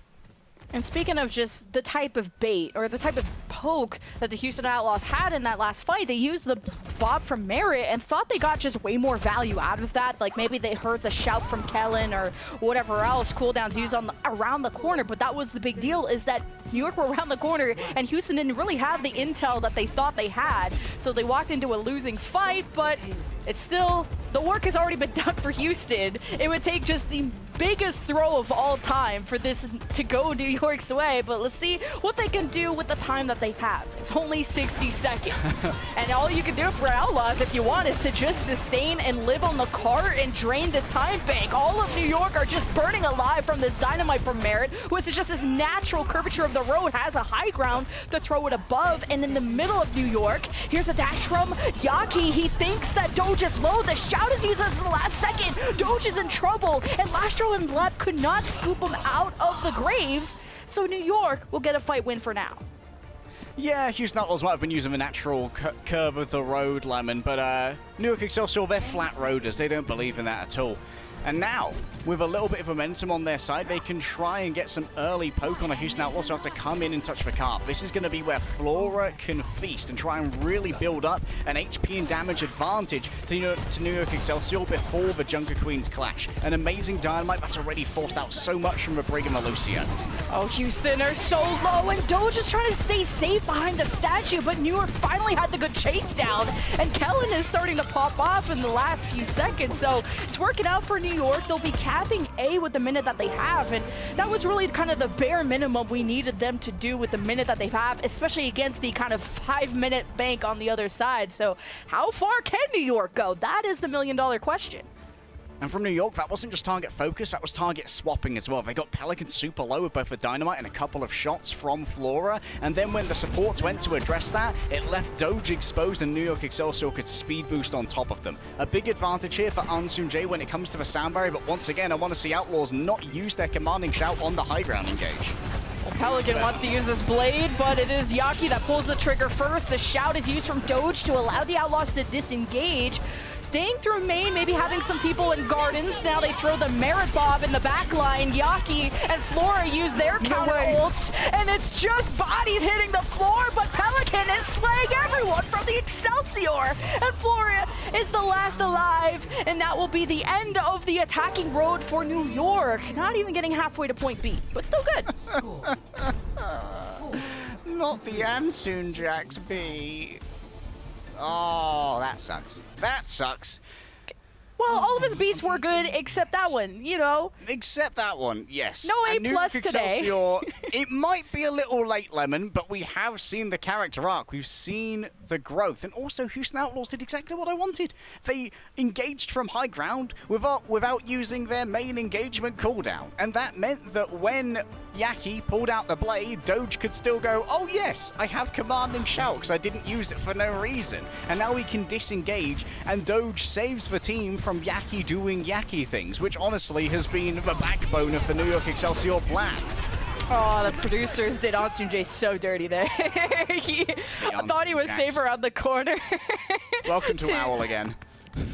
Everyone has to get one beat canceled. It just sucks it's on your first match. And that was to the producer. I hate you. Also to Lep, who probably dropped the Ajax word. But still, if that beat would have went off, that would have been massive for Excelsior. So you just got to shout out Pelican for clutching up in that moment. I mean, Pelican knew exactly where he was going, right? Like, it was a good identification of a target. Houston Outlaws moved down onto the low ground, so we knew exactly where Ansoonjae was. They tracked the ultimate was available, and then they dealt with it in good time by doing some initial damage as well to make sure that he was in one slice territory.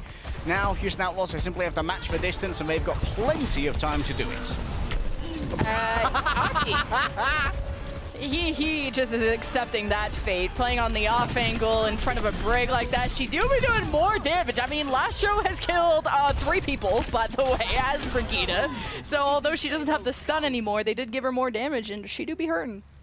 Yeah, the Lastro triple. We also wanted at the beginning of this series, Lemon, where they'd put Lep on his best hero, which is for Lucio, even though Lastro had been playing more Lucio at the beginning of the season. I've actually said, no, Lastro, go play the Brig. We're going to trust in the Lucio of our newbie, and it's paying dividends for Outlaws here. Look at how close Doge is holding right now. Has to be careful not to take too much poke.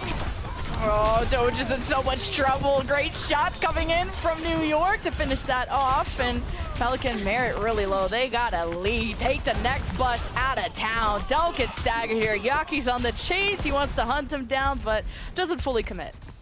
It's actually a thing that I wanted to talk about on Midtown, but I didn't really get the time, and that's that Kellen was doing this a lot on their pool. If you hold those corners without your team as a Junker Queen, it means that you have to use your shout to disengage, which is never going to be in your favor when the other team have 2 speed boosts. And honestly, I think it's going to get phased out over the next couple of weeks. Good whip shots from Lastro, create that distance between himself and Kellen. He misses that one as soon as I pointed out, but that's just gonna be the Brigida's job from here on out. On top of this rally, Ganamjin is low. He's gonna make that call. Outlaws full send it towards the end, but really the kills on Ganamjin has been low forever now, and Outlaws, their focus fires all over the place. Doge is so centered on Kellen, while hoping the rest of the DPS finish off everyone else on the rest of the team. And New York, all they had to do was sustain and wait for cooldowns, and they fire back even harder. And that lack of focus fire is gonna hurt Outlaws. All right, I chastised Ansoonjae for the beat, but one thing that was really good in that fight was that Ansoonjae was playing up high, so that it would be harder to catch with a rampage if it was going to happen from Doge, but also manages to get stealthy boops on Doge to make sure mid-cast on the Carnage that it won't hit either Gangnam or Kellen, both of whom are very vulnerable to getting hit by that rampage and taking major damage. Now New York Excelsior, they have 5 ultimates to play with, and they can bring these out one by one. I'd like to see the Bob come out first just to try and force a response from Houston Outlaws, but ideally you want them to move further in first so that they can't just easily disengage. 5 ults and a dream for New York to just full hold Outlaws on a map that I thought it would take a major throw for Outlaws not to win.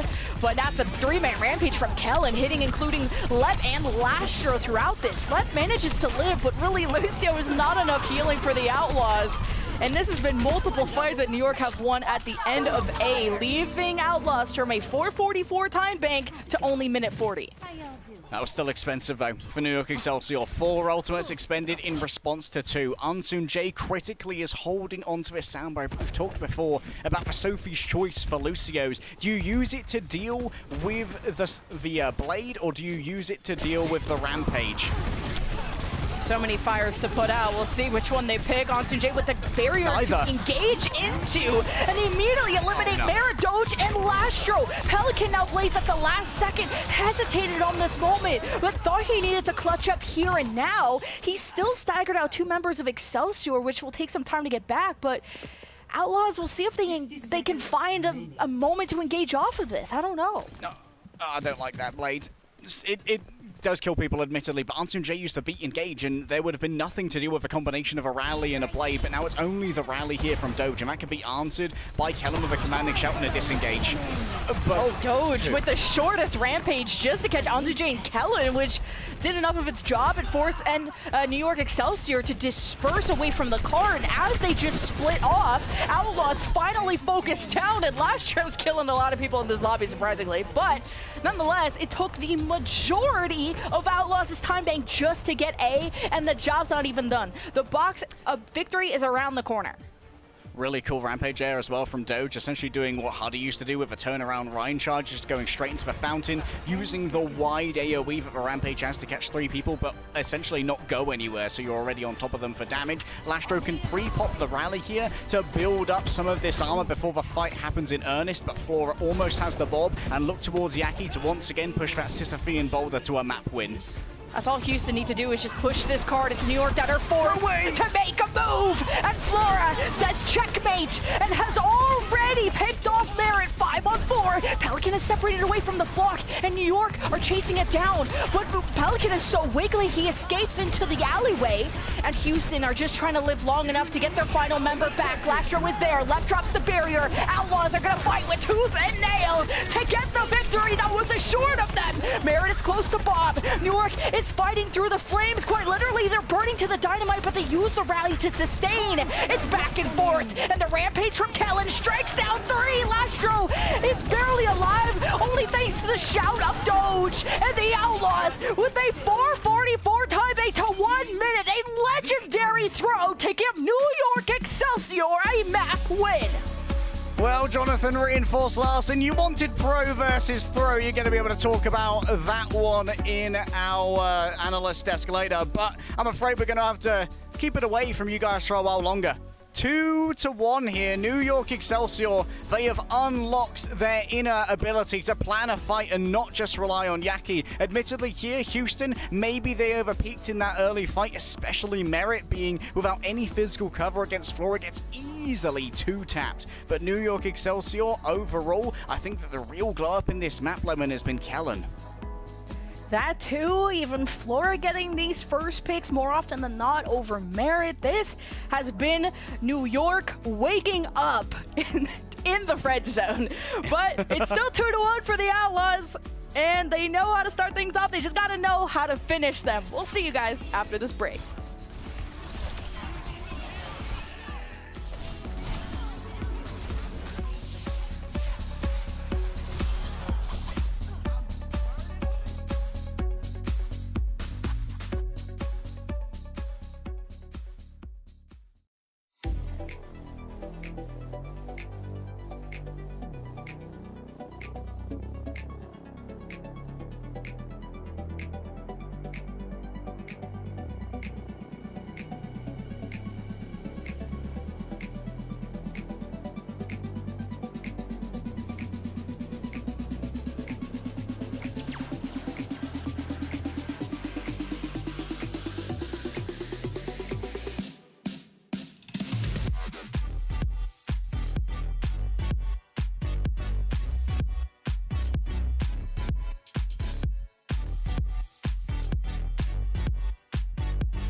Everyone, welcome back to the Overwatch League. Today's word of the day is, say it with me, Houstonable.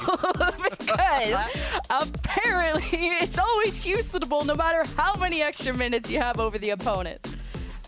Weirdly, we've already had a patented Houstonable moment in this season. I think it was on a Colosseo against Boston Uprising, where Houston Outlaws lost, I think, a 100-meter lead. It was, frankly, unconscionable. I don't think that the fans will ever forgive them. And now there are 2 original sins for the Houston Outlaws, which will never be forgiven. We've opened the Pandora's box of throw, some might say. As we go in towards map number 4, it is, of course, going to be Push. And I believe we're going to be going to New Queen Street, which is one of the longer maps, so I'd expect to see maybe a little bit more of the Ashe and the Sojourns really taking control of these engagements, because it's a little bit harder to path without taking too much damage, so I'm looking for huge dynamites and big disruptor fields. And just talking about the Sojourn and Ashe choice, which is most likely going to be the thing that varies the most, unless people want to be like overly creative and have Overwatch's laboratory happen in those first few matches.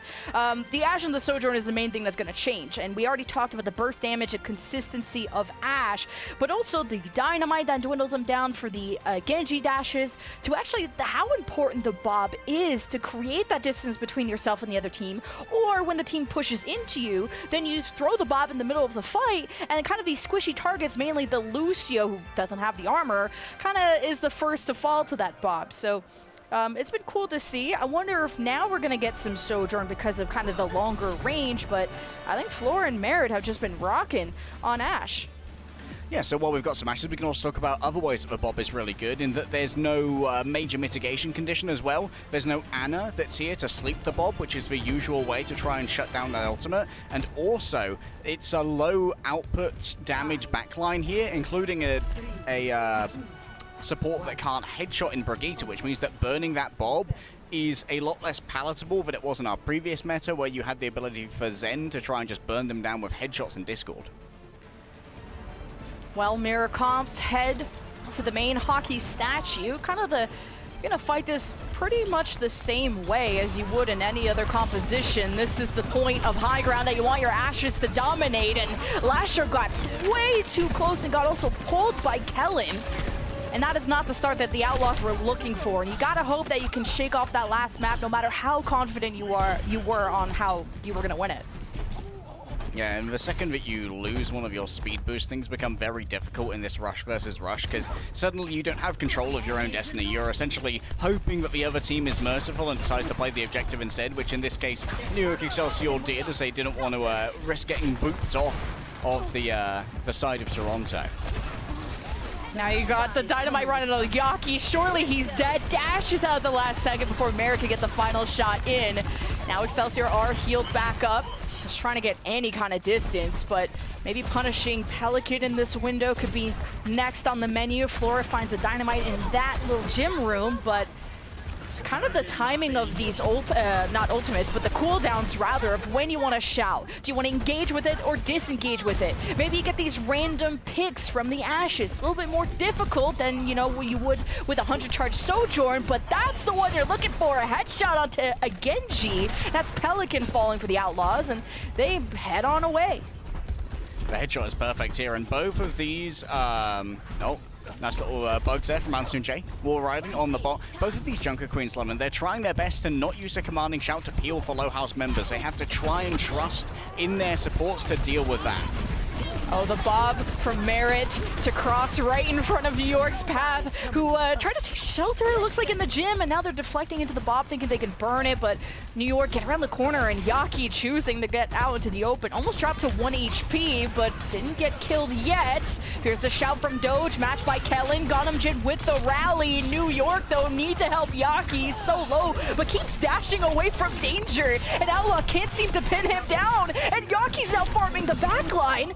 Merritt gets the last lap at the end, but without Yaki, New York might miss him terribly when it comes to the push further into the spawn. I've been critical of Ansun J over the course of this series, but I think that was actually a really smart beat engage there as well. It wasn't responding to anything massive own, but it did allow them to get the cap on the point and the butt scratch, which is huge for NYXL. Flourish is dead. Houston trying to farm as much as they can. Speed, go, go! I almost said go gadget, but just go, honestly. Go gadget axe! Please, legal. Just fire leg day, not me. Take him! He's expendable. Yeah, I mean, good stagger self from Outlaws. All right, let's have a look at these ultimates, shall we? Yaki and Pelican both rolling in with the plays. The thing is, New York Excelsior used both of their support ultimates in order to try and cap that previous hit here. So I think the Houston Outlaws have to move fast and use their blade before New York Excelsior are into it. If we win this fight, we automatically get the cap kind of position. Okay, the blade from Pelican. Not wanting to use any more ultimates to sustain him. They're actually just backing away from the bob place from Floor around the corner. Some space created thanks to New York. They got 2 rampages, but this is a pretty long lane. But Doge uses the perfect kind of short distance to get 4 members anti-healed, except Yaki. Yaki tries to blade, thinking, well, I wasn't anti-healed. Let me make the most out of this while Outlaws is pushing. But he just got dominated because New York were running away from that fight. But without Yaki, New York just still re-engaged, and Lastro just rallied kind of 3v5, thinking that was winnable, but that's an X to down for me. No, Lemon. There was no thinking involved in that rally. Just queuing. Sure. The brain went into sleep mode for a moment. It's encountered a problem and needs to close. Would you like to send an error report? Once again, New York Excelsior have both of their support ultimates coming up at once. It seems like these teams have sort of relaxed into a tempo of just burning both their support ultimates to try and guarantee one fight win. And of course, the Bob's been able to move so far here that if New York Excelsior can win this fight, they will get more push. It's only a 12-meter lead for New York, and now extending that further as Kellen found an isolated member to the right. Now they coalesce back down the main road. Houston wanting to maybe take this high ground. You see New York has already pinged the presence of Pelican up there, but it's just so dangerous. Pelican doesn't usually drop into that back line. He doesn't want to be the reason that Outlaws could get full push into their spawn, so it's about holding this right corner, and Merritt has the bob if they want to create space at any moment. It's kind of both teams feeling each other out and just getting intel but New York now engage off the speed of the sound barrier, and the Merit bomb was thrown out. Merit almost got, I'm not sure if that's even cancelable, but Merit's dead either way, and so are the rest of Outlaws, and New York are heading towards a full capture, and this could be game 5-able. This might well be game 5-able, and one of the things that New York Excelsior are doing at the moment is essentially what Dallas Fuel have always done on Rush, which is just shut up and get rushed, idiot. They just press W with the sound barrier to just try and guarantee fight wins on a team that's still preparing to build up towards their ultimates. Yes, now a huge amount has been used by New York Excelsior, but look at the distance that they've generated here, and Houston Outlaws are yet to even get the butt scratch on the Timothy. Pardon me, I forgot his name. Timmy, I know it's been so long, and we were, we were gone for so long, but I like that New York just leave. The full cap would have been the best ego check you could have done to the team that, kept spamming C9s, but New York just then re-engaged as soon as Outlaws left their spawn. They killed Lastro, and if Lep's gone too, Outlaws are in major trouble. This is meters away from getting full capped. New York are there, they have the blade. Outlaws gotta hope this rampage really pops off. Doge finally has it, it hits only Yaki, but is it enough? Yaki strikes through 3, even through the anti-heal, and Doge is the last one remaining, not the rookie experience New York, or Outlaws really signed up for, and we're going to game 5 after New York fully captured New Queen Street. All right, the big headline here, the big cap from New York Excelsior, looking for that second win in their season, the first win in the in the summer showdown. Lemon, one of the things that's most important here is that Doge, having to move out and engage, actually used his shout a little bit too early. No one else got the overhealth, no one had the additional speed they needed to kite that blade, and that made everyone easy targets for Yaki. New York Excelsior, we also need to bear in mind, these guys were criminally bad at push. Unbelievable! They might as well have uninstalled the game, turned off their PCs and their monitors when going to push previously. But with Gesture and Undyne now leading this team from the back room, they seem to have a better understanding of the tempo, and they know when they can move forward to exploit these weaknesses. Brains were turned on, but not only that, factory reset. New York's macro looking fabulous on New Queen Street. We're going to game 5, and we'll see you there.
It's the first Game 5 of the Summer Showdown, and possibly, truly, I can't cast a curse more than I already have. And you as well, by the way. But we could also see our first reverse sweep, and this would be the most on-brand Houston, New York situation we've ever seen.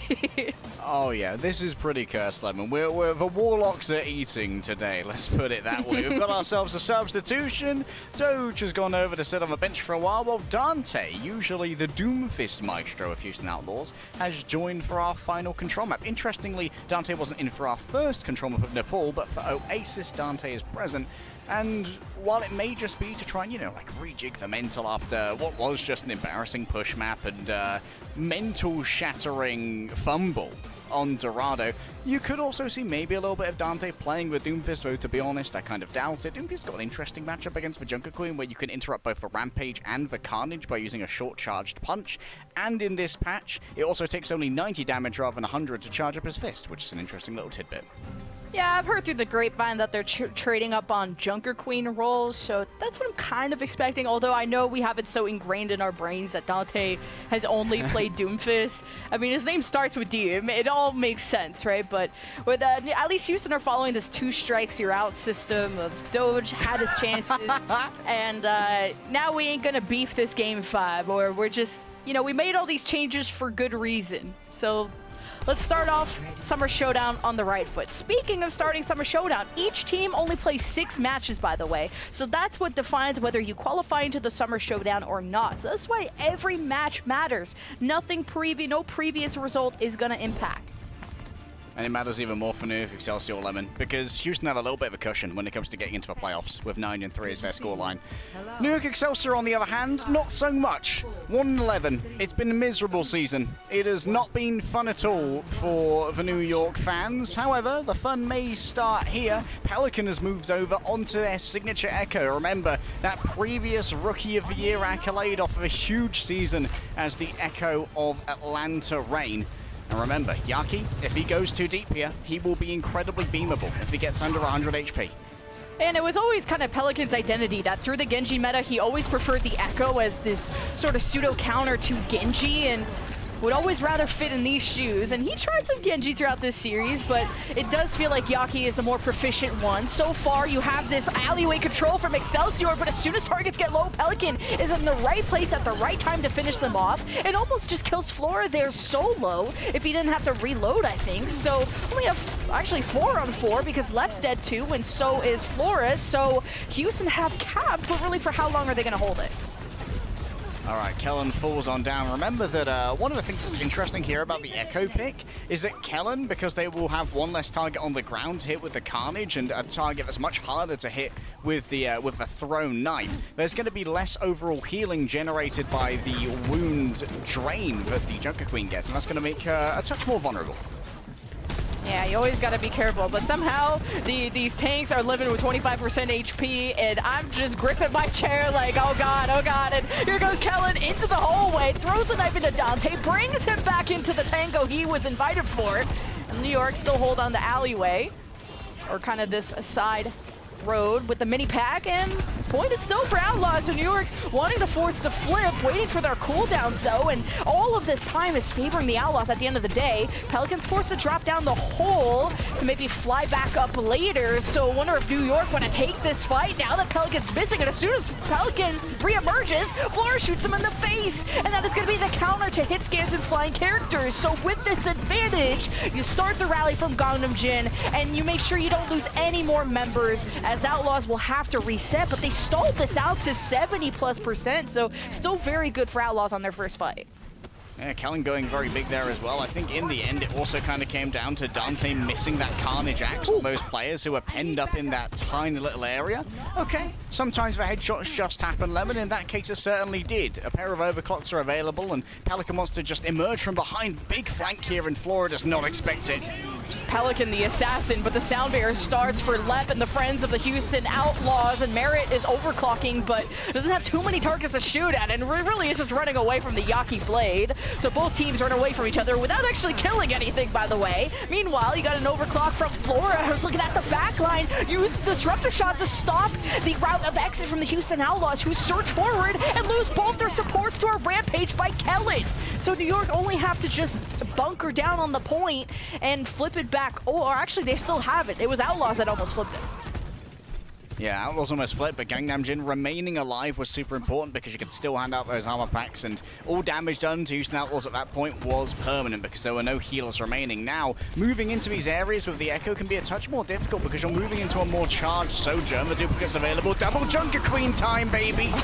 That's what I love to see. One axe into Kellen. He heads for the hills, and the double shout. I mean, this could be kind of meta for the Outlaws. They do lose Lastro, though, and they don't have the left, so I don't know about this one. New York are now going to re-engage in a 5-on-3. No healing for the Outlaws, so they just fall like flies, and New York have actually kept the point this whole time, so this is last fight territory coming up.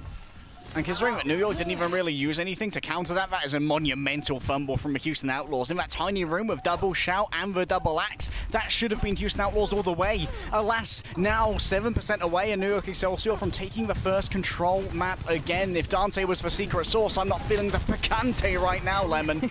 Disruptor shot right in the middle of the Outlaws as they just try to heal Dante back up. The rally starts for New York, 99% and overtime. Houston now would have to later rally. Maybe the extra resource will help, but Florida strikes through the heart of Merit. A 5-on-4 now ensues for the Excelsior, and Outlaws are using a rally to run away, but they're barely keeping any presence on the point, and this is just done and dusted. We're going into round 2 with New York leading the way. And critically in that fight, Lemon, New York Excelsior did a really good job of kiting off the point, knowing that because it wasn't 99-99 and they had their own overtime in session, that Outlaws had to stay on that point, and New York could just get out of the grasp of Dante, get out of the grasp of Pelican super easily just by kiting back now and then, giving themselves a little bit more space and breathing room to find openings, just like we saw Flora get onto Merit. Coming into this matchup, Merit's Sojourn stats were incredible, much better than Flora's, but during this particular map, Flora seems to be doing a little bit better when it comes to the Sojourn. Yeah, that's made a big difference. Pelican's trying to be kind of this assassin, but there's just so much health to get through, including on top of the shout and everything that can just be used at any time, so Pelican's back on the Genji, needs a bit more speed to finish off these kills, and Echo not as swift. High ground kind of being fought for, Houston giving it up. They're dropping and trying to coalesce back together. You have Merit on the high ground alone, assassinated by Yaki. He also finds Lastro by himself. Lep has to go back to assist. He got the double boops. Yaki has this disruptor shot from Flora at his feet, so Houston couldn't really be aggressive off of that either, and New York get the point first.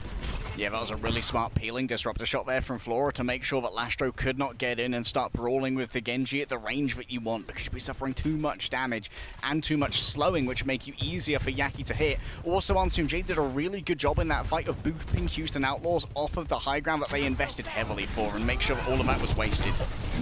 Oh, Callum tried to hit him with the surprise move. Didn't get anyone with a knife. Lastro has to be careful on how much he frontlines there, trying to block some of the damage in. New York have isolated Pelican, who's already half health and bleeding to death. And you see the rest of Outlaws tried to run after Pelican to save him, and Dante gets punished too. So this has been 2 flawless fights for New York in this round 2. See, previously I'd lambasted the idea of playing the corners to try and get that carnage because it means you have to use your shout to disengage, but it's different when you've got a Sojourn on your team, Lemon, because then the Sojourn can put down the disruptor shot behind you, and it means that if Houston want to chase down Kellen after that risky play, they've got to brave the disruptor shot, which is going to be usually just put right in that choke, and there it is. Bisects the team, cuts off Pelican. Outlaws were a little bit less healthy, but it's fine as long as they don't die because they need to get Rally and Sound Barrier up, but Yaki has the blade first. How quickly is he going to want to use it? Pelican kind of already harassing the supports. Gangnam Jin is holding on to Rally preciously, but you got the Rally first from Gangnam Jin. Wasn't able to save Kellen, but maybe it'll help Yaki finish off this fight. He uses the blade, but it's countered by the left Sound Barrier as they all disperse and try to use their utility to boop Yaki away. He still lives, but without Kellen, New York are just going to struggle to have a good frontal force against Houston, and eventually Outlaws finish off the fight. It will take up to, 95+% to flip it over, so Houston have to play perfect from here on out or else they lose. They do have to play perfect. I want to see New York Excelsior use maybe an overclock here to try and bait more ults out of Houston Outlaws and they can afford to spend in this next battle.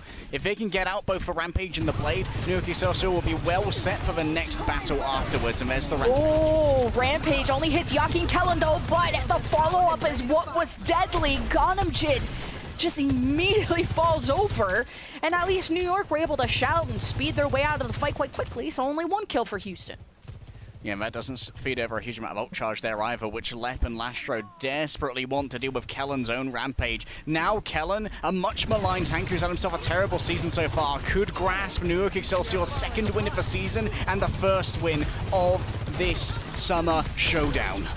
How does Kellen want to use this Rampage, though? Everyone from Houston is so split, some on the high ground, but now everyone's on the low ground, so Kellen's Rampage has to be used in the best way possible if New York want to win the fight to get this game 5, to get the reverse sweep. And here is Kellen already asking a question to the Outlaws, and the Rampage goes through, only hits left, not ideal. Houston fight back, it's the Blade from Pelican, slices down Yaki, goes for more, as Ganamjin's job has just been to protect Flores, to see if they can have a responding pick, but New York are giving up hope, and they head for the hills. My guy Kellen just lost to a bush. No. It got in the way of the, it was just a vertical partition too far, and remember Kellen couldn't make it up into the covered alcove area with the Rampage, and so the AoE only hit Lep. Now Houston Outlaws in this final fight, they have both of their support ultimates so they can control the tempo. Gangnam Jin needs 9% more before their own rally. If Outlaws strike first, they can strike a killing blow. There's the final fight. Control for Houston Outlaws. The rally starts from Lastro first, ready to layer the left sound barrier after that, but Lastro immediately dies. The burst and the focus fire from New York is so strong. They're gonna rally with Gangnam Jin. Left uses the sound barrier, but Outlaws finally get a kill, but they're just lacking in heals without Lastro. It's all about working as a unit, and Houston have to do this one last time, even with a last-minute substitute in Game 5. Pelican eats the right click of Yaki, and the Blade. We needed Yaki to put the cape on and save New York, and he might have just done that at the last second. Houston have a chance to touch, though, and they will return in a second. It's 99-99, but round point and the series on the line. New York are on the point. Houston have Rampage in a few more seconds. No Ultraman for New York, and Houston are bunkering down. They've lost merit. Houston waited too long to make a decision, and now they're frantic and they're panicking. But here's the Rampage from Dante, hit Kellen and Yaki. Kellen's back on the Doomfist. Floor's got 100 charge. He has to make this count. He sees Lep on the high ground at 1 HP, and this is the last kill that New York need, and the Brooms are out. New York, they know how to win. They take the Game 5 against Houston. Who else but Yaki is gonna slice through your pick'ems? First it was Mayhem, and now no one expected this. New York Excelsior winning in 3-2 fashion after 2 maps that made Houston Outlaws seem unbeatable. An attack on Dorado that made Houston Outlaws seem inassailable. This outlaw fortress in the hills of Texas, who dares to walk up to it? Unfortunately, it's the Outlaws who sallied out and let themselves be victims of attrition, be worn down on their own overtime rounds of Dorado, and then New Queen Street just shattered them completely. A team that went 1-11, released Myungbum, released their head coach. We're going through a lot of changes, clearly in development form, and needing to go through some kind of evolution, going through desperate changes for this moment to finally matter. These teams only play 6 matches. Every one of them count. Now, you wish you did it cleaner, but a win's a win, and for New York, those don't come too often, and you just saw in their faces how much this meant to them, because they don't win often, as I said. And the fact that no matter the substitutions that Houston did, they could not fix the mental booming that had occurred.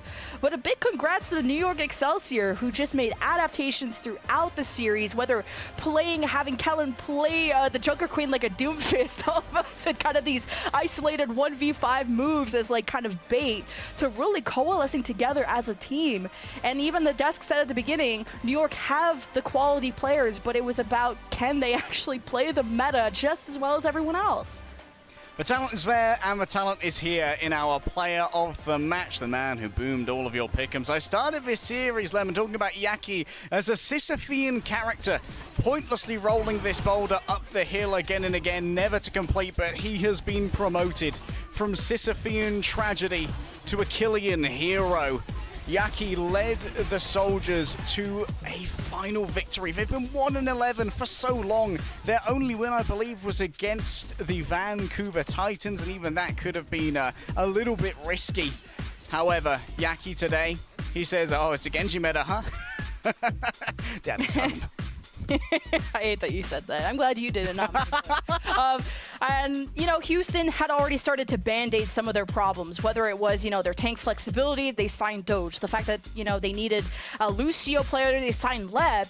But Pelican is still in that same identity of not wanting or not at the level of Genji that people like Yaki are.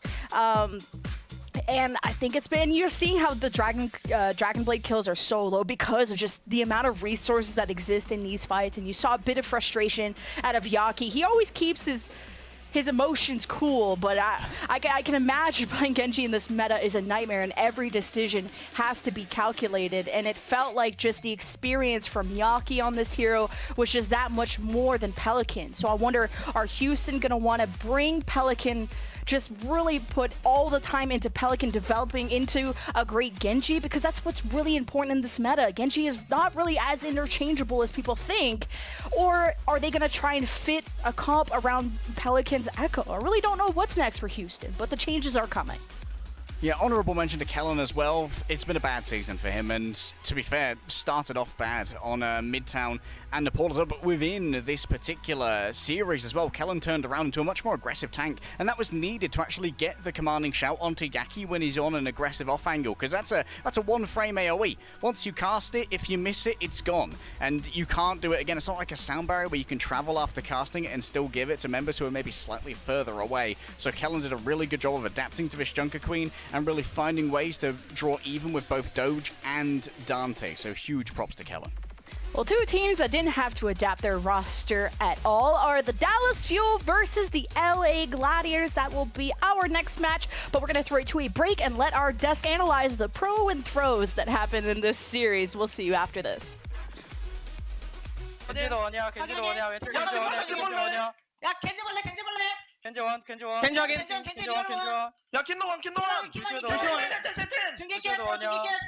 나이스 씨발 루시오 먼저 루시오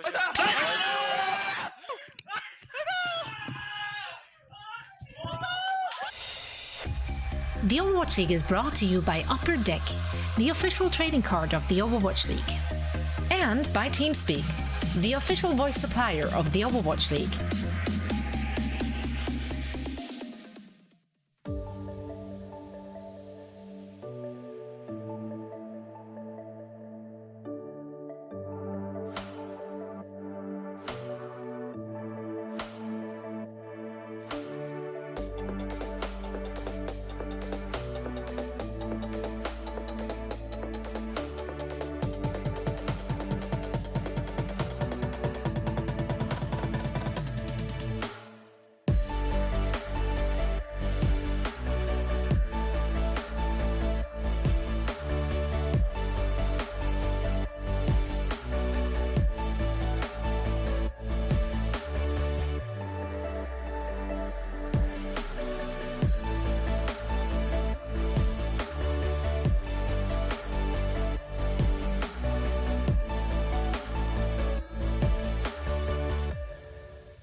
Welcome to Game Break, everybody. I'm here joined now by Flora from New York Excelsior. Flora, congratulations on the win.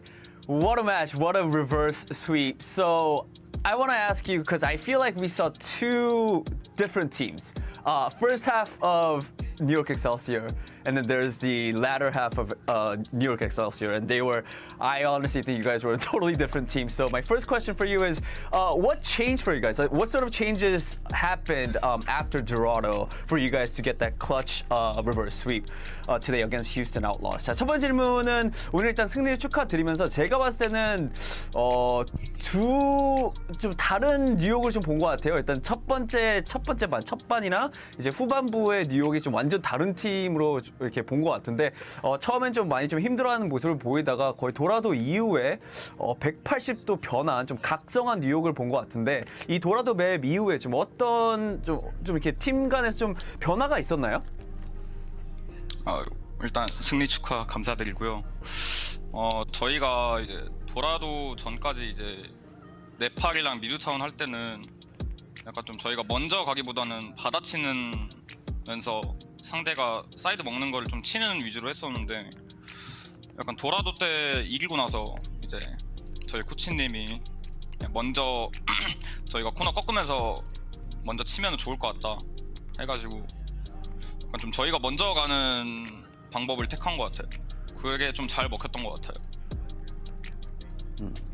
Alright, so I do believe that before Dorado, I would say that we weren't really proactive. We were our playstyle was more reactive, where when Houston Outlaws or when our enemy team was coming in, we sort of wanted to react to their movements, and that's how we carried on the fight. And that didn't really work out. What changed after Dorado, though? After winning that map, our coach said that it would be better for us to take those corners and be more proactive, go in first, and be more aggressive. I think listening to our coach and changing up our playstyle after Dorado into more aggressive playstyle was really effective, and that's how we got the win.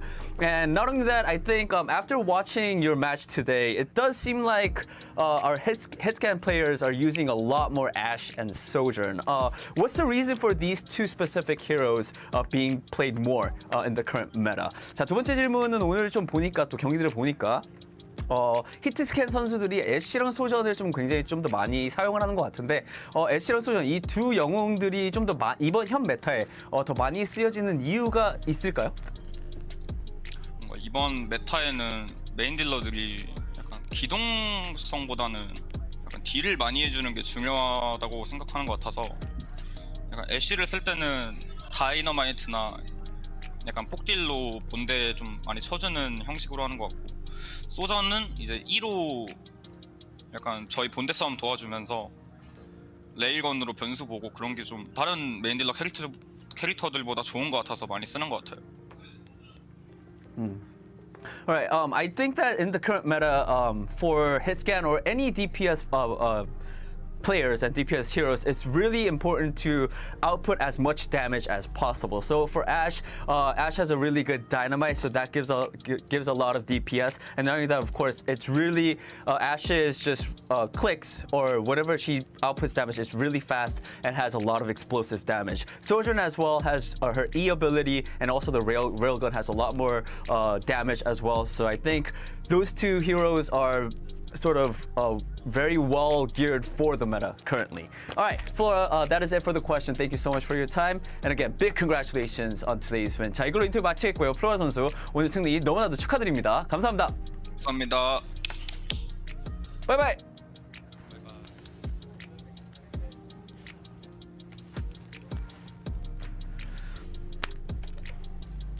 Woo! A New York Excelsior fan right here. Just when we thought the Houston Outlaws weren't the Outlaws anymore, they give us this. What did we just watch, Costa? What was this reverse sweep from New York Excelsior, okay? Like, they had never won a push map.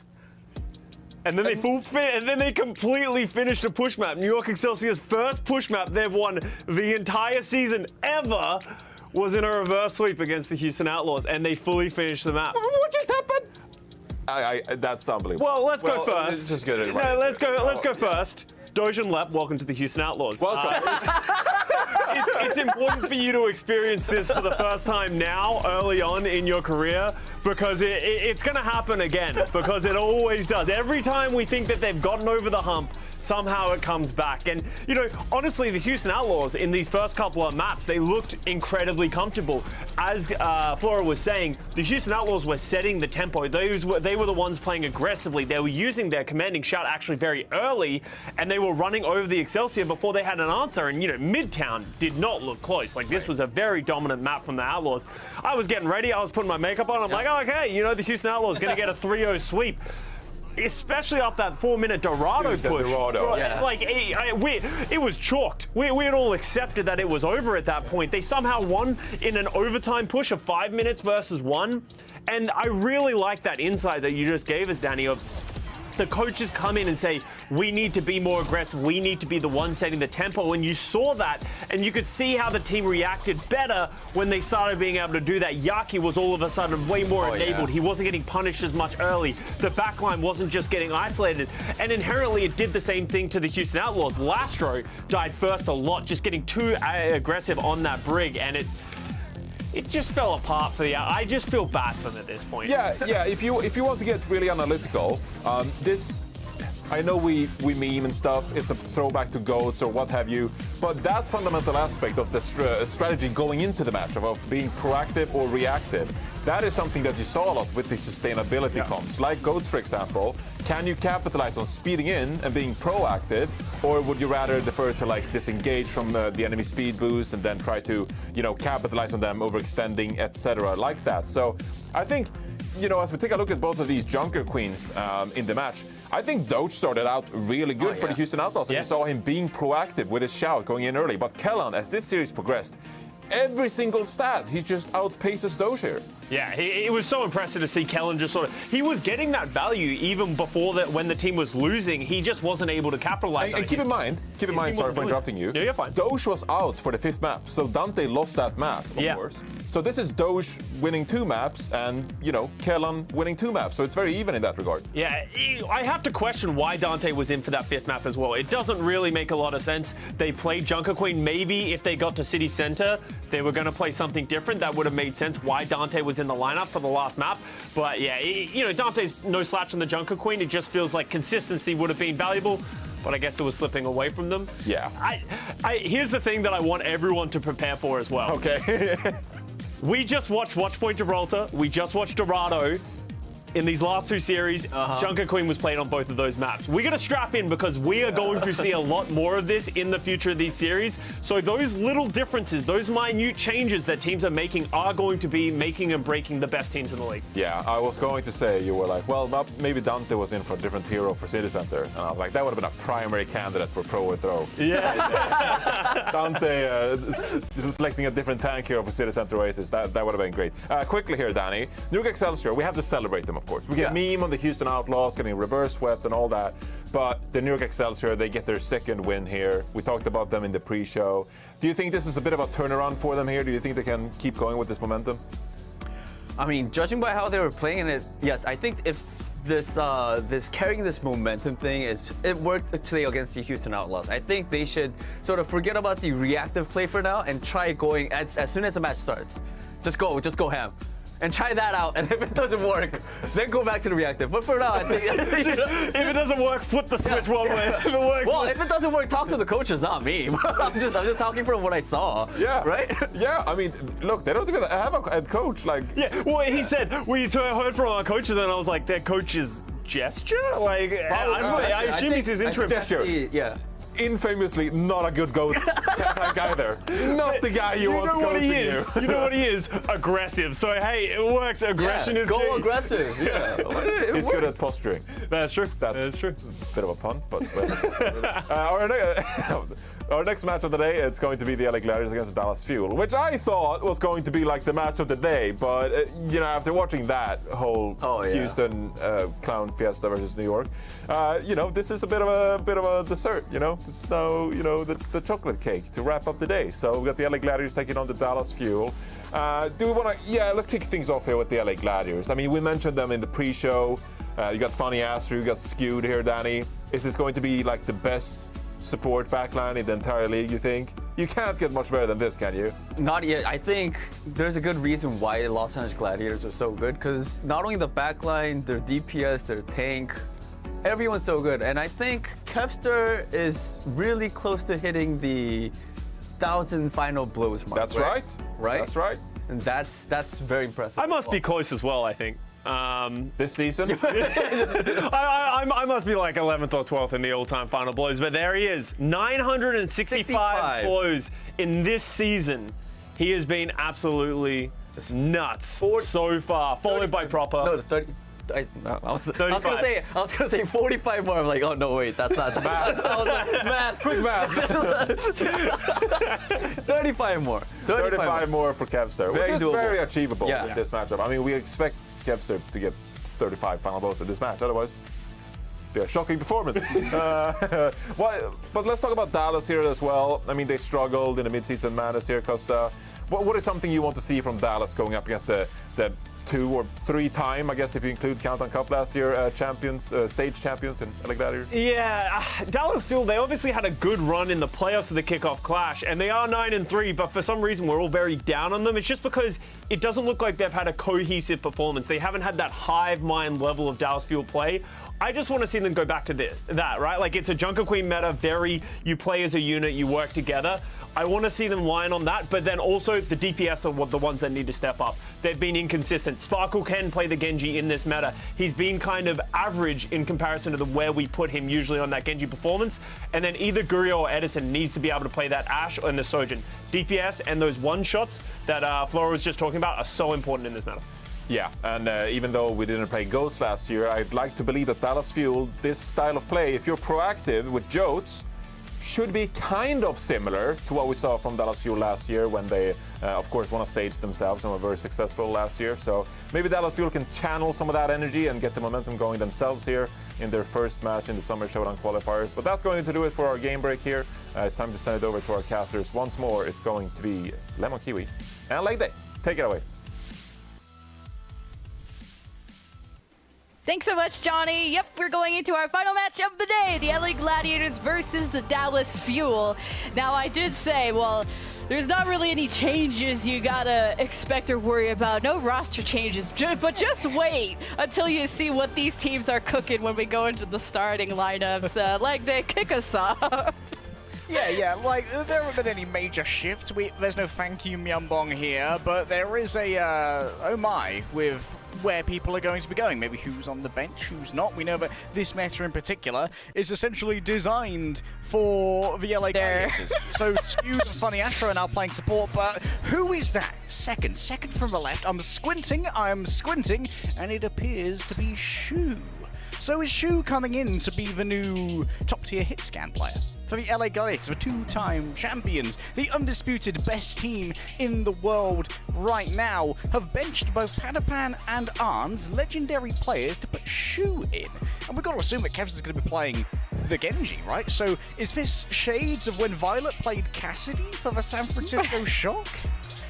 I had zero clue what Gladiators are cooking. The only thing I could think of is they left Ons and Patty at some Hawaiian bus stop somewhere, and they just forgot to bring them to the first They've been home alone.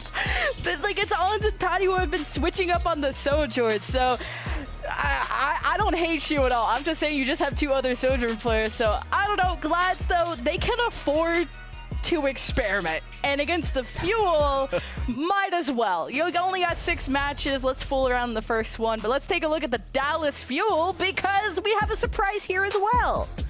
So no Sparkle? Doha coming for a premiere here for the Dallas Fuel.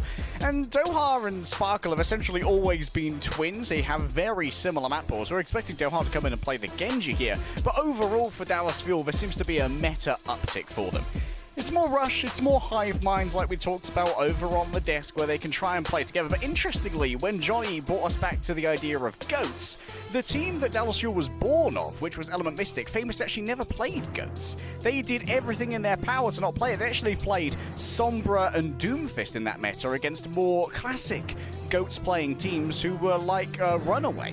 in the 2019 epoch of gaming, which we won't think about too much. On the other hand, Dallas Fuel, Lemon, I'm going to dispense some both Hope and Copium for all the Dallas Fuel fans. For Hopium, of course, it's a rush meta. They're a hive mind. They like to go fast, and fast is good. On the other side, Dallas Fuel never start off a stage strong. They always poo the bed to begin with. So, it's right. But on the other side of that, if you're gonna poo the bed, you might as well do it against a team that's always gonna be tough to beat, right? Because LA Gladiators, that's a tough draw for your first match. I just hate how much you're talking about poo inside of the bed. This is just already a wild match. First, we had a reverse sweep in our second match. Now we have Shua DPS. We have Doha appearing for the first time this season. I was about to start a conspiracy theory on Twitter of like this is some Avril Lavigne moment where the Doha just exists as a construct, as an idea, and not is real. But Doha does exist, everybody, and so does Edison. Which, if you remember in the mid-season madness, I'm sorry, Fuel fans, but to bring that up, it's almost like Fuel were overly creative. They kind of went back to square one of running some like Reaper business with Edison and stuff like that. But I like that for once this makes sense. Hanbin can either rock the Zarya, which is a natural counter to Junker Queen, but I really haven't heard through the grapevine that anyone is playing anything other than this Junker Queen comp. But we're experimenting with different DPS starters where it was usually Gario and Sparkle that are starting. So this is a different look for both sides. Yeah, Gario was the designated Sojourn player. Doha, okay. So this is... No, it's not real. They're toying with us. There we go. It's for rollout with the Sim. Doha's going to be playing the Genji here, which is interesting considering that I'd count Sparkle amongst the best Genjis we have in the league. I thought that maybe we'd see Doha Sparkle during this meta. In some kind of Genji Echo attempt, like some Dallas Fuel. Oh my, okay. Goodbye, Kevster.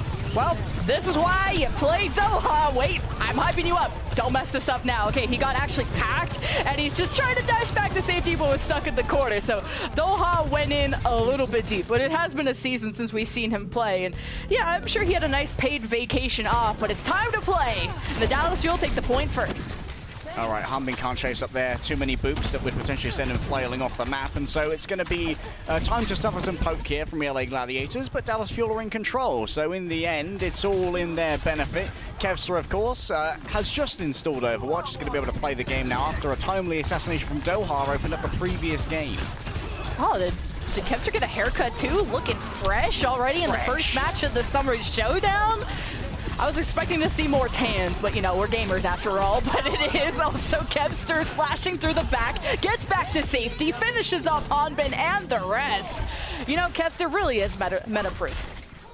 About 8% of the way towards the 1,000 final blow benchmark that he's looking for. I think he has to get 35 kills over final blows over the course of this game, and there were 3 just there, so things are looking up for Kevster. And for LA Gladiators, he's managed to flip back the point in pretty good time here, including managing to outpace Dallas Fuel on the support ultimates, and keeping Reiner pretty equal, all things considered.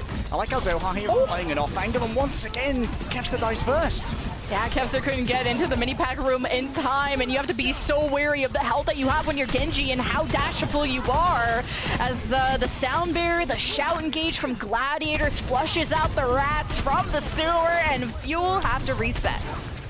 See, the thing about the Gladiators is that, yes, they are losing a DPS early in Kevster 2 fights in a row, but the thing is, Gladiators have 3 DPS, because they are the only team that can claim to have a full DPS player in a Lucio. Funny Astro is not only an amazing support, but possibly the most mechanically skilled Lucio we have in the entire league. Now, though, Chio has the advantage when it comes to the usage of this sound barrier, and that means it's not going to be too much to answer Hanbin's rampage. Well, Disruptor shot at the door, Overclock at the ready. Here's the rally started from both sides, and you don't want to be jumping into that Overclock, so this is a good start for the Gladiators, but Doha and Friends of Fuel are investing more in the Overclock and the Blade, and both shut down immediately by Kevster. This is insane! And when we heard the devs talk about the difference between reactive and proactive, you're looking at one of the most proactive teams in the league, the Gladiators. Hanbin is just about to get a rampage. Funny Astro is 60% of the way to another beat. He is doing so much damage at the moment, and Reiner's also going to have a rampage to try and keep the Dallas Fuel at bay with 10% left to go. It's an early strike for Reiner. Oh, yeah. I thought he meant to go down the stairs, but he re-emerges, goes down. And Doha and Edison just fall over immediately. Counter Rampage though, because you just have to. The Fuel have to start this overtime, have to keep it going too, and it's only Hanbin and the rest of Gladiators are just busy slaying Fielder and Chio, while Hanbin just got forgotten about. So that's a pretty convincing win for the Gladiators in round 1. Even with Kevster being picked off twice, I think the Dallas Fuel have been able to get some value off of Doha, taking some somewhat unorthodox off angles. And in both cases, the Genjis have found themselves vulnerable because when your defensive team plays within that little mini pack room, Lemon, the LOS of the commanding shout can be very unreliable. And it means that Kevster is rarely able to get that emergency HP to try and peel when he gets too low, and the pathing into that room is fraught with danger because there's going to be a bunch of fire moving through that narrow area as well. I think Fuel were pretty good at punishing like some positional errors from Gladiators, but still Doha and Edison got their ultimates completely canceled by Kevster, and you know, Skewed was there too. And despite having a flex support on DPS, Gladiators seem untouchable, at least for now. It's only been 1 round. Now we go over to Gardens, and we'll see. Already a high ground control and a Mei, as a Mei wall comes up behind the Gladiators who are forced to fight this, and Skewed is in trouble, and Reiner couldn't tank the damage in time. And without Skewed, this is just not a fight that Gladiators even want to try taking, and especially not with Funny Astro trying to poke his head out in front of a Sojourn. And it's so easy to follow up on these walls right now, Lemon, when you use the commanding shout of the Junker Queen. Are they going to try and cut off Reiner? Don't. Misses the wall and then gets punished. Easy come, easy go. Kind of seeing the impact of these Sojourn players a lot more this series than kind of in the previous series. Just these first picks have been so pivotal. Point still in favor of the Fuel. First shout there from the Gladiators as they chase the enemy out of the objective. You got 2 supports falling, Shoes on the high ground, Fuel are in the middle of the map, and as they approach, they might get picked off. Reiner is getting all the heals he can from Skewed, but maybe ran out of packs, and Fuel through the middle of the map were able to poke at Gladiators who just couldn't find cover in time. And as Doha gets back, he's immediately killed again. And Gladiators are having a tough time flipping this point over, and it will eventually happen. And Fuel staggered out around till 44%. Reiner, I think, was a victim of his DPS in Shu and Kevster, caring a little bit more about playing for high ground rather than following up on the Reiner engagement, so that meant they were isolated by Doha. However, in the end, because of the investment in the high ground and being able to control Dallas Fuel's engagements into a point to contest, Gladiators did more damage and were eventually able to flip it over. Edison, ready to go with the overclock. We're expecting big things from this, even though Sojourn has never been a huge tool in the Dallas Fuel arsenal. Yeah, it's just cool to see Edison on the hero. We saw so much Reaper and more Gorilla on this, but overclock through the middle. Gladiators just are playing hide and go seek. The sound barrier from Chio starts. The Fuel head right into the faces of Gladiators who hope to escape through many different hallways and paths. And Reiner was isolated. Now Skew uses the rally to maybe just help Gladiators survive and extend the lead that they've now just taken back from the Fuel. And it even forces out the rally from Fielder, which they won't have for the next fight, obviously. And maybe Gladiators can buy time for Reiner to get back, but without Shoot, it just feels like Stagger City where Fuel are benefiting, or not actually, Gladiators are benefiting because they have the point. Now the Blizzard is thrown just to get Kevster. Okay then, it works out. There's so much speed with this composition that really you're hoping to lock down at least one person, but it's going to be difficult either way. After all of the ults have been thrown out in this fight, you'll finally get the point back.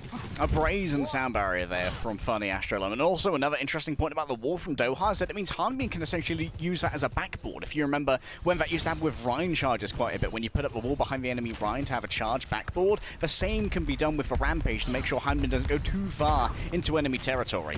Now though, Dallas Fuel don't have much of an answer for the Rampage that Reiner has available, so Dallas Fuel need to play a little bit more spread out to try and counter it. Yeah, Reiner's trying to bait everyone into the Rampage and hits Hanbin, Edison, and Doha, but Reiner is in deep. He's smelling Christmas presents, but Gladiators are by his side. But Reiner shouldn't be taking that duel, not with 60 HP, no siree, but both Junker Queens down. But Fuel still have their Brigida, and without that healing, Gladiators don't stand a chance. So Fuel are one fight away from taking round 2. thing about full frontline clashes here is that they're no good for the LA Gladiators compared to Fuel, where Doha is getting so much cleave damage from this initial Mei, and the instant 50% slow as well means you have to use their commanding shout in a less than ideal manner to try and reach more vulnerable targets like a Lucio or a Brigitte. Now it's overtime in favor of Fuel. Oh, Doha already super low, forces out the rally and the shout. Hanbin gonna lead the way. Gladiators counter with their own rally, but they just kind of Gladiators disengaged in the middle of the map, but Kempster's in deep, and he almost gets walled off from his team. He climbs right back over. Gladiators need to regenerate some of their health as the overclock almost pierces through Skew, but he had the shield up and also some armor remaining. But Gladiators have to think about touching the point, and the supports are just exposed to Edison Sojourn, who's building up charge off of the Brigitte shield, and Edison's on fire, and so are the Fuel, who force the round 3. 169% Lemon, a nice round for the Dallas Fuel, not even requiring that second Rampage 1-1. And the Mei is something that I actually expect to see a little bit more of from the London Spitfire in our match previous, our first match of the day, because the Mei has a very interesting synergies with these compositions in the instant slow, which messes very thoroughly with teams that are so reliant on speed for engaging, especially in the case of 2 speed boost. Here's a nice little boop coming in from Fielder. So you just get a touch of a Brig diff, you know? Up against Skew, who many might consider one of the best Brigs in existence, and Fielder, of course, flexing over from their usual Ana Zen role. It's just a little bit of a feel-good moment. Feels good, man. But let's see if we're Satiators today or Gladiators, because we're going to round 3 City Center, and it's a battle for the high ground. Looks like Fuel had elevator access first, and Gladiators didn't want to clash at that point yet. They can counter-rotate to the highway side, which are trying to do so, but Fuel were trying to cut them off and now present themselves in the middle of the map.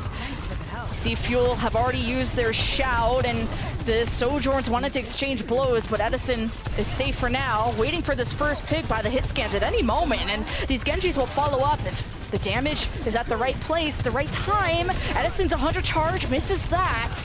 But Gladiators also captured the point through this kind of rotational scuffle. So as much stalling as Gladiators want to do, this all benefits them. But how long can they hold on without Shu?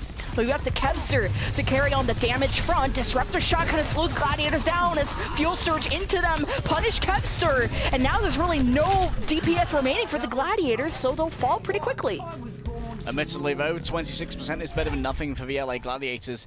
This could now be an issue, though, for Glads, because when you are taking piecemeal fights from a defensive position on that point, you can stall it out forever. The Central Pavilion provides so much physical cover that it can be very difficult to dislodge defenders, even if they're just trickling in to try and play. Field has done so much thus far, they already have a rally, and I'd love to see Dallas Fuel get faster and aggressive, just like we saw from NYXL earlier.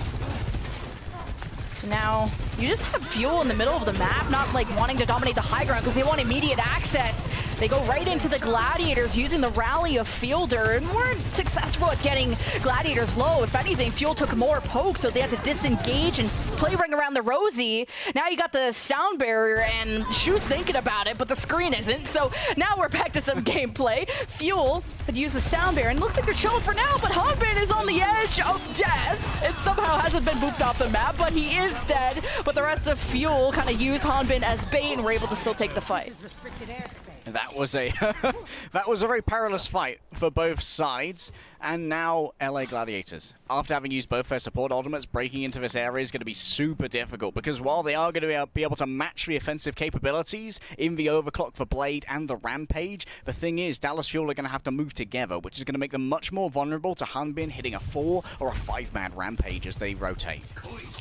Oh, Kevster's trying to be all sneaky on highway. He just got actually whip shot into the highway, so it makes room for the Rampage from Hanbin. They can only affected Funny Astra at that moment. Here comes the Blade from downtown from Kevster. He's 1 HP, but he has a big dream. And it's to kill the rest of the Dallas Fuel, but it was hard to find a target for a second. Edison just jumps into his death to reset as quickly as possible, and Gladiators are back on the point. A little bit of a Hanbin fumble there as well, and it was a really good response from Shu, the usual flex support player of LA Gladiators. I love the disruptor shot that was put down here as well, of course. Shuts down the Blade with a lovely shot. Yeah, I'm a pretty good Sojourn, says Shu. They were just holding me back to make it fair on everyone else by having me play Anna, you know?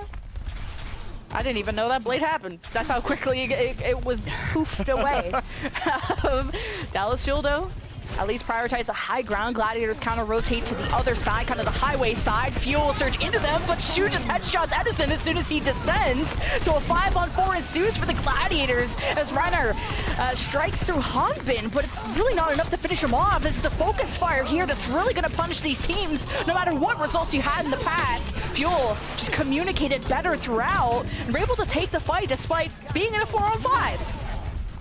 You're exactly right, Lemon. Oh, the stagger here as well is brutal. They won't let Shu die. They're waiting for the 90%, and now LA Gladiators, they're going to have to play this very haphazardly to try and touch us. Like, they're going to have to be Funny Astro who makes this work, and in fact, it's going to be Kevster who goes in super deep for this. 99% for the Fuel, and it starts off right. They finish off Kevster with the melee, and they just dash right into the Gladiators. Their supports just harassed, and Skewed won't even be able to use the rally in this final fight, not until the Gladiators survive for as long as they can. But it's funny, Astro is skating his life away. Shu returns on the Tracer, but does he even know how to blink? Well, he'll blink and keep his eyes shut because the Dallas Fuel just took a map against the LA Gladiators. Dallas Fuel, they may have had a less than ideal mid-season madness, Lemon, but this is their meta, this is their vibe, this is Rush City. And the target focus looking good, the calls are looking clean. Admittedly, for the LA Gladiators, there's still a bunch more time in this series to turn it around, but this is going to be some long-desired feelings of success for Dallas Fuel fans. Oh, you just blew my mind because Rush, Fuel, Rush the coach on Fuel? Is this the Rush? The season of the Fuel? Okay, I'll say tournament cycle. I'll correct myself there, but it's only map 1. Let's go see what kind of roster changes we'll have after this one, huh? This is a bit of a circus. We'll see you guys after this.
All right, the experiments are over.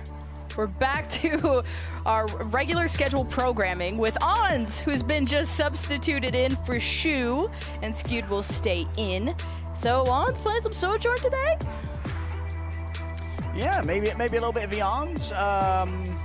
Maybe not Sojourn, maybe actually the Ash, because we're heading over to a new map as well. We've got something new, something old, and something borrowed. The something new is Paraiso, our new hybrid map that was released in the previous beta, and this is going to be some of the first footage you've seen of pro players playing on this. It was played by, I believe, T1 consistently over in Korean contenders, but in OWL thus far it's untouched. Something old is Doha, who's one of the more tenured players in the league, who was very active in 2019. Of course, has had a little bit of a quieter season this time around, not seeing so much play. However, was quite loud over on Oasis, and Ans, of course, is borrowed from the San Francisco Shock for the Gladiators. Paraiso, I want to talk about the geometry here, Lemon. The geometry of this map, it's almost like Numbani, to be honest, in that there is a high ground surround of the first point, and it can be quite difficult for teams to rotate up to that high ground without taking major poke. In fact, I think that the first choke of this hybrid map is going to make it the most commonly full-held map in the game, because it's so difficult to get through this choke against Overwatch League tier hit scans. Because there's nowhere else to go, you've got to go under this bridge, and if Uns is sitting up there, maybe with a pocket on a Ash or something, it's going to be so difficult when you've got no shield. So this is going to be one of the maps where potentially we see the meta break down a little bit. I'm just so excited to cast this map, because even if you can't leave spawn, you can at least go to the beach. I can't wait for everyone at home to play this map, because you can go take cute little team shots on the beach. And honestly, I preferred staying near spawn anyway. But if you actually do manage to capture this point, because it is a hybrid map, you're taken through the streets in the city, all the way until you get to Lucio's mansion, I guess, at the back, and he's got his crib back there. And there's also some cool Easter eggs, like froggy memes on the wall. Yeah, he's got a mansion. His DJ career is popping off. We've got to eat the rich, Lemon. One of the things I want to hear from Dallas Fuel in particular is not to burn their shout when they're engaging from the high ground. I had this gripe about the Houston Outlaws as well on Dorado in particular. A little bit of a scout here from Arns is probably going to swap back over, maybe onto the Ash, yes. More in the way of knockback, but this also means less direct damage in the brawl when you come face to face. So Hanbin is going to be taking a little bit more poke, but will be safer when engaging in onto this backline. Yeah, at least you have kind of a second mode or a second option of damage because of that dynamite onto the high ground. But it seems like Sojourn can get out of jail free with just a shift into the right direction. But Gladiators just shifted right into the fuel and just farmed them. And that's Kevster on the Echo, utilizing that flight to actually have access to the high ground. Something we maybe haven't seen Kevster play in a long time, but something usually that we see Pelican on. So it's cool to see different versions of the Jotes, I guess. I think Dallas there kind of fumbled their ability to defend this point from the high ground. They avoided one of the greatest spots for this comp, which is being able to wrap around this high ground and just poke away at the Dallas Fuel as they start to increment the progress on that point, and instead took a much earlier fight on what was more equal footing. They probably assumed that they could outdo the damage of the brawl close up because they bought their own Genji instead of an Echo, but in the end, just too much damage was done. So for this next kind of streets phase of this map, I know we're kind of stuck still on the point and the spot, but it's very narrow and there's lots of little roof high grounds, but Hanbin is just getting beat in by the rest of the Gladiators who finally get to push the cart. So we won't get to see kind of the choke point hold for Dallas Fuel, but we'll get to see Gladiators explore the rest of this map. It's very narrow, lots of rooftops, lots of high grounds. You already see Ons installed up there. I feel like we might even see Gladiators get a lot more use out of these high grounds on their own defense with Arms up there on the Ash. At the moment, it feels like Dallas Fuel are just kind of pathing to get into a fight as fast as they can. However, that gives a lot of openings for Kevster to hit big stickies and find someone to grab with that focusing beam for an early finish. Yeah, Fuel just trying to poke their way through the fight. Hanbin just existing on the card as long as he can, but not getting the resources in time, because especially if Fielder is going to be out of Inspire range, Hanbin might not get as much healing. At least finally the poke phase of Fuel netted something positive. They got some picks on the Gladiators, but is this really going to slow down the push? It all depends on the health of Reiner, who had to use the Shout just to reposition himself, but We'll see if Reiner doesn't have access to his support, so he can't afford to go down here. Ont's going to provide some support, dropping the Bob on the card just to be more of a distraction until Reiner gets cooldowns back, has his supports back, and Gladiators can go again. All the focusing beam can't quite get there, but now Kevster back onto the Genji, looking for a duplicated blade, but faced with so much mitigation, Lemon. Oh, here comes a real blade. It's Doha, but he gets rampaged by Reiner. But thankfully, you have the sound barrier from Chio, the fielder rally, and that's more than enough resources for Doha and friends to thrive. But thrive in quotations, because I ain't seeing a lot of killing. We're at the edge of point B, and it's a pretty good timing for the Gladiators, but Reiner couldn't get healed up enough. Good headshot by Edison. Maybe Dallas, you'll feel like they can stabilize now, but Gladiators aren't leaving. They're going to try and fight this without Reiner, and I think that might be a mistake. But as soon as Honda presented himself to go and act skewed, then Kevster just goes above and lasers down the competition. Fuel thought they had the upper hand. That's tragic for Hanbin as well. I think Hanbin may have taken a poke too far, just looking for that last little percentage point of ultimate charge to be able to get the rampage and put this fight to bed. Alas, when looking out, caught too much in the way of damage and was slain. This allowed for both teams to essentially be on equal spacing terms without a tank to be able to really claim it from the other. And LA Gladiators, if they were stuck in that choke for any longer, they may well have been absolutely stuffed, Lemon, because they didn't really have a huge amount of sieging power without a Genji to easily negotiate around those high grounds. I was just enjoying Lucio pushing his own cart. It's themed after him. It's like a Peacock radio thing. I don't know, but we got at least a rampage from Hanbin. He goes into the backline again.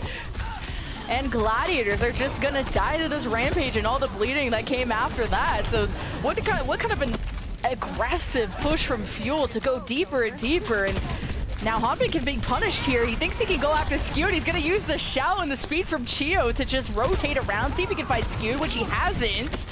And Gladiators are just playing cat and mouse right now. Which that was important because it's given control of high ground now, but LA Gladiators, they can just go towards the cart right here and try and make Dallas Fuel chase into them. Skewed was left behind though, and that's going to be critical. I mean, you can't afford to lose someone when you want to fight on the cart instead. Yeah, the Hans tried to throw a dynamite on the high ground. He's like, someone lied to me. There's no one there. And who is there, though, is Dallas Fuel, who just walked on him. So 3 minutes left for the Gladiators. Still a solid timing. I mean, we haven't really casted this map before, so I don't know if this is good or not yet.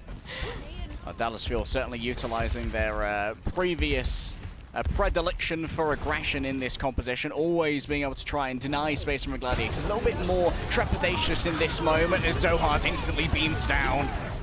Yeah, and the rally starts from Fielder to see if they can make the most out of Gladiators being so close to range, but this Kevster Echo is just all the splash damage as Fuel are playing so clumped up it's just Kevster's farming. Now we'll see if the Echo dupes will help his team get a win, but 2:21 on the clock and you're heading for the final half of C. I kind of want to see the double Junker Queen here over grabbing the Genji, because the Genji was heavily mitigated last time, but you can really quickly build up a rampage and cover your other Junker Queen to move with a second shout as well, which means you can get both your tanks in the front line. Hanbin refuses to be pulled on down, and there's a great job being done here by Dorado, just callously stalling the cart and just eating the Glad's time bank. Yeah, Gladiators are just throwing dynamites up there, and Fuel finally drop, and that's the moment that the Gladiators engage. You got a dupe from Kevster, buys him another life, wins the 1v1 against Edison. Now Gladiators are just cleaning up the car, and they'll be heading for the final, I mean, just the finish line of this map with 1:38. Fuel will have time to contest, though. Yeah, there's not going to be much to try and deal with Doha and this blade. Chio, however, can't afford to get taken out during this beat. It needs to be used to counter Reiner and this rampage. It might be used prematurely, though, and there it is. Now Reiner simply needs to survive. The shout and the sound barrier from the Fuel to just supplement Doha during this blade, and killing Reiner and Kevster is more than enough, especially after you just kind of barely touched the card after all the boops that came out of Gladiators. So 1 minute left for the attack. Yeah, unable to just use their double speed boost to get away right there. Los Angeles Gladiators unable to layer them appropriately. And now Hanbin's going to be able to cycle over to their own rampage. Remember, the last time he over-peaked to try and get that ultimate charge. At this time, there's a lot more safety to work with. And it's going to be a duel of rampages while this cart slowly moves on backwards, which could actually be tapped in wants attention to put elsewhere. I think Kevs is actually going to touch it now. Oh, pretty big ult advantage though for the Gladiators, but do you even need it when you isolated Edison once he dropped from the high ground? Now Reiner's getting focused down by the shotgun and also the rampage from Hanbin that just denied a ton of healing. Now Reiner has died, not able to use the rampage, but at least the Bob from the Gladiators is providing some stabilization, at least some kind of frontline presence, but Skew didn't leave before the Bob was disintegrated, so now Gladiators are getting staggered, and not having your break for this last 13 seconds is gonna be painful. That was a fantastic disruptor shot from Edison as well. There's nowhere for the brig to go but back to hell. The rally is ready, yes, but the brig is so far away. And no, that's a risky beat! He's laughing. he knows. He self-calls out, self-reports on that one. He knew. Sometimes the style points beckon, and you reply, sure, man. Well, Gladiators get a discount, $89.99, not able to finish the map, but hey, we were kind of teasing. We were expecting a lot of full holds, but we got to see the entirety of the map on our first view of Paraiso. So I'm excited to see how far Fuel are going to get. Yeah, it's I never thought I'd see that at Funny Astro, to be honest. Funny Astro is one of the mechanically better Lucios. Sometimes you're just up against overtime, you're like, well, I've got to use this beat now or I'm never going to use it. If I Ajax, for those of you who are new to the Overwatch lore, an Ajax beat is when you die midway through the cast, named after, we gotta see it again. Playing for last night's Leftovers. I mean, it was Lucio. It's fine, yeah. That's the ultimate Lucio diff, right? To kill them during the sound barrier cast. That's a big Chio moment. Yeah, I get it. I think Antir is going to be very interesting to watch on this high ground, because this is what I wanted to see from the Dallas Fuel defense as well. This initial bridge can be such a good staging area for an Ashe to get an early poke and an early dynamite to try and control the engagement. And the thing that went wrong for the Dallas Fuel on their defense is that because they had a Sojourn and they didn't have such a strong poke phase, it meant they couldn't really control how this engagement happened, and Gladiators managed to just speed into them.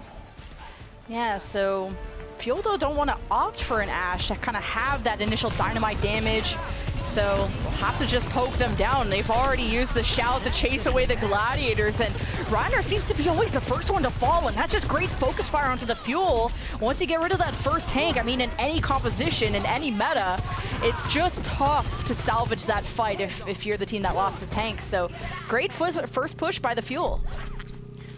Edison's disruptor shots have just been absolutely critical over the course of really this entire game so far. They're so important when it comes to just being able to cut off the routes of disengagement that teams want to take. And it also means that if you want to take that route and not take too much damage, you have to expend either a shout or a speed boost to get through the disruptor, and that's not available later on. Oh, surprise!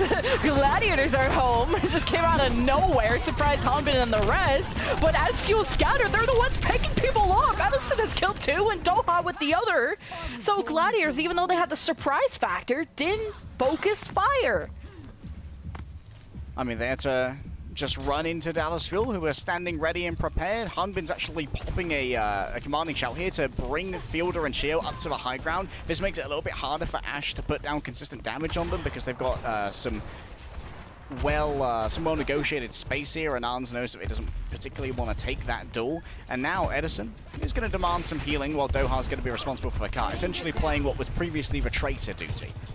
Yeah, because Doha could just climb up a building if he gets in any kind of trouble, while as, you know, Reiner, when he did the pushing job, he was just getting focused down and was the first to die. Now the rally for Fuel, they go right into the Gladiators and they claim Reiner yet again. Just not enough healing is coming out, and Reiner not finding the right moment to disengage.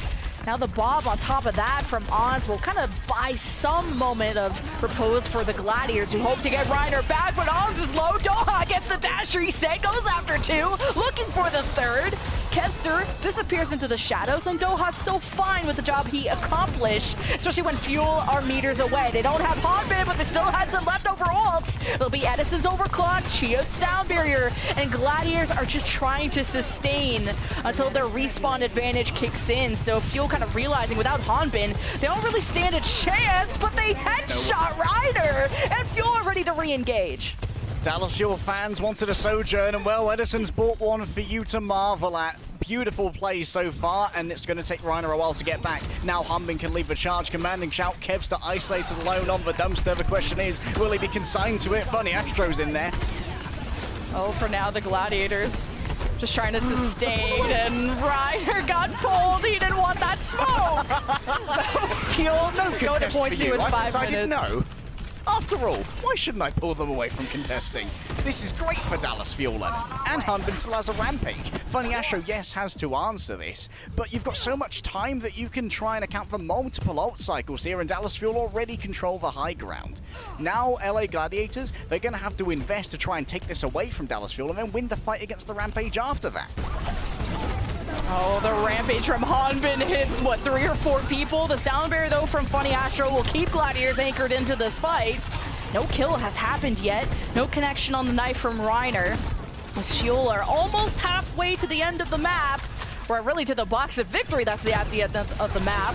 Rampage almost ready from Reiner. Gets himself in the position, rounds the corner, only hits Fielder, who's already using Rally. Now Reiner's in a dangerous spot. I don't think he even has Shout to get out. He's using different routes that Fuel haven't really figured out where Reiner went, and Fuel don't want to overextend either. They're more focused on the objective. Edison's on the high ground, has to deal with Kevster. He slides out, but Kevster gets the last lap, so Gladiators have officially won that fight. It's a double-edged sword, the full target focus, Lemon. One is that you burn people down much more quickly, and we saw that Reiner was about to die, but it also means when you move as a 5 after 1 player, Uns can get so much done with a single dynamite. I think hits 4 people with 1 dynamite, and that means I think that Chio has to swap over from the speed onto the heal, and then you can't chase Reiner anymore, and you've put yourself in an exposed position looking for that kill. Once again, Dallas Fuel, they need to use their speed and power here to overwhelm a Kevster who might be out of help range. Oh, the sound barrier used from Chio, and now Kevster can wait till that's done to use the blade, and Edison wasn't affected, or at least it's gone now. Gets the 1 kill, dashes into the middle of the team, gets out for free thanks to the speed of Chio, and Hunbin and friends want to take their time to heal their tank back up before they get too aggro, and Gladiators are already starting to disengage, take back control of the high ground. On Coach Guns out, but Doha closes the gap with the blade. Tries to get Funny Astro low, but he's healed back up by the shout of Reiner, I believe. And Gladiators just trying to use the respawn advantage and playing things slow, but Hunbin closed the gap yet again with a rampage.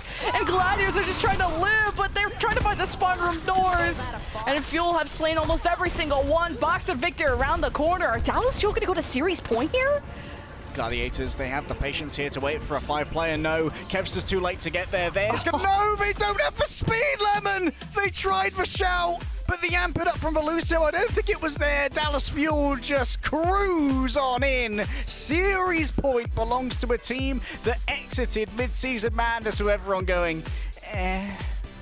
This is, honestly, the is just the word of the day. You know, we had Houstonable for the last series, and this one is just, for this series, it's just First we had Shu DPS, and now Dallas Fuel around series point. I saw all your preds on Twitter, everyone. I've seen a lot of 3-0 Glads. I'd like to do a wellness check on those people because Dallas Fuel are up 2-0. Our next map is gonna be Junkertown, another new map to this edition of Map Pool. So we'll see you guys after the break.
Yay, yo, did you know that you could still get probably the best Mercy skin of all time, the Royal Knight Legendary skin? You could still get it. It's only 200 Overwatch League tokens, so while you're here, you might as well cash those in before it's too late, because you only have until August 19th, so get on that.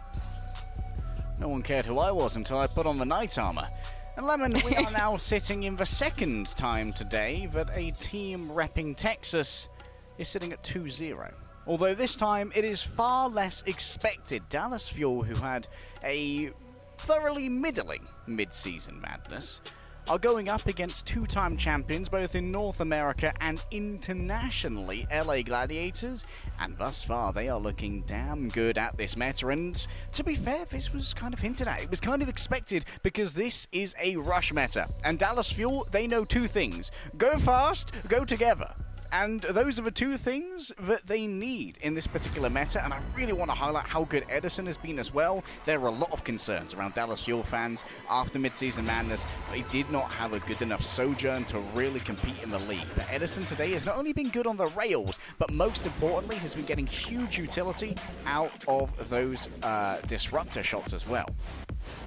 And it feels like just there's two different approaches to this composition. It feels kind of like Reiner is playing this wait and see. The less proactive style I was hoping to see out of the Gladiators, at least what they've shown us in previous compositions. Reiner's kind of anchoring the objective and waiting for Ons and Kevster to make the call of, okay, we got this person low, or this person's dashable, and then we go in off of that. But while Reiner is kind of waiting for this to happen, at least what we saw in Paraiso, was that Fuel just focused on Reiner, and then the picks didn't really start the fights for Gladiators. And even when they kind of started the fight on their terms, it felt like even through Gladiators having the surprise factor sneaking up on Fuel, that it was always Fuel out-poking them. So Gladiators have been losing on multiple fronts, and it's just kind of crazy to see them down 0-2 on the Dallas Fuel. I don't think anyone would have this on their bingo card.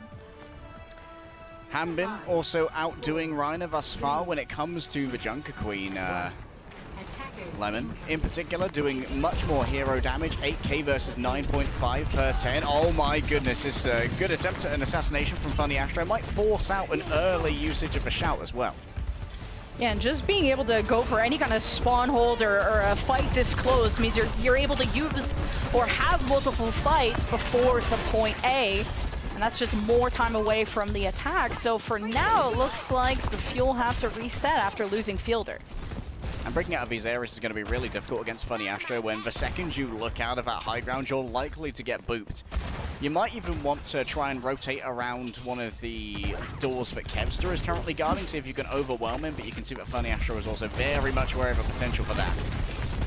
Okay, Fuel tried to break out of their spawn through the top side. They drop down and get separated. Doha's heading for the end of point A, but has to finish the fight right here first. And Fuel are so unhealthy right now. Doha's one, Edison's one, and now they can't even access their spawn room to get healed back up. So the silver lining is Fuel managed to get Reiner down, and maybe this will loosen up Gladiator's grip on the spot. Yeah, Kevster, just going to continue. But you know what, Lemon? I think at this moment, Dallas Fuel need to stop thinking about this as a normal fight. And they just need to hard W onto someone. Just don't care if they lose like 4 people for 1. Just hard W onto someone with speed boost, make sure they die, and then you win via attrition. And that's what happens when you lose both Reiner and Kevster. Dallas Fuel, yeah, they take attrition kills, but in the end, it doesn't matter. They're out of spawn now, and that's what matters most. The question is, if LA Gladiators can once again set up in one of these areas, will they try for a spawn hold again? Well, the Fuel around the corner. Reiner's on the high ground. He can jump into the back line and mainly go after Fielder if he thinks the opportunity is there. Ons can also throw the bomb to cause ultimate chaos as Fuel try to take different angles. Edison almost killed off on that left side that he tried to take as the rally starts from both sides. Kevster is still committed on winning this duel against Edison, and he should. Now he has the blade, and he can go into the backline with it, but maybe he doesn't know the status of cooldowns and doesn't want to whip it out yet, or maybe thinks this fight is winnable without it. But now he has 2 members chasing him, and he dropped down to 80 HP, but because he had skewed there, it's no problem for the Gladiators. Do they go once again for the spawn hold? No. It's more reserved from Gladiators, but I want to talk about what a smart dive that was from Kevster. Seeing Hanbin use the shout and Field use the rally, going in for a 4 versus 4 elsewhere. Kevster knows if he calls for an armor pack from Skewed, he can take an isolated duel against Edison, where Kevster has no way of being 2v1'd by someone rounding afterwards. Funny Astro falling early, not great, and now Gladiators, they have to be very careful about their positioning because there's no speed boost. Oh, who do you get that pull on? I thought it was a Brigida because Skewed was in critical health. They were too tall. At least he body blocked it. Just too tall. It looks like there's a 3 contest available for the Gladiators. Sound barrier starts in Ajax this one, but Dallas Fuel were able to shout and actually speed away. So Gladiators are just stuck on the cart. They go to Mega Pack room to go after Fielder as Doha receives a sound barrier for the extra push he needs during the Dragon Blade, which now after this huge investment of ultimates is more than enough for the Fuel to get point A. The Dragon Blade was actually really interesting there. It wasn't even an offensive Dragon Blade. Doha used the Dragon Blade to try and get, or rather to accomplish getting a dash reset, because you get a free refund on your dash cooldown when you use the blade, and actually use that to disengage a huge rush. That is unbelievable. That is madness. I can't believe it. And of course, while you're being dragged through the air on such a predictable arc, then Owl Tier hit scan is always going to be hitting that headshot. And so Doha, yes, they used the blade and it wasn't a fight winner, but what it was a huge bait.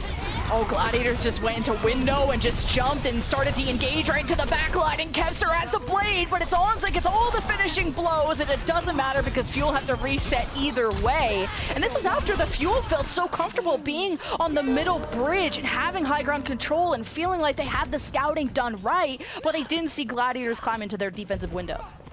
Alright, this could be troublesome. We haven't seen any Junkertown yet, really, in Overwatch League, but it is a choke-tastic map. And moving through these areas is going to be very difficult for Dallas Fuel to do without taking huge damage from Anzami's dynamites. Okay, there's a rampage, and this will be juicy, but does Reiner want to inch for it? At least he goes kind of sideways, lands on the ground. The Fuel drop right into the Hellfire. That is the Gladiators, and it's a 1v1 that's easily won by Reiner, and the rest of the Gladiators can hunt down their prey. Alright gamers, there's your first Junker Queen tech. Reiner using momentum from that to launch over and actually use the AoE, which extends beyond Junker Queen's hitbox to hit the 2 people who were up on that high ground as well and force them to disengage. That meant that only Dallas Fuel had a couple of Drakes remaining. Oh, Kevster is in the middle of a bunch of people, but Dallas Fuel used the shout to actually disengage. Gladiators trying to engage into them, but Doha dropped, and I think he was trying to go after Kevster. I'm not really sure. This is getting a bit muddy. I think the Gladiators tried to disengage to the high ground, and then Kevster dropped, and the rest of Dallas Fuel went after Kevster, and there were some trades back and forth, but Fuel still got only a minute to get to the end of point B. 60 seconds remaining. For the moment, it's another reset from Los Angeles Gladiators. Once again, varying where they take these fights to make sure that Dallas Fuel don't have an opportunity to learn too much from fight to fight about how these engagements are going to work. Reiner is forced to use their own shout here, so maybe a touch less aggressive for a while longer. This allows some additional push, but when it goes under that bridge, Dallas Fuel are going to be super vulnerable. Oh, that's somebody going down into Closet, and that's just the pounce from the Dallas Fuel into this moment. And now Fuel are using a blade and cleaning up all the remnants of Gladiators who pushed into a tiny room against a big old blade. So 18 seconds for the Fuel to cap B, and I'm not sure if there's a recontest available. Funny Astro will have to be quick with it. 10 seconds. I think that we might have Kevster in possession, but Doha just mega-minded there and actually stole the health pack from Fielder midway through a dash. Kevster now has the angle potentially, but no, it's called on off. We'll try and beat them on third, say the Los Angeles Gladiators. And they are going to have the ultimates to do so, admittedly, but they are going to have to take some time here to just rotate back over onto a high ground. And in fact, they've chosen what is essentially the Dallas Fuel spawn to try and work from. Oh, Hanbin has a rampage, and he's kind of using himself as bait. He goes into the hallway and hits a ton of the Gladiators. Reiner and Kevster at the very least. Soundbear from Funny Astro to keep them still standing while they hope to keep Dallas Fuel at this choke point. Hence the whole decision of not recontesting and taking a fight at this point. Now Edison only just got the disruptive charge now, but he needed it like 2 seconds earlier. But the Dallas Fuel, they used the sound barrier earlier, but once that was done, Kevster strikes and goes for blood with the blade, and Fuel have to reset. The pathing and comms here from Los Angeles Gladiators is actually super clean, Lemon. And it allows for Kevster to have like less of an ideal uptime on the blade, but manage to find the targets when they are at their most exhausted, when there's no shield bash to try and deal with, no whip shot. And now Dallas once again are moving through a choke. Two of them are going to suffer a dynamite before we even move on in. And while Kevster is low, it should be too difficult to finish him off.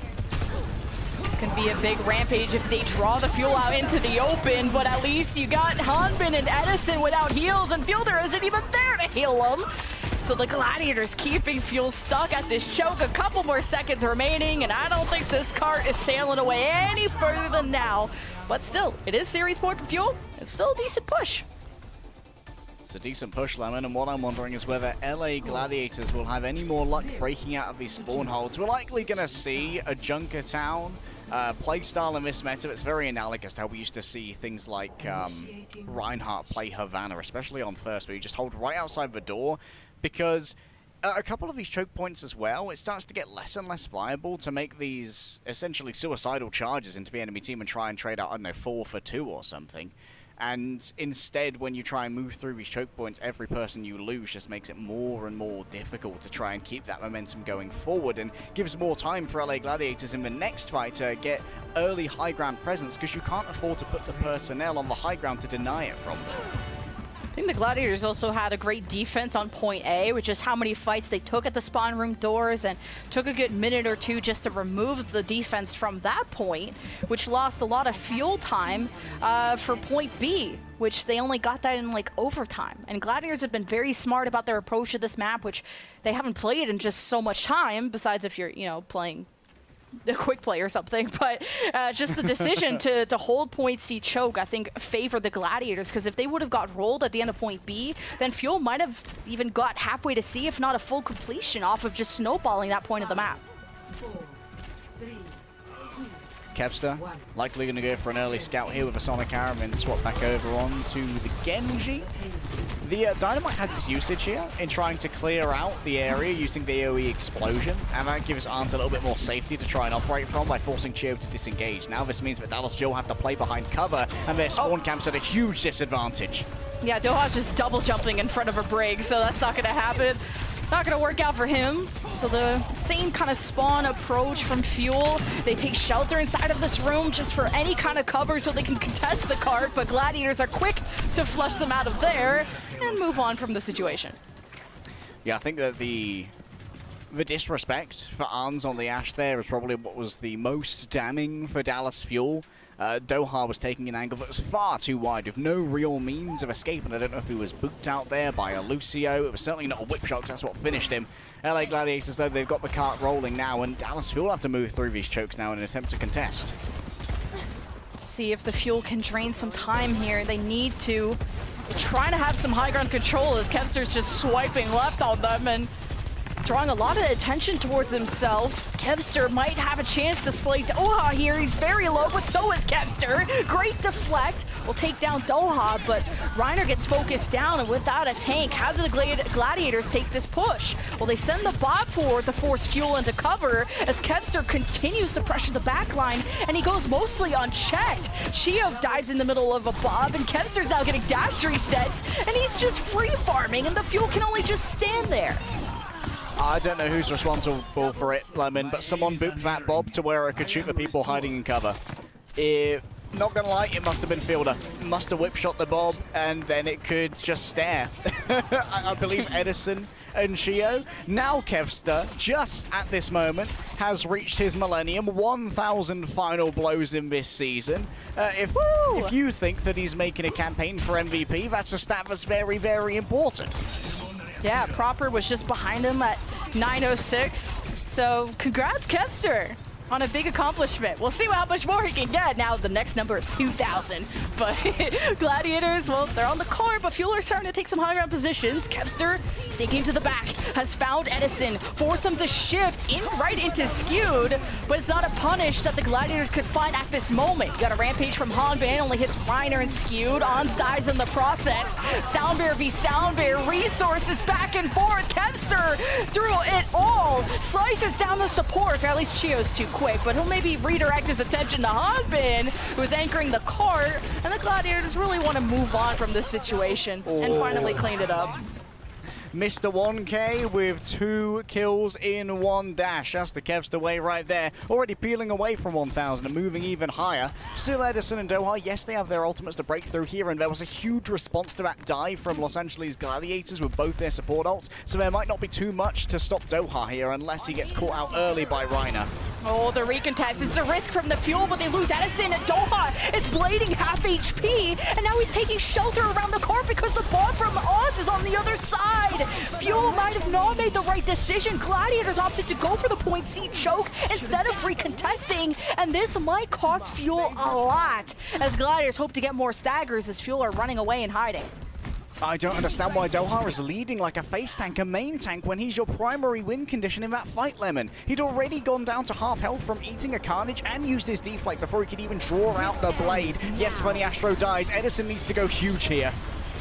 And he does, he jumps down, open to connect on the Ons, he rounds to the corner, and the rest of Gladiators using whatever speed they have left from the shout to get back to spawn. Now you stagger out Ons, but this is fine. I mean, Gladiators have 4 minutes, they can generate ults, and quite literally just bulldoze their way to the last few meters they need. So it's up to Fuel once we get to the ult stages of fights to see how they match up against them.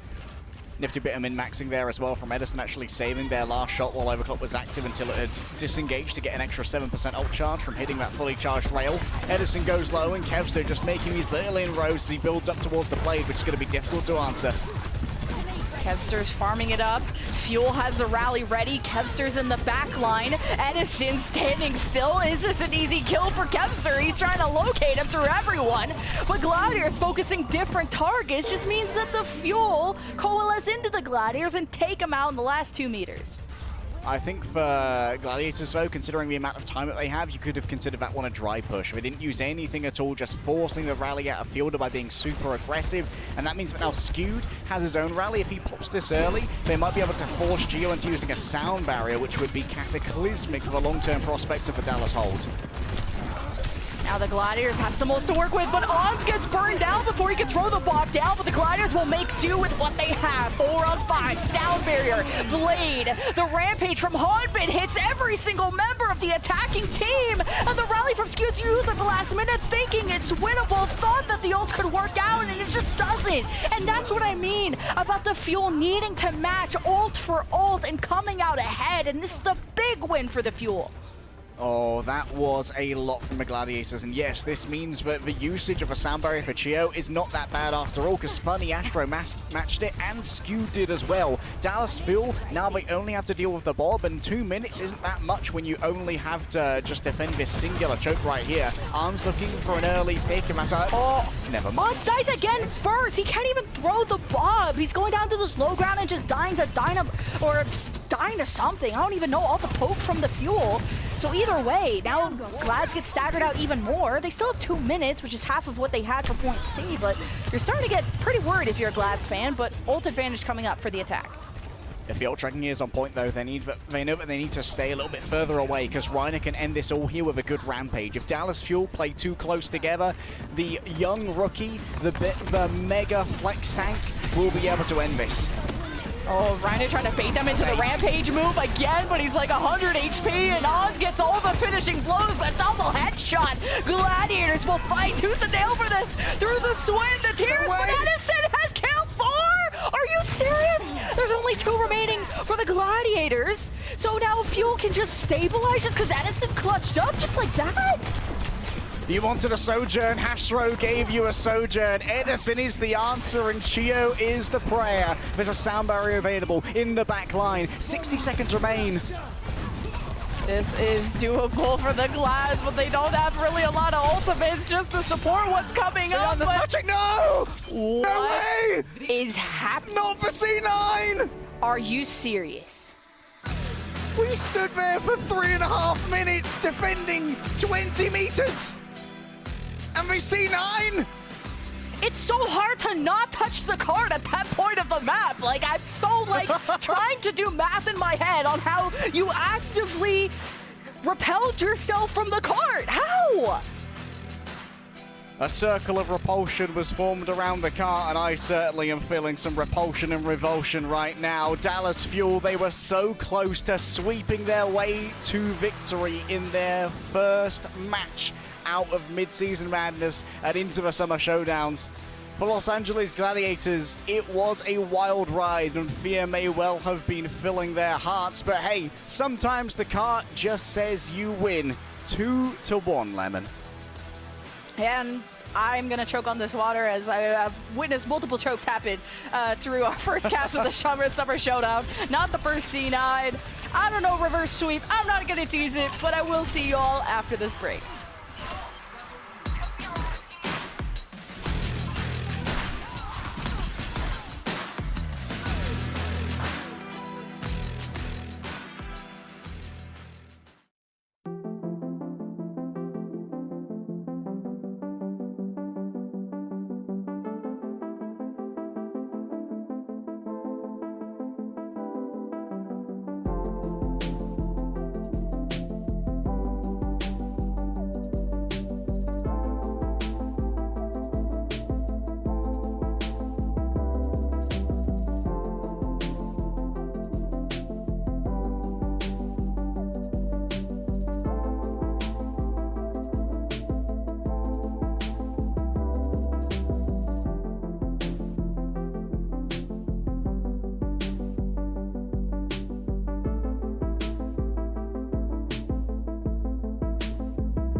This has been a memorable day when it comes to Overwatch history on multiple fronts, whether the number of C9s and Ajaxes, but one accomplishment really stands out. It's Kevster officially getting his 1,000th final blow in the series on Junkertown, and so big congrats to him.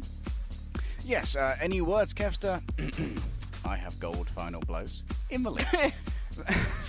1,009, and that number's only going to continue climbing because the carnage does not stop on Junkertown. Against all odds somehow, Gladiators managed to win out the map with a curious little bit of objective play. So let's see if we can autopsy this C9. I've been told that maybe there were some funny Astro shenanigans going on here that actually forced this to occur. So let's have a little look here.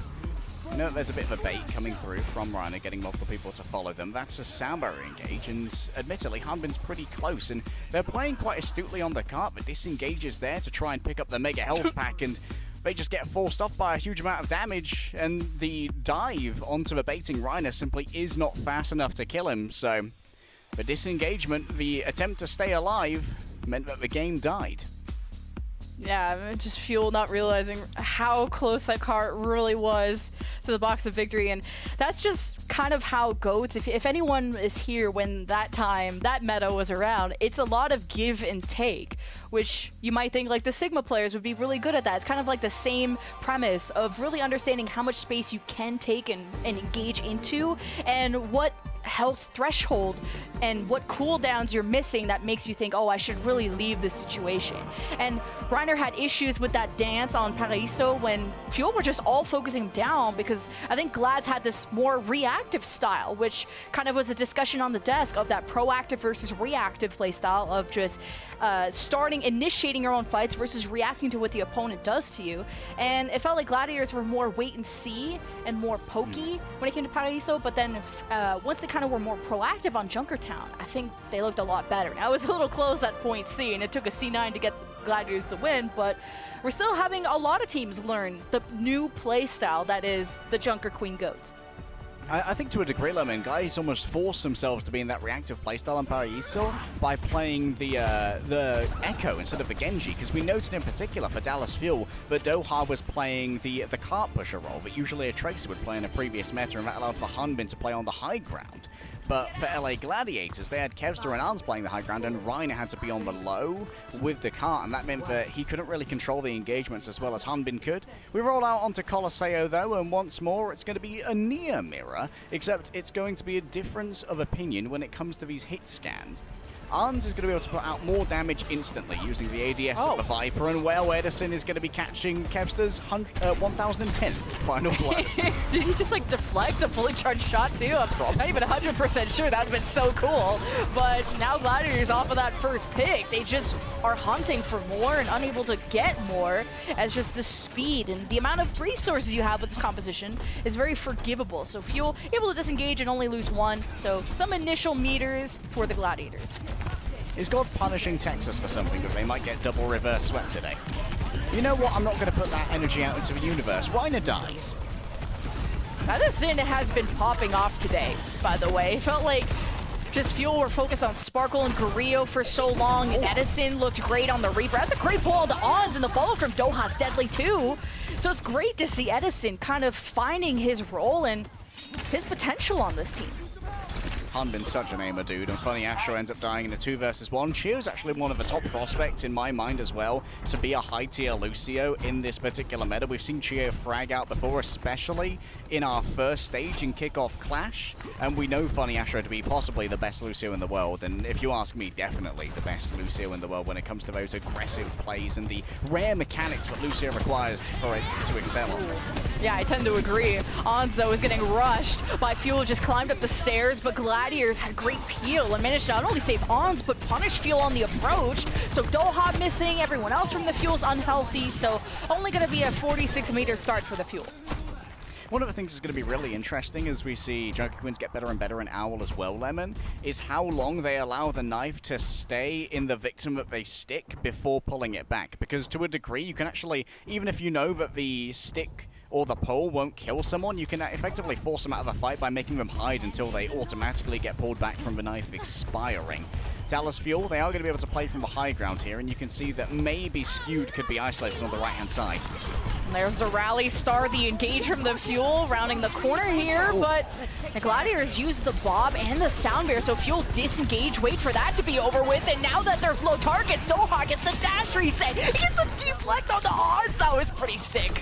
But now Kevster's blading, and he's able to match a few kills, but really just slowing down the Fuel is all they really needed, but at the end, Gladiators can't continue this push either, and they can't match the 46 meters yet. Yeah, Kevster tried to game, and unfortunately, while he did do a little bit of gaming, it was not enough gaming, Lemon. And now Dallas Fuel, they aren't really facing any major threats in this upcoming fight if they're effectively tracking how much damage Reiner's done. They know they're up against a rally, but if Skewed can be isolated and bursted down before he can really accrue a huge amount of overhealth from, say, this blade, things are going to go poorly. It's a four-man rampage by Hanbin, and Alon just immediately folds over like a lawn chair. This rally from Skewed, I'm not sure who was trying to save, but was trying to salvage the most out of that situation. Doha will get the late stagger on the Kevster too, and Dallas Fuel are heading towards extending this lead, and 6.5 minutes, still got plenty of time for the Gladiators, but if this reached like 80 meters to 100 meters, like you're starting to very much worry if you're a Gladiators fan. Catch my boy Doha, edge blocking in the Genji 1v1. What game are we playing again? The overclock from Edison. He's been very good so far, but this time it's not to be, Lemon. They did get the scratch though, that's huge. The whole long-range hit scan thing's kind of important. I feel like Edison should have slid away, not towards the enemy, especially just how deadly Gladiator, and especially this comp is at close range, you know, with the shotgun and all that. So Fuel will only get 66 meters out of this. We're all guilty of occasionally trying to barrel stuff. When it comes to I have the shotgun. Like, I have the shotgun Sojourn. I'm not gonna miss. And of course here, Dallas Fuel, they got the forward spawn because they got the butt scratch done. This is super important. It means they can now do a little bit more like objective trolling, where they just try and stop Gladiators from making progress more than put themselves in dangerous positions to guarantee their own. Oh, Kevster kills Doha 5-on-4, and that's the Gladiators using the speed, their utility to close the gap as Fuel try to sustain through using the rally of Fielder, and it's going well. It's all about the focus fire at this point, which Fuel just has more of at the moment. And even Edison is killing people! 3 of them! How? Where was this Edison in the midseason madness? That's what I want to know. On the bench, Lemon. On the bench. Yeah. Most of the time. Unfortunate, but real. And, well, it seems like whatever's happened in the break, Edison's been scrimming and practicing a lot of the Sojourn. Of course, we had the beta up as well for a while, so there's even more practice time available. Reiner's got to be careful not to send himself flying off the edge of the rampage, where his predicaments can occasionally happen.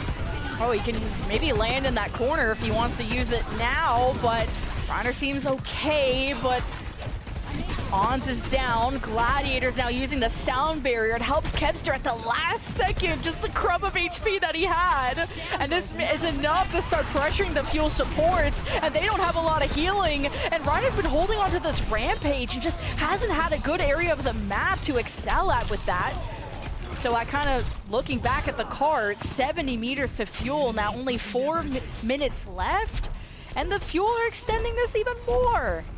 And that was wildly expensive for the Gladiators. Not much gain from the Bob. The Blade as well also messed up, and Funny Astro no longer has a sound barrier to deal with either the Rampage or the Blade or even the Overcock here. So I'd like to see Edison pop his ult first, just to see if he can negotiate an early pick on a Los Angeles Gladiators squad that could be easily cleaned up afterwards. Yeah, Gladiators have just have to go back to back to back. The only thing you could pray for is for this Rampage. So if Fuel start to take a fight in the middle lane, this could be big for Reiner. Here's the Rampage moment now. Hanbin, Shio, Doha, anti-heal. Doha still brings out the Blade, but he gets whip shot by Skewed. Now you have a 5-on-3, and Hanbin is going to get some healing from Fielder.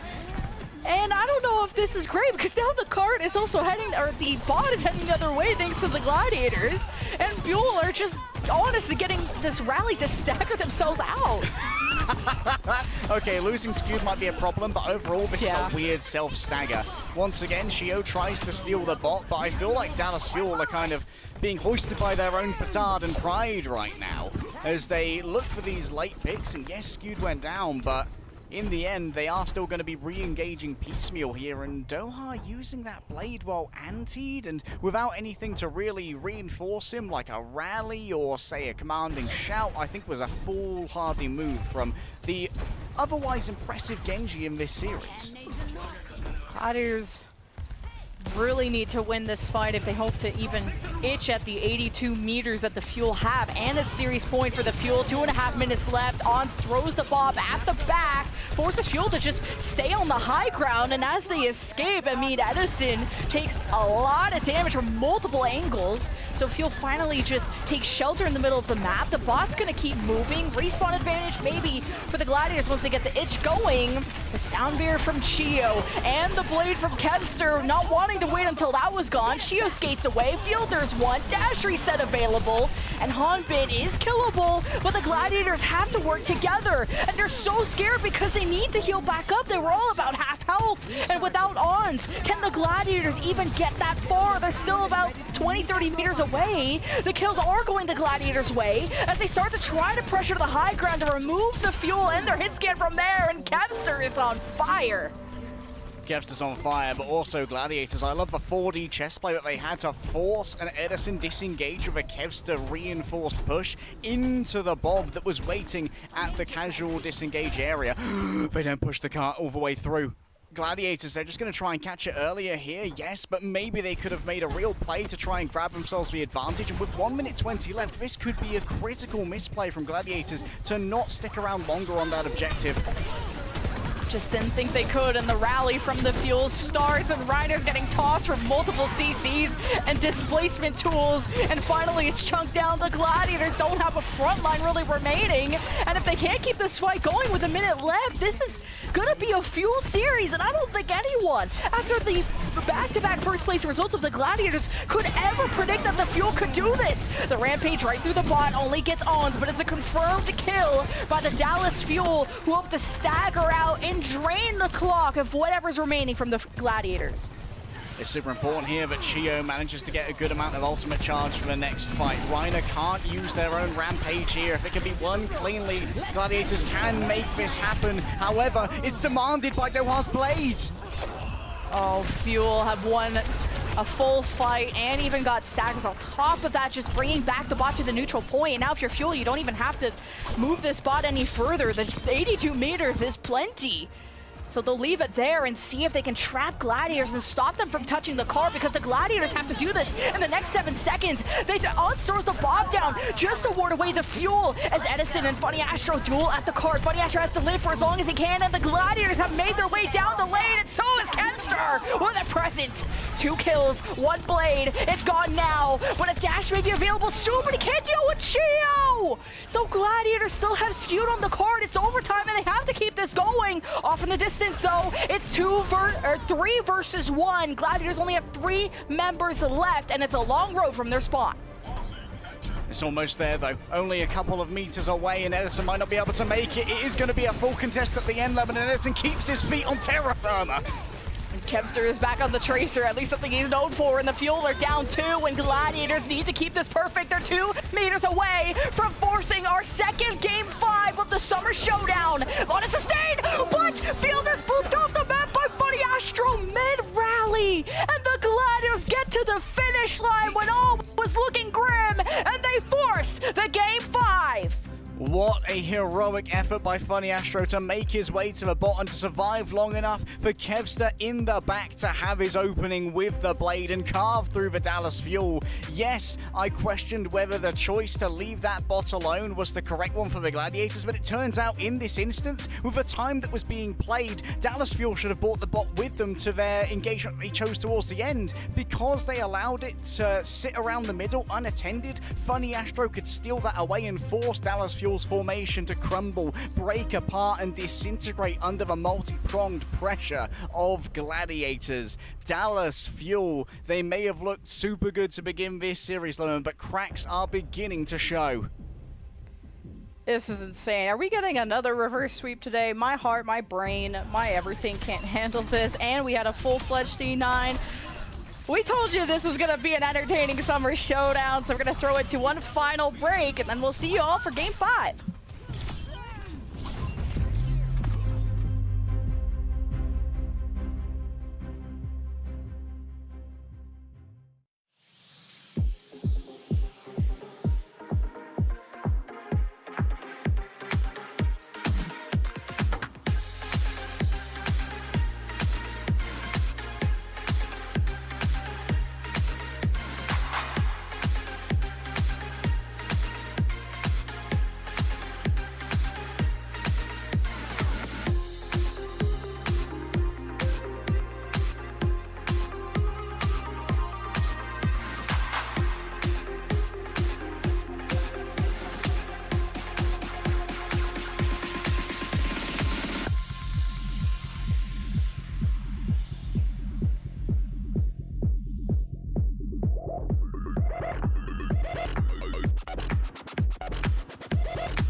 This has to be like the craziest day of Overwatch in a while. I mean, but a reverse. I mean, the state of Texas is in peril right now because one Texas team got reverse swept today. I don't want to drop the name, but we almost have a second Texas team about to get reverse swept. I don't know. Fuel we're up 2-0, but no, it's not looking so good. Someone could farm some meme clout, do the old Ralph Wiggum meme. I'm in danger, but with just a Texas shirt on, because they are in danger. Because frankly, Dallas Fuel gave Kevster an inch. And if you give Kevster an inch, he will take a mile and maybe more than that. Mr. 1K has turned up today and he's made sure that Gladiators are being brought to this map 5, even if it's kicking and screaming. We're heading over to Control once more, and this is going to be the Ilios map, which is interesting because Dallas actually managed to squeak out their Control wins, especially on Oasis, I believe on Gardens, from abusing May. Yeah, that too, and I know Echo is especially popular on Lighthouse, and that was something that Gladiators, mainly Kevster, brought out on Oasis University, if I remember correctly, but just the fact we're even in this Game 5. We got to give a massive shout out to Funny Astro because Dallas Fuel were doing this whole spawn camp maneuver and not letting Gladiators leave and even touch the car, but if it wasn't for Funny Astro living for as long as he did, buying time for the Gladiators to even get to the car and force, I'm seeing some biggest... people on Twitter calling it a major throw from the Fuel. It's just been an entertaining day. But shout out to Funny Astro in that moment. We go to Ilios Lighthouse and wondering if we're going to see any variations away from this comp like the Echo I mentioned, or we're just sticking to the tried and true. I think that Dallas Fuel are fairly confident, even with those last 2 map losses, in trying to take the mirror again and again here. They've been able to, I think, on par outdo the Gladiators. They've just had a couple of... scuffles and unscrupulous plays that have allowed Kevster to just find any sort of like negligence and exploit it completely. Humbert's actually playing solo on the low ground right now, possibly as bait. Now middle of the map for the Gladiators. And now Ons can also just coach gun on top of the Lighthouse if he wants, but he's kind of hovering between the point and the Mega Pack and hoping to just pick people off from the Fuel as they rotate to the objective, which is now unlocked. And as soon as Gladiators get close, Harbinge is just axing everyone in sight, has killed 2. But Gladiators got their own trade, so it's actually, 3-on-3 on the point. So Fuel, though, still have their supports, and Reiner doesn't have enough resources to win this duel. Funny Astro was maybe more focused on capturing the point when maybe they should have thought about winning the war first. But for now, the Gladiators on the objective. Skewed at the moment, cut off from really being able to support Funny Astro, but there is going to be a flip right there, and Arns has been taken out in a solo duel here by Doha. Caught as they made their movement around, and now Hunbin can just drive everybody forward. It's brutality with the axe. Carnage there certainly will be, but I ain't talking Woody Harrelson active right here. I'm talking Dallas Fuel, and now they can play from this high ground and try and engage from this.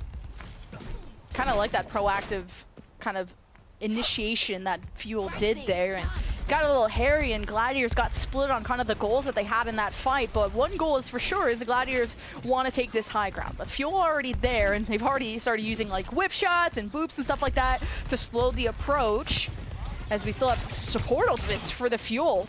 Way faster than Skewed and Funny Astro. So it starts with the rally from Fielder. Fuel holding close, can engage directly into the Gladiators, who are so close. And they've trapped Reiner against the wall, but we're never able to confirm the kill. So the Gladiators are gonna re-engage. They throw the Bob into the middle of the field. The sounder from Funny Astro to sustain Gladiators so they can actually move from this corner. You got a Doha Blade that did something, but it wasn't countered by the barrier. But it's this blade from Kevster that really popped off. I think I speak for all of us when I say, what is happening? Doha caught off by Kevster, and Field was going to be finished off too. That was actually a really important play by Kevster that saved that fight, and that was actually jumping down in front of Reiner when he was getting focused by the rally push and deflecting an incoming full charge rail from Edison. If that had hit Paydirt, Reiner would have been missing, and there wouldn't have been anything to really put behind that Kevster blade. So Kevster's kind of playing like an off-tank on the Genji right now, and it's paying dividends. Now it seems like Fuel using Shao in the middle of the map, but the Hanbin is facing the rally and the entire team of the Gladiators in his face as Doha tries to isolate maybe these members that weren't paying attention, but wasn't able to strike true at that point, especially without Hanbin. So Fuel have to reset. Admittedly, kind of a null fight. Dallas Fuel just triggered the rally and then dive from there. One of the things that's interesting about the dynamic of Ashe versus Sojourn is I think the Sojourn is better for a team that enjoys target focus because she can get super aggressive with her slides or get pulled into Reiner and die. Yeah, it's not ideal. You got a Rampage from Reiner that hits at least 3 of the Fuel, and Fielder used the rally too, so that's out of the picture for the next fight. And Gladiators with this get to 80% plus. Last fight territory for Game 5, Round 1. Reiner essentially wins that fight by himself. A good knife, catches Edison, can't escape because, well, the jump doesn't work so well when you're in mid-air. Edison does have the overclock, admittedly, and there's going to be too much to answer it, but Hanbin really needs to go huge with this Rampage. But against the split Los Angeles Gladiators, it'll be hard to find value. Overclock from Edison. He loves to slide into people that want to kill him. Just thankfully Reiner was looking the other way. Edison dropped to 10 HP. Still the kills, I think 1 or 2 from the Fuel. Allow him to just rotate the point, flip it back before overtime starts. And the Gladiators just reset so quickly. Yeah, now they've got an opening for Kevster to potentially carve things open with the blade. There's not going to be a rally. Arms falling early though. We once again saw this kind of, oh no, okay, aggressive. Oh. I don't like it.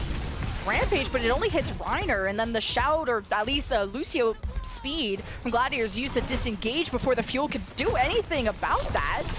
And just not a lot of damage even went into Reiner at all at the start, so Fuel wastes that opportunity as they hope to kind of disengage back to the middle of the map. They still have Doha's blade to rely on and a sound barrier from Chio later on. Oz kicks off the fight with the bomb as he usually does. I think blade, I don't even know where it is, middle of the map, but it's dead immediately. Chio almost gets sliced in the middle of the sound barrier cast. Kevster's alive for now. Sound barrier late from Bunny Astro and the rally for the Gladiators who go full sustain mode. But Skew got so dangerously low, he's leaving the objective when maybe Gladiators just needed to hunker down or bunker down onto the point.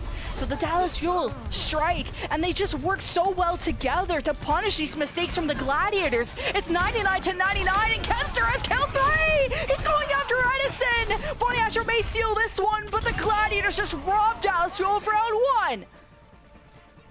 Kevster is built different, and the thing is there, Lemon, Dallas Fuel got caught disengaging because they took a risk on an aggressive play with the Rampage. Only catching 1, they had to burn speed boosts either of Lucio or of the commanding shout from Hanbin to get themselves back into a safer position. And because Dallas Fuel get caught while they are already commuting, that allows for easy openings. Skew not dying there, in my opinion, was a massive misplay from the Dallas Fuel.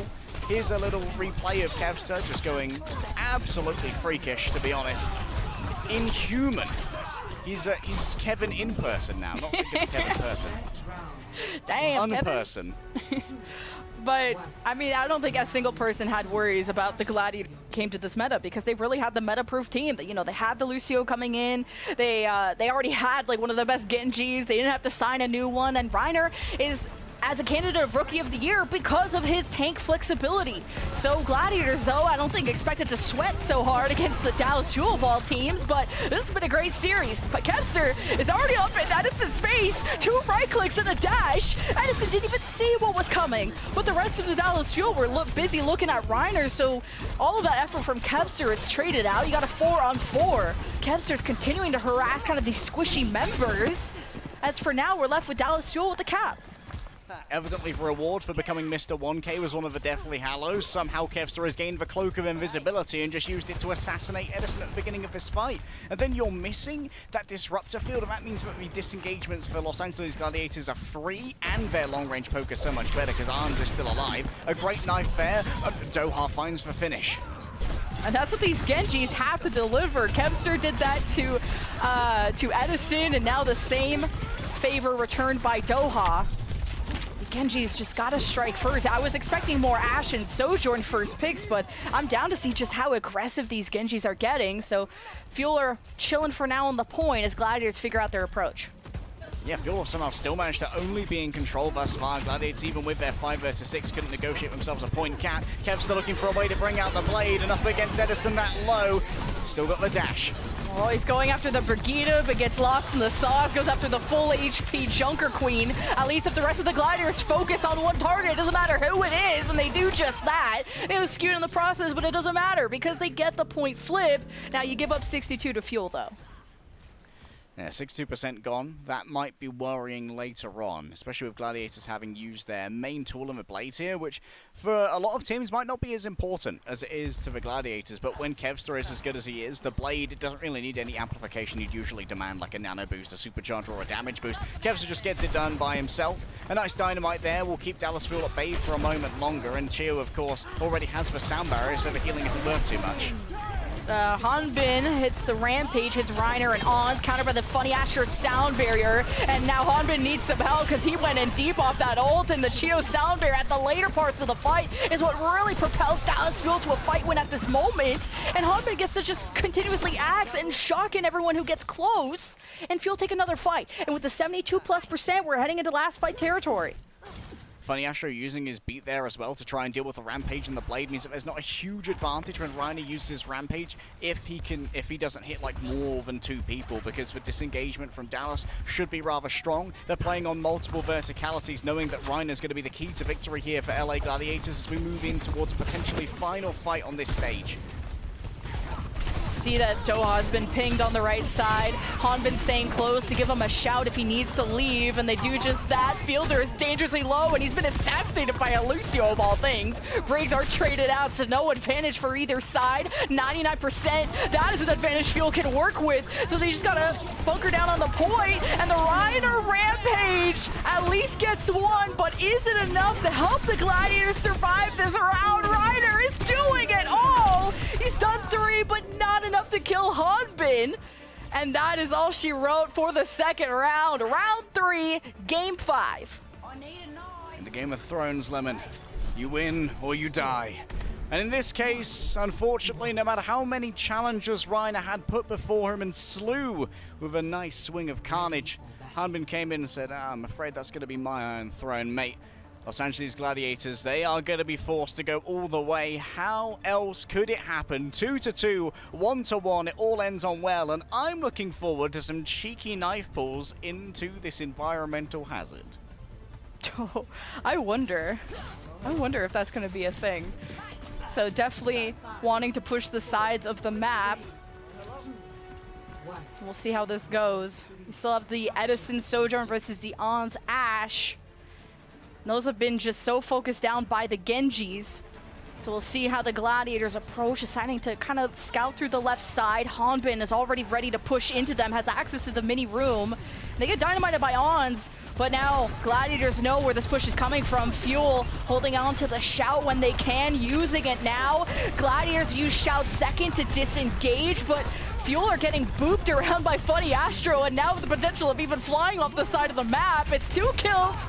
First bloods for the Gladiators, who really just this reactive style actually favored them in this fight. Yeah, the React style went particularly well because Ans was basically untouched on high ground that entire time. Because Los Angeles Gladiators decided to sort of like take the fight into Dallas Fuel, once Dallas Fuel had made most of their rotation, it made reaching Ans almost impossible. And so the burst damage coming from those scoped shots of the Ash eventually became too much for the healers of Dallas Fuel to sustain. And now they have to try and siege into an Ash, which is far more difficult than playing the neutral fight. Gladiators just poking away at Fuel, doing some scouting, playing as far as they can, and having Reiner present himself at the front, who slashes down Edison while he was at the wrong spot at the wrong time, and now even Fielder's isolated. So rotationally, I mean, Dallas Fuel all out of sorts. Yeah, I don't know what Phil's doing there. That's real weird. At this point, I would just jump into the, well, to be honest, I think this one might be over. And I think Dallas Fuel, this is the second time we've caught them in kind of like an ego fight, where honestly, they are feeding over ult charge and time simply because they don't want to just reset or die or give up a fight. This has at least given Doha some additional charge towards the Blade, but once again, Kevs is obviously outpacing him with 2-1 fights thus far, and there's far more on the Los Angeles Gladiator side to answer the Blade as well. For Dallas Fuel, the thing is, because they took so long to lose that fight as well, this might actually be a final fight if it's a long one, and Gladiators can simply pace out these ultimates against a Dallas Fuel that are yet to generate too much. Oh, Kevster sees the entire team and wants him a little bit lower, needs some more dynamite damage from Ons, and Oh my gosh, just deflects and dashes through Doha and might have even isolated Shio, but he gets away. So Fuel just not even wanting to take this fight, but are going to be forced to in a few seconds because it's 90%. Round 3, game 5, reverse sweep on the line. Will we get the second one of the day? Ton of ults at the ready. My vocal cords are ready. I hope you all at home are ready too. Fuel, go down main. Already taking a bit of poke from Ons and really just the primary fire of Kevster. As Kevster hopes to harass the backline, but Fuel are moving as a death ball. Fielder starts to rally, and it's so much health that Kevster has to get through. He finds Doha by himself after a blade that didn't really convert much for the Fuel, and it starts things off right for the Gladiators. They use the Rampage, and the blade from Kevster is the recipe to success there for the Gladiators. They got Rampage by Hanbin, so this slowed things down for the Gladiators, and we're left with what, like a 3-on-4 favoring the Dallas Fuel. So do the Gladiators think this is winnable? The Fuel supports are just out of cover, and Gladiators are just poking them down. But I don't think the Gladiators have much of a front line to keep this point captured, so Fuel will flip it over.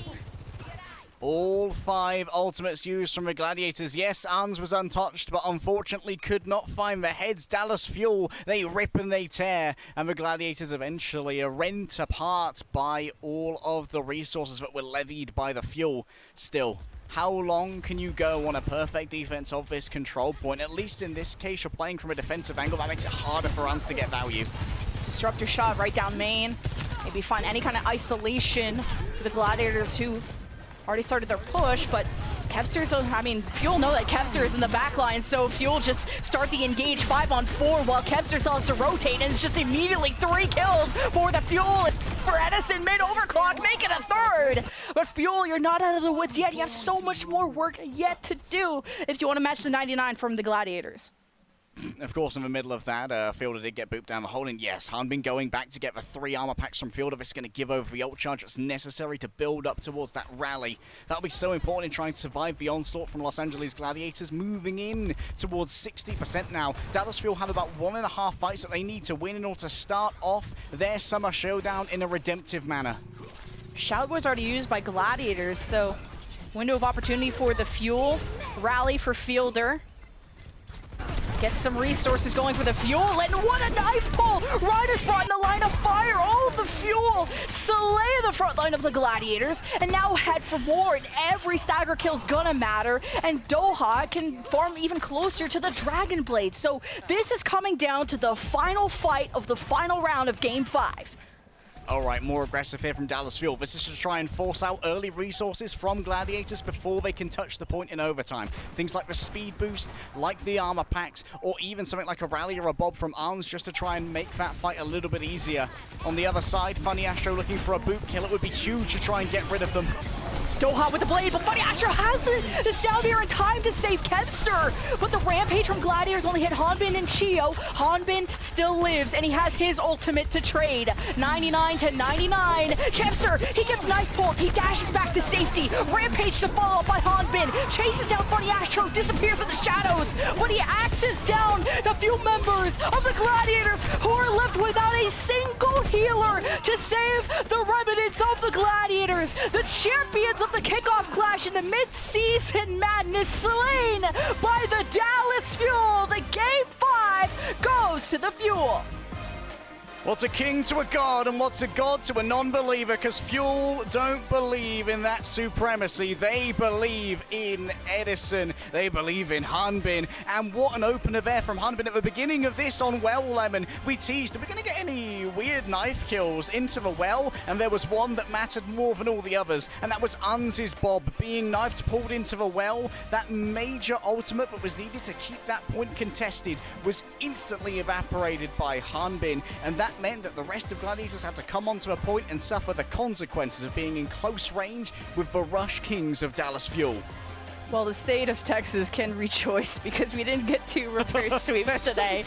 Only one, and then one C9, and then a few Ajaxes here and there, but what a series. And I don't think the Gladiators need to walk away disappointed. They're doing some experimentation, you know, around Shu being on DPS and the lineup and who wants to be their primary Sojourn player. Do they want to only utilize the Genji or go maybe towards some Echo with Kevster? But this was a fantastic series, but we have one player of the match like day. Oh yeah.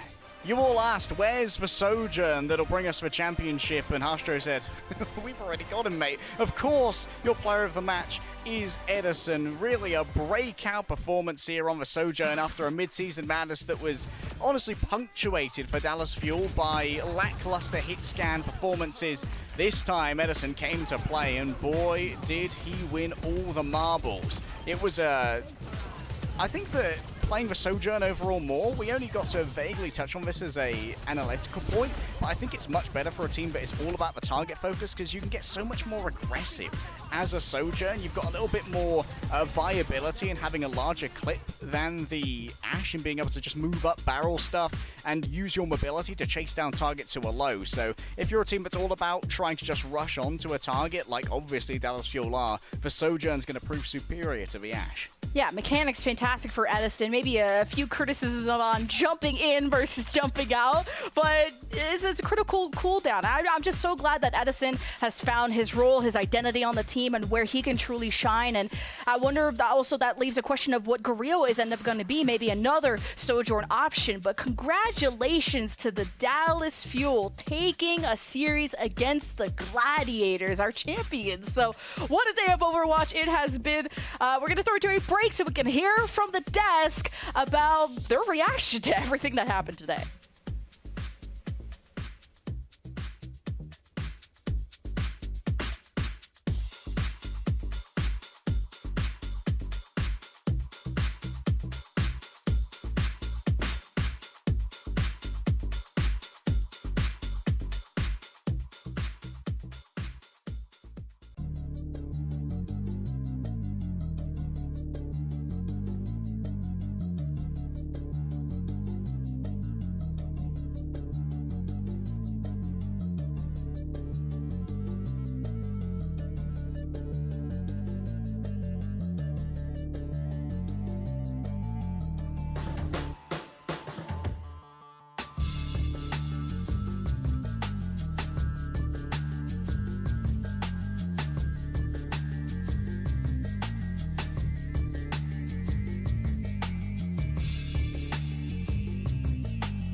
Welcome to the Watchpoint Post Show, everybody. I'm here joined now by Hanbin from Dallas Fuel. Hanbin, congratulations on the win. And yeah, what a match. That was such a close match, but you guys did amazing. Hanbin, how did you guys get the win today against the Gladiators? 자, 오늘 승리 너무 축하드리고 오늘 굉장히 재밌는 경기였던 것 같아요. 한빈 선수 오늘 승리 어떻게 해서 거두시게 되셨나요? 오늘 일단 처음에는 쉽게 이길 줄 알았는데 나중 가서는 상대팀 딜러들이 너무 잘해가지고 처음에는 그냥 저희가 합으로 1, 2세트는 딴 것 같은데 3, 4세트 지고 나서 진짜 마지막 세트는 저희가 원래 져야 되는데 뭔가 실수도 많고 해서 근데 마지막 세트 때 저희가 이제 절대 지면 안 된다. 글래디한테는 진짜 글래디한테 지면은 얼마나 놀림받을지 아니면 글래디 애들이 이제 장난치는 거 좋아하고 지면은 맨날 C9하고 뭐 비트 끊기면 뭐 AJX 뭐 이런 밈 같은 게 있는데 그런 걸로 진짜 많이 놀리더라고요 저희 팀은. 그래서 제가 진짜 그것 때문에 진짜 졌으면은 마지막에 그걸로 이겼어요. 그 놀림 안 받기 위해서 진짜 그것만 생각하면서 그냥 마지막에 공 쓰면서 애들 잡으면서 절대 진짜 얘네한테 지지 말자 하고 했는데 그것 때문에 이긴 것 같아요 진짜 마지막에. 알겠습니다. Alright, so I mean, starting things off, I initially going into the match, I thought it was going to be pretty easy win because first two maps were easy, but after losing third one and the fourth map, they started to catch up and we're getting kind of worried. But I think what came clutch was on the last map, we knew our whole team really didn't want to lose to the Gladiators, especially to the Gladiators because Gladiators like to make fun of teams and we did not want to get made fun of Gladiators because Gladiators like to type in the in-game chat things like C9, Ajax, and things like that, and we didn't want to get called names, and I think that was our main drive for winning and clutching out the last team fight.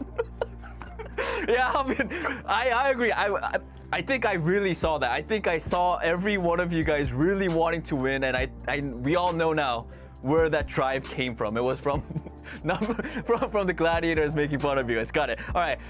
My final question for you, Hanbin, is also throughout the whole day, even for your matches as well, we've seen Junker Queen all day. As a tank player, do you believe this stage is going to be only for Junker Queen, or do you think there's a possibility for other tank heroes that we'll be able to see?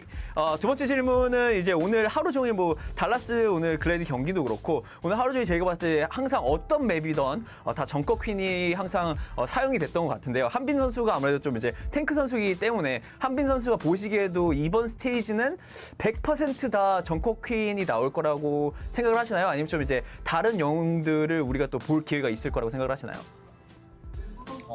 일단은 제 생각에는 이번 스테이지는 모두 정커퀸으로 갈 것 같아요. 만약에 진짜 나온다면은 제 생각에는 라인하르트 정도 나올 것 같아요. 왜냐면은 정커퀸이 이제 스킬 쓰고 들어오는데 막을 수 있는 이제 뭐 스킬 같은 경우에는 진짜 거의 없기 때문에 라인하르트가 이제 체력 믿고 막아주거나 아니면 레킹볼이 밀어주는 정도 될 것 같습니다. All right. I do honestly believe that it is going to be mostly or all of it is going to be Junker Queen. If there is a slight chance, maybe Reinhardt or a hero like Wrecking Ball, because if a Junker Queen comes in with her skill, using her skill, there's really not much you could do, and there's not a lot of heroes that could sort of counter it. Maybe Ryan as with his shield or with his with his big, I guess, HP, and also like divey heroes such as or Wrecking Ball that could sort of really push into the enemy line. So other than those two, I do believe that it's going to be mainly Junker Queen. All right, Hanbin, that is it for the questions. Thank you so much for those amazing answers, and again, big congratulations on the win. 자, 오늘 너무나 재밌는 답변 너무나 감사드리고 오늘 승리 너무나 축하드리면서 보내드리도록 하겠습니다. 감사합니다. 바이바이. 감사합니다. Unter and the LA Gladiators, inspiring teams around the league, not to C9, not to Ajax Elite. It's the bullies who are consistently pushing kids down, and the kids have risen up. Hanbin and the Dallas Fuel have risen up and ruined this tomfoolery of the Gladiators. We will not be type 2 in all chat anymore. Not anymore. I mean, I absolutely love it. Quickly, pro or throw? Wrecking ball, Costa. Throw. 100%. Hunmin is like one of the best tanks we've ever had. I trust him more than myself, but I do not believe in the wrecking ball. Maybe it works and I'm just a doubter. He did say he honestly believes it's gonna be all Junker Queen, but like if he has okay. He gave us a crumb. He gave us a crumb of just like, yeah, if you're a ball main, just be very, that's a very precious crumb right there. Just or take care maybe of it. Hunmin's debating other teams to use. The San Francisco Shock and Mikey are like, ooh, yeah. No wrecking ball. No Hamid. Wow. The Dallas Fuel, turns out they're pretty good at the rush composition after all. It looked like the ruse composition there for a little bit, but it turns out it was the rush all along. 3-2 win here against the LA Gladiators. What? I didn't get the joke. The ruse composition? Yeah, because they almost got reverse swept. Oh. And they baited their fans. Because I saw your tweet in the middle of the game. It was like, oh, Dallas Fuel fans, they're not going to give us crap or anything. And all the Dallas Fuel fans are up 2-0, and they're like, oh, we're so good at the game. Everyone underestimated us. And then it was like 2-2, and you're like, oh, no. Oh, no. But they ended up winning Ilios after all. So talk it through us here, Costa, because we did talk a lot here in the truck that it looked like it was Dallas Fuel's game pretty much the entire way through, and still they lost 2 maps. What happened here, Scott? What happened? Let's address the elephant in the room first. The Shu Sojin.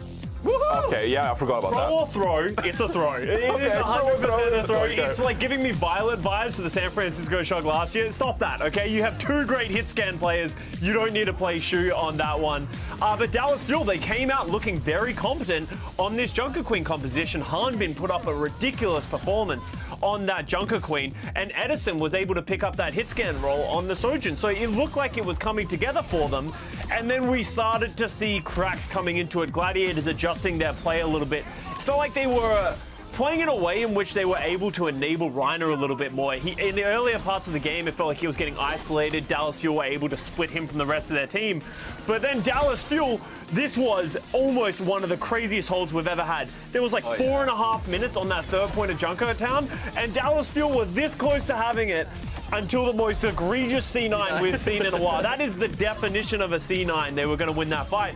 And then we have another throw from the Dallas Fuel here on Colosseo. They have the keys to the car. They are so far ahead on this map, and then I'll talk about it in a bit. We got a clip coming up, and I'll talk about it more specifically. But then we go to map 5, and Dallas Fuel don't want to be bullied anymore, don't want to be called to C9, and they somehow beat the Gladiators on Ilios, a map that they have been winning against the top teams time and time again this season. And they also reverse swept on that round. Yeah. Like the LA Gladiators had 99% in the very final round, and the Dallas Fuel come back, and they execute well. I think they look good on this composition also as well.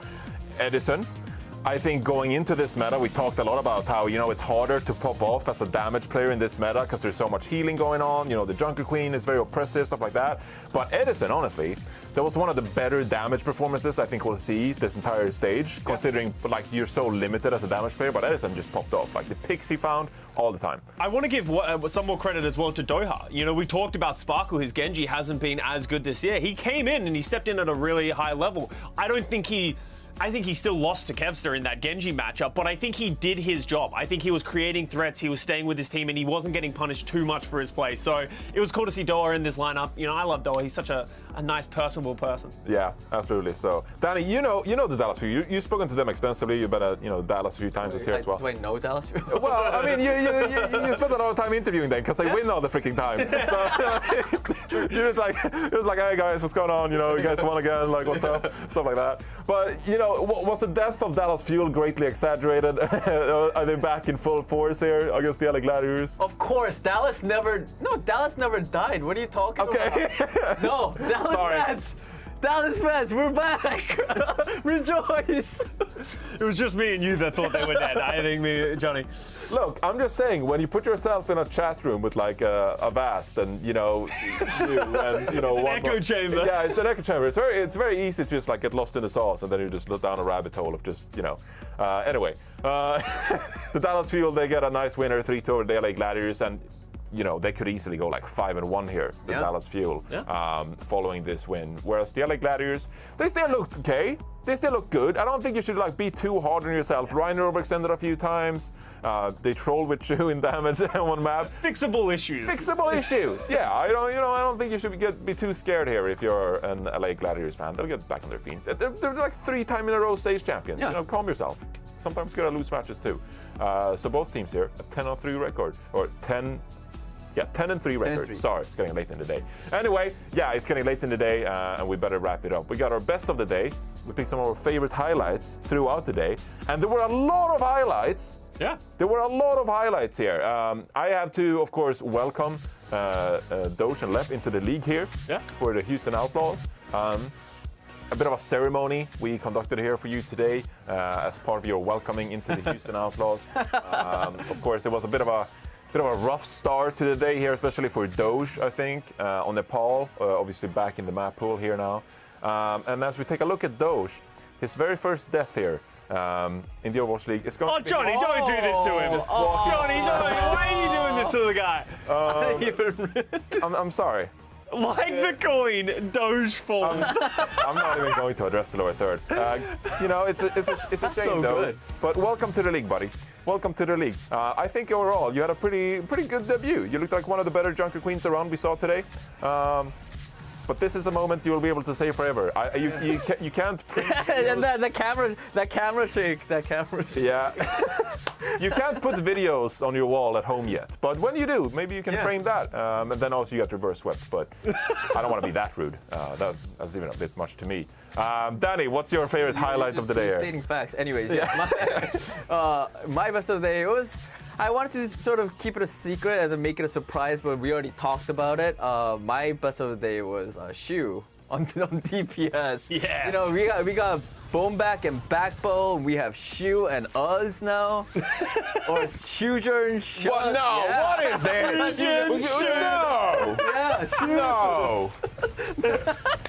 Nice, yeah. But I mean, he's having fun there. He's vibing on that soldier. And I don't think he was bad. They didn't win though. Huh? They didn't win though. Of course, they lost to Dallas Fuel. It was okay. That was all because of Shu. It was not because of Shu. Shu was fine. Honestly, it was fine. I wish I understood the logic. Like, why does Shu need to play on this map? I think I know. Really? I bet.